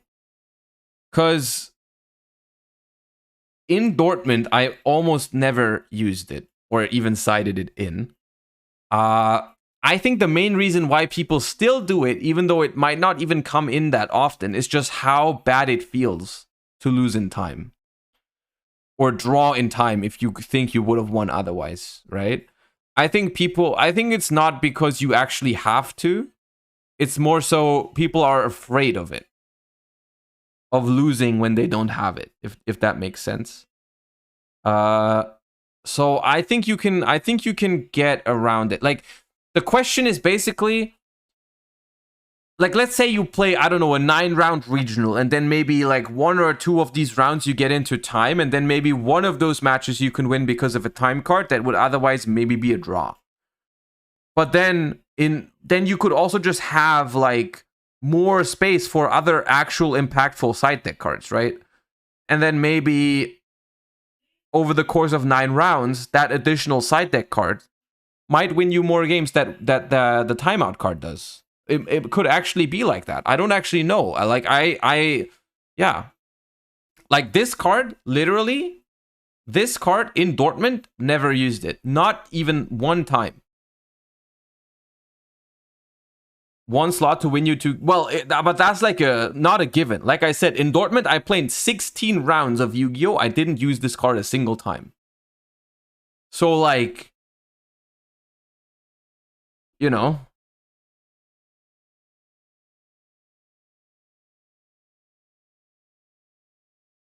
I will have a regional also on the 18th of December, but I'm really unprepared. Any suggestions?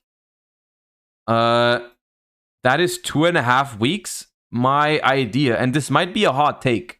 If you have 2.5 weeks and you're unprepared for the regional, prepare. Hog you. Giga Chat tip 5 head.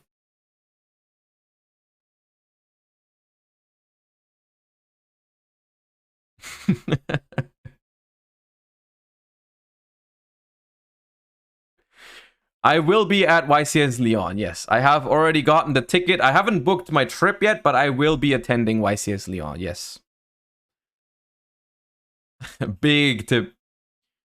And I will also be at the German Open, yes. The German Open in December, I will also go to. But I will not be playing the deck on screen here. I have promised not to play tier limits. So currently in my head, I'm trying to figure out what I should play instead. Kind of weird to play Yu-Gi-Oh! On an Advent Sunday, is it? Is it weird? I don't think it is. Like, I guess it depends.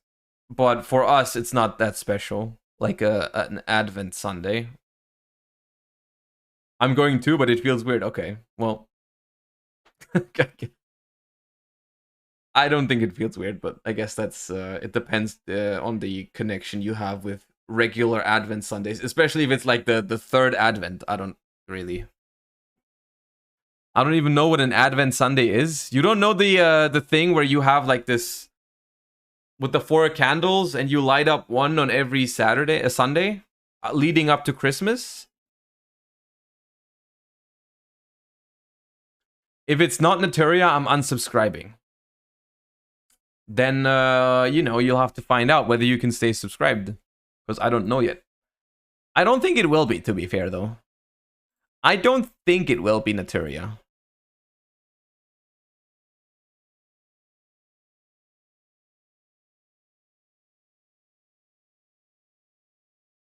Play Crystal Beast? Well, and when you say Crystal Beast...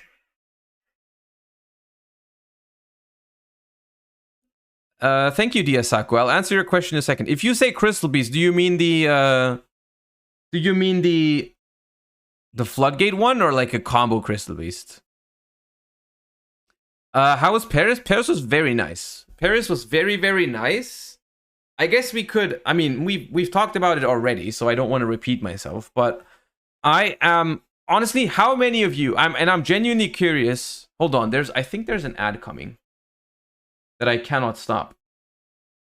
Yes, okay, there it is. Adj. I'll wait until I ask the question.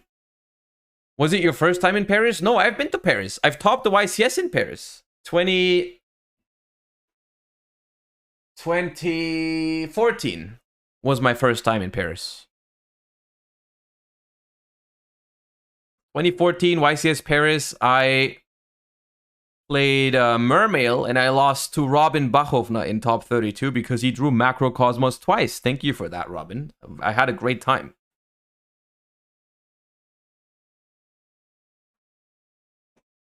I had a great time losing to Macrocosmos twice in Game 2 and Game 3. Hog you. You ready for more Macrocosmos? I think there's not going to happen anything with Macrocosmos. Like, I'd be so surprised if Macrocosmos actually saw play. Misio Tezu, thank you for the 2 months. Appreciate that. Welcome back. Thank you so much.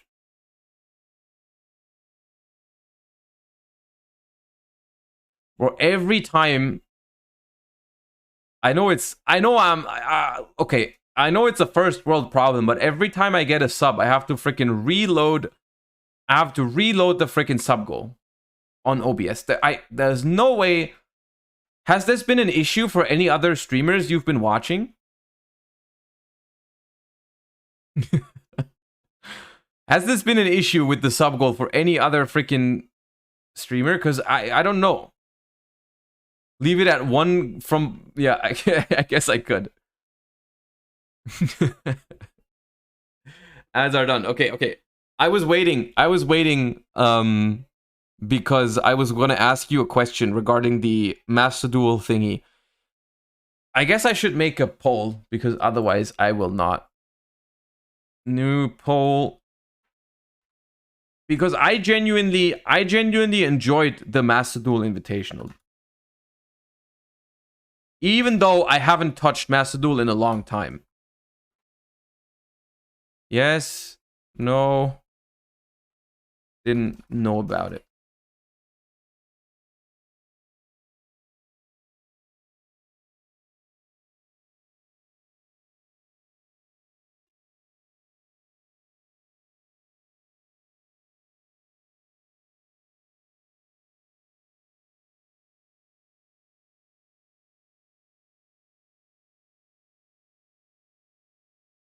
Because I honestly felt like, even for someone, I'm missing it from time to time. I mean, I don't mean like the entire thing. Like if you tuned into it for more than just like 30 seconds and then people leave. Like if you watched it for a bit because you were interested in or because you liked it, then just it's a yes, right? If you clicked onto it on a channel, like if you clicked on my channel, for example, and you saw it was Master Duel and then you left, that's a no. You probably got a lot of comments with that, but your voice in German was really surprising. I don't know why that is the case, but you are right. Like almost every comment was like, yo, who's that commentating? Because that doesn't sound like Josh. But I guess it might have been because my mic at home was just so bad. Because like now my mic is actually better, so now it should be closer to what it sounded like over there. I don't understand German. I mean, there was an English stream as well, so that counts if you watch the English stream. It doesn't have to be on my stream.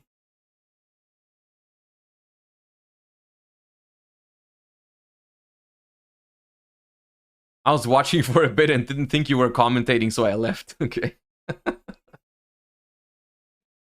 I started playing Master Duel again because of this event. Honestly, I can relate to that. Because like yesterday or 2 days ago was literally the first time I booted up Master Duel again in a long time because of that tournament. And maybe also because they gave like 1,000 gems for free. Maybe that was also part of it. But honestly, if we get more tournaments, like that, I am down to play Master Duel again. Because the biggest thing with Master Duel, like, okay, I have 2 issues with Master Duel. Where one of them could be fixed potentially in the near future. The first issue is that there is a different card pool, right? Slightly different ban list and slightly behind in card releases. That's an issue that I don't know if that will ever be fixed, but I could technically live with that. But the second issue, and honestly the bigger issue for me, was that there just wasn't any sort of competition, right? And like, don't tell me the ranked ladder is competition, because like, I've played this for a couple months. It's not competition. There was no real goal, no purpose, no anything, nothing to work towards when I was playing the game. Like, there, even like building good decks, testing or whatever, it felt pointless. It just felt pointless because I wasn't able to do anything with it, right? We've played one freaking DK tournament, and even that wasn't like that competitive. We won with Paleo in a format where Paleo isn't like good at all. So like, I don't know. And then Now, finally we get something something real, right? Something that feels nice. Because honestly, when I watched that invitational, I was just urging to play it, right? Instead. Yeah, just a rank ladder with a leaderboard wouldn't do it for me. Like, it'd be cool, but there would have to be something out of it. Like, I don't know, maybe the big thing is that like they have already announced that there's also going to be a world championship next year, right? And if that's the case, maybe I'll look into it. We'll see. Is there a chance you will host the tourney as well? Well, there is a chance since they're working with content creators, but there's nothing that I can confirm as of now. I'm trying. I would like to. I would like to help organize those because, you know, I'm down. But there's nothing as of yet that I know or that is like confirmed or anything. I'm just like I would love to. I'll see if it's possible, but I don't know. The ban list is slowly but surely getting better and better. There's a few things I like about Master Duel as well. I feel like they're doing a relatively good job with more frequent ban list updates, right? I think that's a cool thing.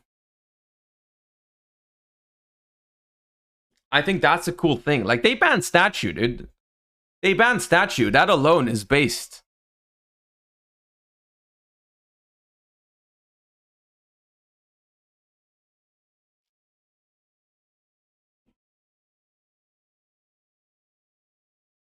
I think there's one particular thing that I actually didn't have a huge issue with that a lot of people complained about, and that is the coin flip situation at the Invitational, right? Because the way it worked at the Invitational was they played best of 3. They played best of 3, but they did not decide who goes first. Like, if you lose a game, you did not get to decide whether you wanted to go first or second in the next one. Because Master Duel is best of 1, technically, it was always a new coin flip. Which, honestly, I don't think is that bad. I know people don't like it, but I think the main issue with it that people have is simply that it's different. I think the biggest issue is that it's different rather than worse, right? Most people are just very, very opposed to any sort of changes, having to adjust. Because honestly, even though best of 1 without side deck might sound weird because it's something we are not used to, it can actually just be something very, very interesting, right? Because if you think about the implications of no side deck, it was very, very interesting in some spots because we saw some strategies do really well that normally would never do well if there was a side deck involved, right? And that's because they all had relatively quote unquote standard deck lists. They had relatively standard deck lists that were not made for best of 1. They were mostly made for best of 3. But yeah, I think deck building changes a lot for best of 1. Longer tournaments with formats like Nats format would make it... I mean, yes, but even, like, honestly, the Nats format was so bad, it doesn't matter if you have a side deck or a dice roll every single game, it was bad either way. Like, that format wasn't better as regular TCG constructed. That was also bad, right? Lyon, less than 200 tickets left? Yo, that's insane. How many did they have? Does anyone know this? I find this so sad that they don't announce the capacity right away. What was the capacity for Lyon? Does anyone know that? 2,400, I heard. Or how are YCSs booming so hard right now? I mean, it's a good thing. I enjoy it. But how crazy is it? How crazy is it that every YCS has room for like 2,200, 2,400, 2,500, and they all sell out? Like, how massive is this game getting? Which is great. I mean, It's a great thing. 2 years of no play? I don't think that's it. I don't think it's like, oh, we weren't able to play for 2 years, so we're all like blue balled for YCSs, so we all go to all of them. I feel like most people would go to a YCS anyways, regardless of having a 2-year break or not. I think it's more people. I think it is more people entering because more people started, right? Did you get a new setup? Yes, my real voice got leaked today. My real voice got leaked today.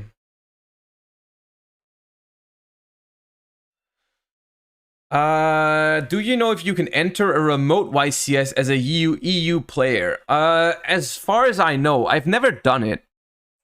Maybe someone in chat knows more than I do, but I think you can. The only problem is that your time zones is gonna be like messed up. You need an address in NA. Okay, well then I didn't know that. Alzarowski, thank you for the Prime. Welcome to this channel. I appreciate it. Thank you for the support. As long as you have a US address to send prizes to. Okay, so do you need... Does it have to be your living address though, or can you just name a friend?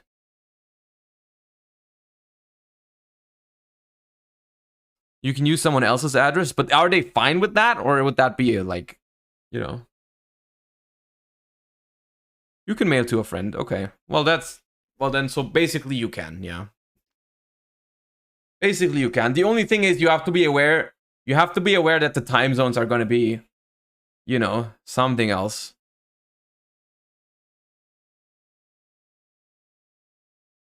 I mean, I know that from I know that from what we've watched YCSs together. NA YCSs, right? For the last couple ones, and it's stressful. It's stressful with European time zones. Like we've been up for, or I've been up watching YCSs until like 5 in the morning or whatever. The thing is, watching a YCS is even much more relaxing than playing one. Even though you're playing it from home, which is like less stressful, I guess, in some ways, right? You can like eat and drink and breathe much more than you can at a YCS. But like, I still imagine like as a European or anyone from a different time zone, like having to stay awake the whole night and play well is quite challenging. But I think you can if you really want to. Dortmund was my first in-person YCS. And day one went until like, yeah, I mean, 12:30 was day one. Yeah, I finished my last round at YCS Dortmund day one. I finished at 2 minutes after midnight. 2 minutes after midnight. Which was rough. Got it all booked for Lyon. Nice. See you there, Omni. You weren't in Dortmund, right? I asked this already, I think. I'm getting new Edison decks ready for Lyon. And this time, I will be there on the Friday to play some Edison, for sure. They haven't released the public event schedule, have they?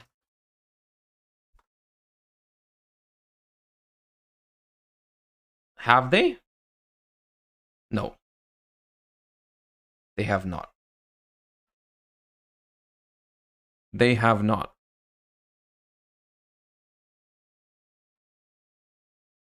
Yo, we hit a sneaky sub goal. Someone subbed without the notification.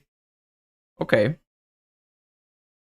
Okay. Yo, you Pepe D before I even notice. How do you always notice before I do? It also updated automatically this time around, I guess. All right. There we go. Okay, so there is... Okay, the main event schedule is out. The main event schedule is out, but the public event one isn't yet.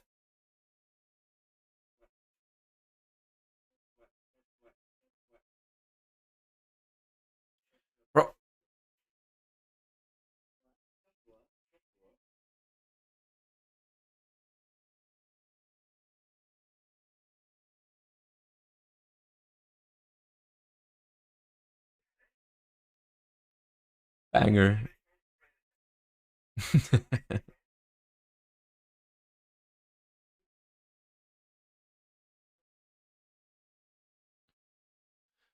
Will you play Master Duel on stream in the near future? Probably yes. Probably yes, because the Master Duel Invitational got me very hyped, and I genuinely plan on returning to Master Duel at least a little bit. At least a little bit, especially, I mean, it depends on whether they do tournaments, right? We know they have announced tournaments for Master Duel. They have announced tournaments for Master Duel, and that is literally what I am looking for. That's what I need in order to be motivated to play the game. If they manage to release a tournament schedule, like I don't know, a world's qualification system or whatever for next year that gets me motivated to play Master Duel, we'll stream Master Duel.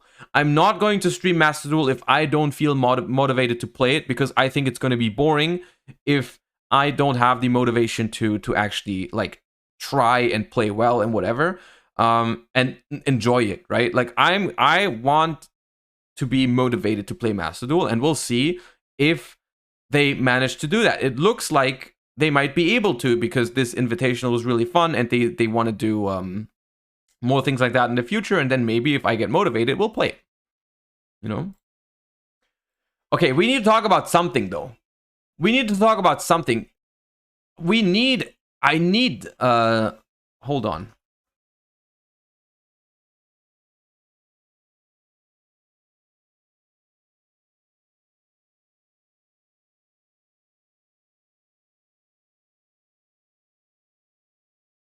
I need this.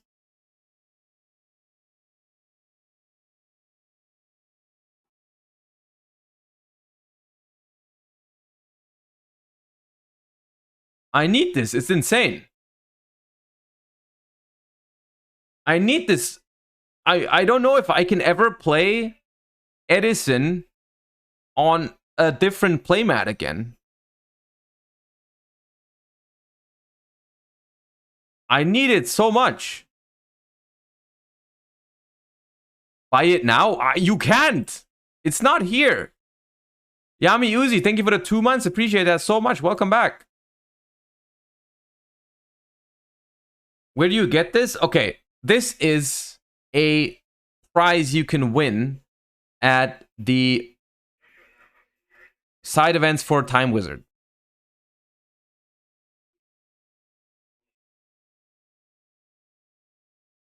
Yo, thank you, Victor. I appreciate that. Thank you for the 7 months.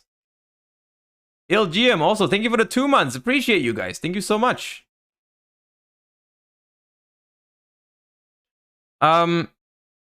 Just don't top. Look. The thing is, right now, I've asked if people knew someone who had it. The thing is, right now, this thing is like, someone linked me in eBay, and it was like $300. This one was $300, which it looks great. It looks absolutely phenomenal, but I don't know if I'm willing to pay $300 for this. I'm not sure if I'm willing to pay $300 for this, because honestly, they have these Time Wizard events at the YCS on a Friday. So if they have an Edison event at Lyon, you will catch me tryharding. You will catch me tryharding for this. You know, from when is this playmat? It's from right now. You can right now win this one at Time Wizard side events at YCS's. Is this only US events or EU? It's both. It's both. What Edison decks you got IRL? I think at this point, like, not even ironic, I think I have all of them now, except for like some very, very niche stuff. Like, I literally have all of it. I got hooked on Edison. Yeah, the answer is yes. The answer is yes. Yeah, I even have Totem Dragons now. Yeah. Karakuri? Karakuri isn't out yet. All maxed out? Hell no. I don't care about maxed out, dude. Feeling the need to max out your old school stuff that you play for fun is stupid. I have some high rare stuff that I collect, but has nothing to do with my decks. Like, I'm not putting high rare stuff in my decks most of the time because I have my decks for fun and I have some high rare stuff for collecting. Not that much though. Like, I don't have much. But like, you know, don't call pack stupid. I don't think it's stupid. It is just something that is highly subjective, I think. Like, some people really enjoy that, like playing high rare. I'm not one of those people. I don't care. When I play for the love of the game, not for how my cards look. If I collect, that's a different thing, right? Also, pack is rich. I mean, that helps. That helps a lot. Yeah. What is Edison? Edison is referring to an old format of Yu-Gi-Oh! 2010, to be exact. The start of 2010. Pasm's ulti heralds did look nice on stream. Yeah, but that was the only reason I played them, because Pasm hooked me up with them. Like, I literally wouldn't have had those if it wasn't for Pasm. Will you sell your YCS prize card? No, I keep it. It's right here. The good, I've learned from my past mistakes of selling prize cards in the past, and this one is gonna stick right here. What's with Starlight Dark? Oh yeah, Starlight Dark is actually one of my few W investments, I guess. I have a Starlight Dark. Because I like a couple months ago, I don't know, I saw that it was like 200 on Cardmark. We talked about it on stream, actually. I'm pretty sure I talked about it to you guys, whether I should get it or not. Some of you probably remember. I think we talked about it. It was worth 200 at the time, I think. And I thought that was very low, so I got one. Not with the idea of, oh, I need a Starlight, but just because like that seems very cheap. And now it's like 400 or 500. Yeah, I think we talked about it on the Discord. Yeah, on the Discord. Maybe that's the trick. Maybe if I don't talk about it on stream, my investment L's turn into investment W's. We'll see. Anyways, because I apparently don't know shit about anything, do you guys think this mat is going to go down in price? Because I really need this. I really need this in my life. And I'm hoping it's going to go down. But like in my head, I'll tell you what I think, even though I clearly, you know, don't know anything. But like I feel like the more events we have, if they keep giving them out, I would think that they would go down. Right? Because it's not that hard to get it, I'm pretty sure. Right? You can make a money gold donation for the playmat. That's not what this is about. That's not how it works. I don't want you guys to pay for my playmat. I want you guys to support the stream because you enjoy the stream. If I am willing to spend the money for the playmat, I'm gonna spend the money for the playmat, not you guys. We want it. Okay.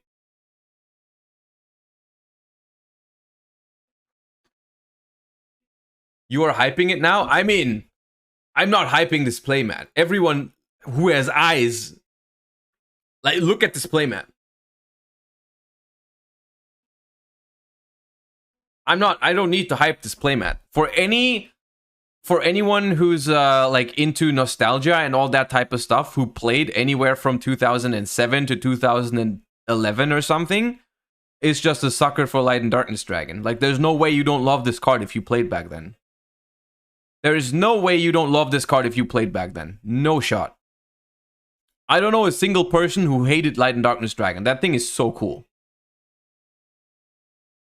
Do you do coaching sessions? Very rarely. I get a lot of messages about it, and I simply don't have the time to give everyone a lesson. Every once in a while I have time, but yeah.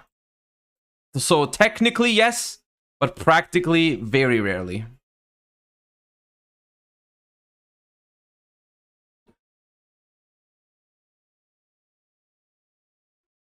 Yeah, so like Light and Darkness Dragon is one of my favorite cards of all time. And I really need this mat to play Edison on. Especially, what I love most about this one is that it's so simplistic. Like, it doesn't have freaking link zones. It has, like, the zones are very minimalistic on it. It just has the card and it looks sick because the card looks sick. There's nothing fancy about it. It's just crazy nice. Clean. Yeah, exactly. That being said, do you guys think they're going to give us Edison again? For the for YCS Lyon Publix, because I was really disappointed they didn't have it at Utrecht. Not Utrecht. Dortmund. Did any of you play the Tengu Plant one? How good is Tengu Plant format? I actually haven't played Tengu Plant ever. Well, since I played it live in 2011, because I played back then, but I haven't revisited Tengu Plant. I have not revisited Tengu Plant since then. Me, it was fun. How many people played that event? The Tengu Plant Time Wizard.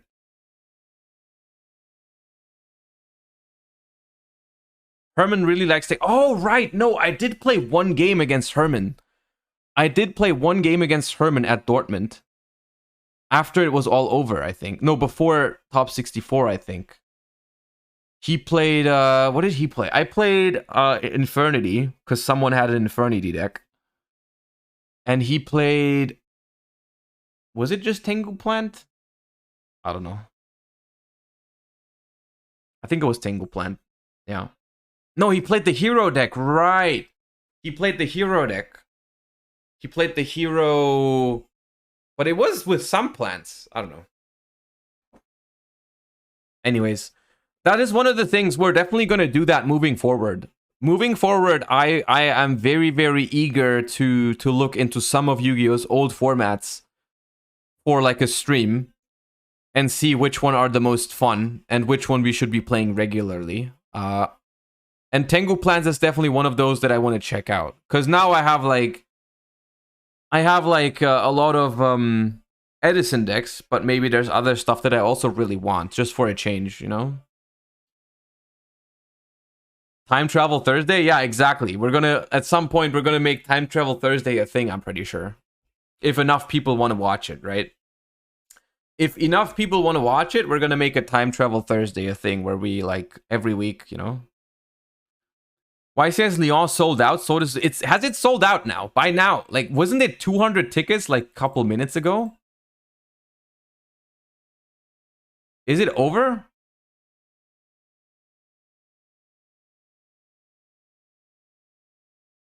Who would not want to watch it? Well, we'll see.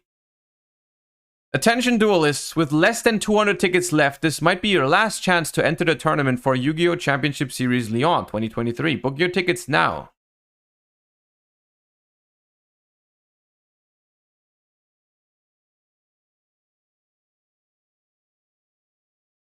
It is sold out. Well, I hope you got your tickets.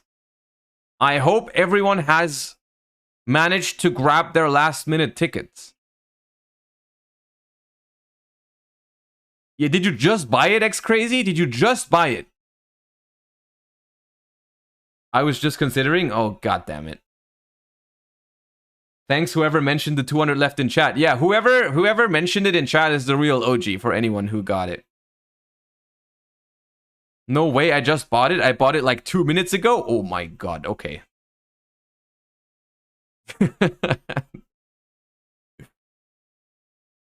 Holy. Holy. Well.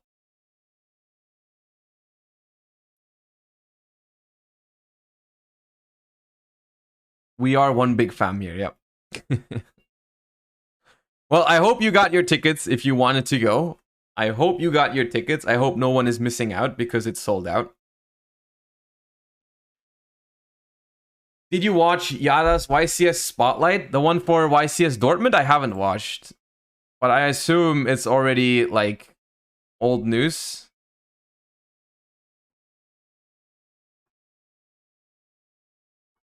It's no. Oh, wait, no. Oh my god. Oh no, we're gonna be in this.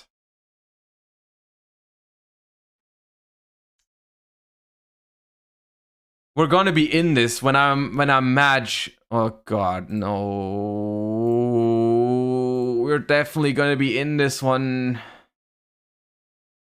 It's going to be.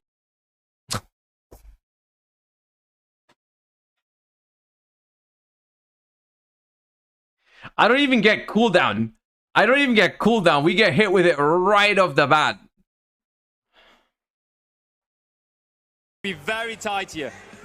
He's passing it over. It's Joshua's turn. Are we going to the battle phase? Are we announcing battle phase?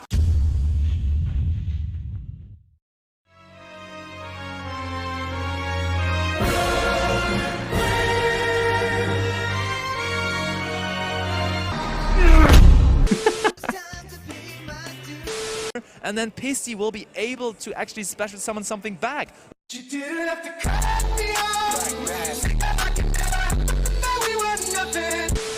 We're running over right? Sprite Sprint. So this is the first damage being inflicted to the life points of Philip.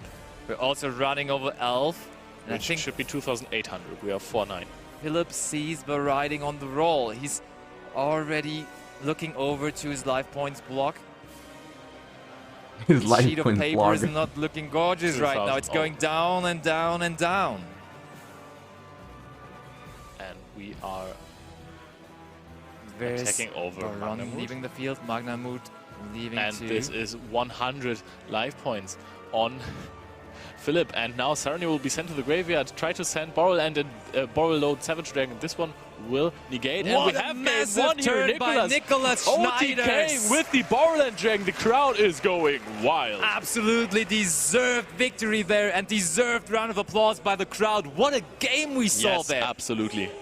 Way into sprint though. That is our way into sprint, my friend. First of all, we're getting Magnamut. Please just let this be the only time I was in this. Please don't remind me. There is Sprite Sprint. What are we special summoning? Scatter shot. I think he passed the scatter shot. No, there it is. There is for 500 damage, and Philip wins the featured match to still be in contention for the top cut. Twin Twisters, which could be very helpful in this matchup. But especially in this matchup, because you can share if you play fucking Gravekeepers. That's all I have to say. Look at this beautiful old card. A card that we haven't seen in ages, I want to say, was discarded to search for Necro Valleys. On top of the deck, rather.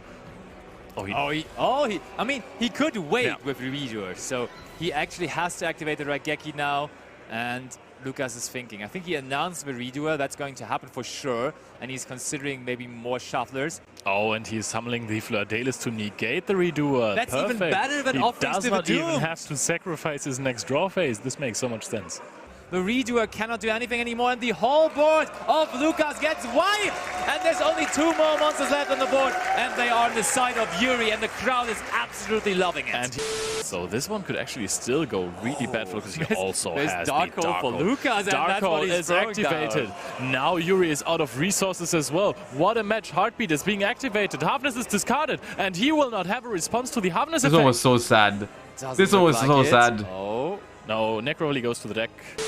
So we're going to kick off with this final round to make sure that you're all satiated before that top cut. So we have Lars Junginger. Anojama duo being used, and Lars, you can see a little grim on his face. Definitely not so this coming, but we might see a rivalry being flipped or a Gozen match. Why are there Giga Chats in chat? Why are there Giga Chats in chat? The guy has not done anything except activate Mystic Mind for like 3 years. That is all that happened. From PL, and it is the rivalry. This deck, funny enough, is actually the winner of YCS Brazil.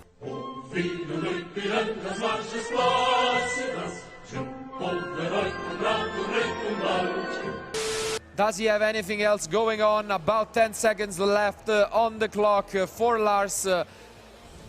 Gonna go and discard the terraforming in the end phase. So now PL picks up a card and time is called.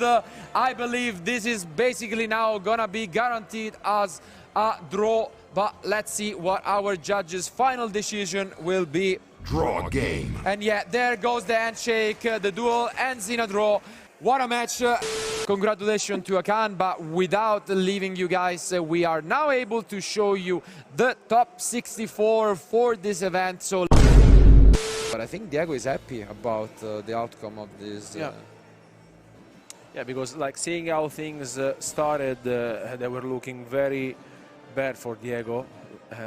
And yeah, here we see the Mystic Mine coming down from the Italian. What is this meme? I've seen it a bunch of times, but I don't know where it's from. Enlighten me, chat. What is this? Oh, it's a Call of Duty meme? Okay, then it makes sense why I wouldn't know it. The Toucan is also a really nice way because now you cannot really herald the activation of either of the two. But there is an herald plus the Agido. So let's see. I don't really necessarily like the ordering here from Akan, but let's see this 5 mils. It doesn't hit a single card with it. Oh no, there are no relevant mils from Akan. Where do you activate this Abnis? I think you might as well do it here. What do you think? Yeah, I think you should be activating it here. I think Akan is considering it. Will make sense. Yeah, I think Akan has to... Oh, and he has another Herald! Wow! Another Herald! How?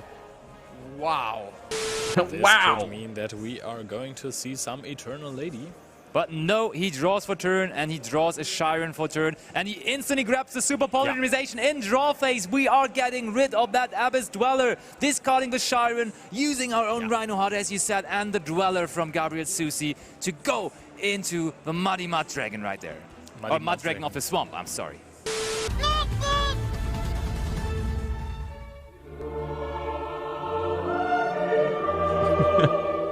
He has performed 2 fusion summons, so it looks a lot brighter for him, and Samir cannot really interrupt him at all. This is the game that went on for like forever, right? Have you ever played against Marcelo? Yeah, multiple times. And now goes for the damage effect, dealing 800 damage close before time goes. The crowd loves it. Now timeout is being called. We see the tea on the table, and Samir Bakar is screaming, but looks like that is the game sealer here for Gabriel. Is overextending so much. If there is an evenly matched from Mario, this game could be over in the blink of an eye. And there it is, evenly matched from Mario already. That's what I was saying. Negating part of duality was actually so brave from Etienne.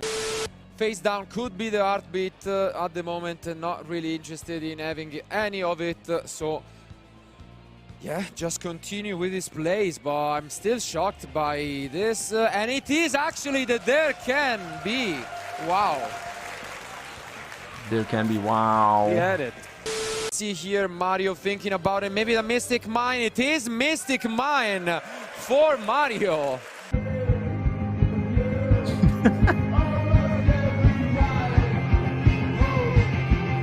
So just on-summon the Dweller being chain link Oh number 1. no. And look, Vincenzo just going for battle phase, running over the Sprite Sprint with the Abyss Dweller.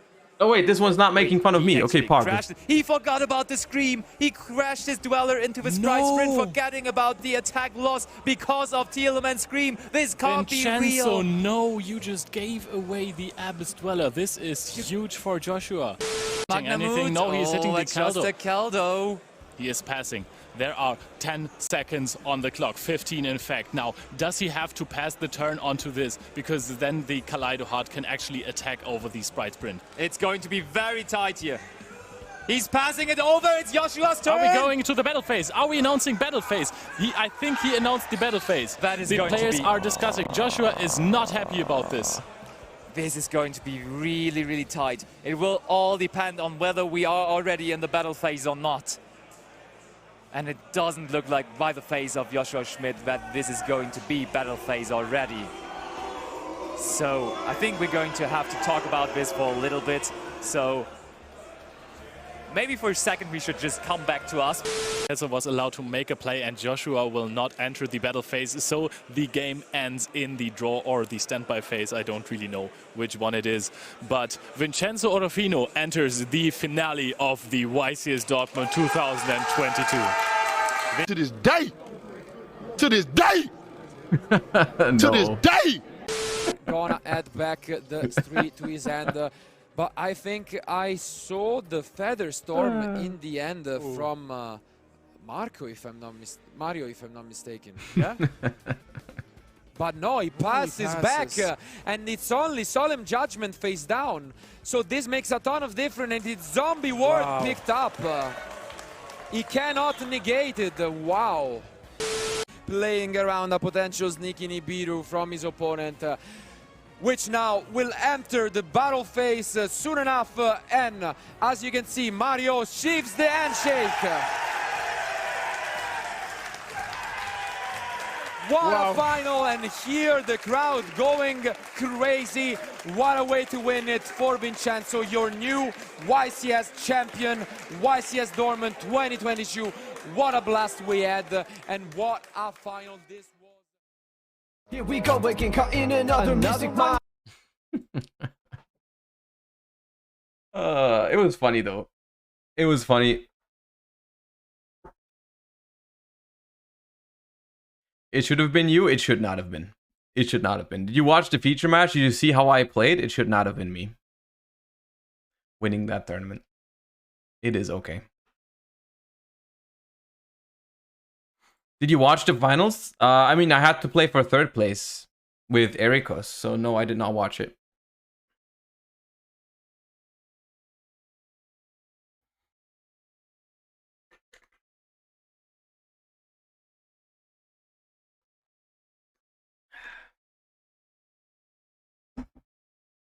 All right.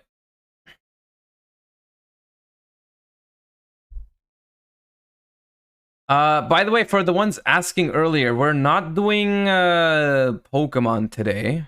Did you win third place? I did, yeah. I got third. I did get third, at least. There will not be Pokemon today. I'm saving the rest of the game. I'm saving the rest of the Pokemon game for the weekend, which is gonna be hard for me, by the way. You guys have no idea how hard it was for me to not play the last couple of games only because I promised to finish the game together with you guys. So I just want you guys to appreciate for my sacrifice, okay? Like, I had to go 6-hour train to Paris, 6-hour train back from Paris without touching the freaking Nintendo Switch. God damn. Like, I wanted to play Pokemon so bad, but I promised you guys that we would do it on stream together, so, you know. This is a Pokemon stream event. Did you bring it? No, I didn't bring it. I didn't bring it. Don't you have another game? No, I just have the one. But you had Eugen on your side? Yeah, we just played some Edison on this train. It was honestly okay. It wasn't that bad. The train ride was actually quite fun because, I mean, my fiance was there as well, and then Eugen was there, and we played some Edison, and it was cool. But still, I just want to say, like, I really wanted to play the game. We know you have Legacy of the Duelist and Rush Duel. I still have to give those away, but thank you for reminding me. At some point, I still have, like, multiples. I have like multiples of these, and I have the I have download codes as well for more of them. So maybe we'll just do that during the 24-hour stream, which I'm doing. What time is it? Let me think. What is the smartest time to do a 24-hour stream? I'm feeling like 12 p.m. until the next morning, I guess. Let people duel for those? Yeah, I'll think of a way. I'll think of a way to give these away if anyone wants them. I'll think of a cool way, probably during the 24-hour stream. Why not? Yeah, why not? I don't plan on playing them. I mean, I have more than enough. So yeah. But yeah, we will do. It's gonna be Saturday to Sunday. I am like 99% sure on that, but I will announce it on my Discord soon. For what? For my 24-hour stream. I'm gonna do a 24-hour stream this weekend because it is, ironically, I shouldn't be doing that, but it's like the first weekend that I have like nothing planned since like months. So realistically, I should probably just take it off, but I promised, I mean, I kind of just want to do that. So like, we're going to do a 24-hour stream. We're going to finish the the Pokemon game together, which I don't know how long it takes, honestly, a couple hours probably. So, you know, we'll see. And then we'll do some good Yu-Gi-Oh stuff in between. And then I'll think of some special stuff as well. Like maybe some games, maybe I'll invite some people. Let's see. And I'll think of a way to like give this stuff away, whatever I have left, and so on and so forth. It's gonna be cool. Maybe we'll also revisit Master Duel for a bit. I mean, we have 24 hours, so we might as well. We'll see. But that's happening on the weekend, definitely. So I don't know if I'm gonna stream Pokemon before the weekend. Maybe if I'm feeling like it tomorrow after the stream. Josh has Sturmfrei. Yes, I do actually have Sturmfrei. Yeah, my fiance is gone over the weekend. Yeah, so that's why I felt like that was a good time to do that. This weekend is the Charizard raid. Okay, maybe we'll do some together then. That sounds cool. Yeah, anyways, I'm pretty sure it's gonna happen on Saturday. The exact time when it starts, I'll let you know on the Discord and on Twitter. And then I'll think of a couple ways to make it cool. It's gonna be cool. Surely it's gonna be cool. Anyways, we are closing in on 5 p.m. and I hope you enjoyed the stream. It was more of a chill vibes one today. I hope you like the new cam, the new mic. I hope it's good. I hope I did well with setting all of that up. I mean, I'm sure I did because I'm a streamer expert by now. You guys know I'm the most professional streamer you know. Surely you don't know any more professional streamers than me, so there's no way. So yeah, who do we send you to? I'm gonna be honest, Farfa's internet being bad is honestly more of a problem for me than for Farfa, because I just don't know who to raid every time. Oh, Nesh is live. Okay, now I know who to raid. Nesh be live. So in case you want to stick around for some more Yu-Gi-Oh, I'll send you guys over to Nesh. Thank you guys so much for all the support, all the subs, all the follows. Don't forget to follow if you haven't yet. Means a lot to me. Means you don't miss any future streams. I'll send you guys over to Nesh. And thank you guys for watching. And I hope to see you guys again tomorrow or on Saturday for the 24-hour stream. It's going to be cool. And yeah, have a great rest of your day, everyone. See you guys tomorrow. Bye-bye. Peace.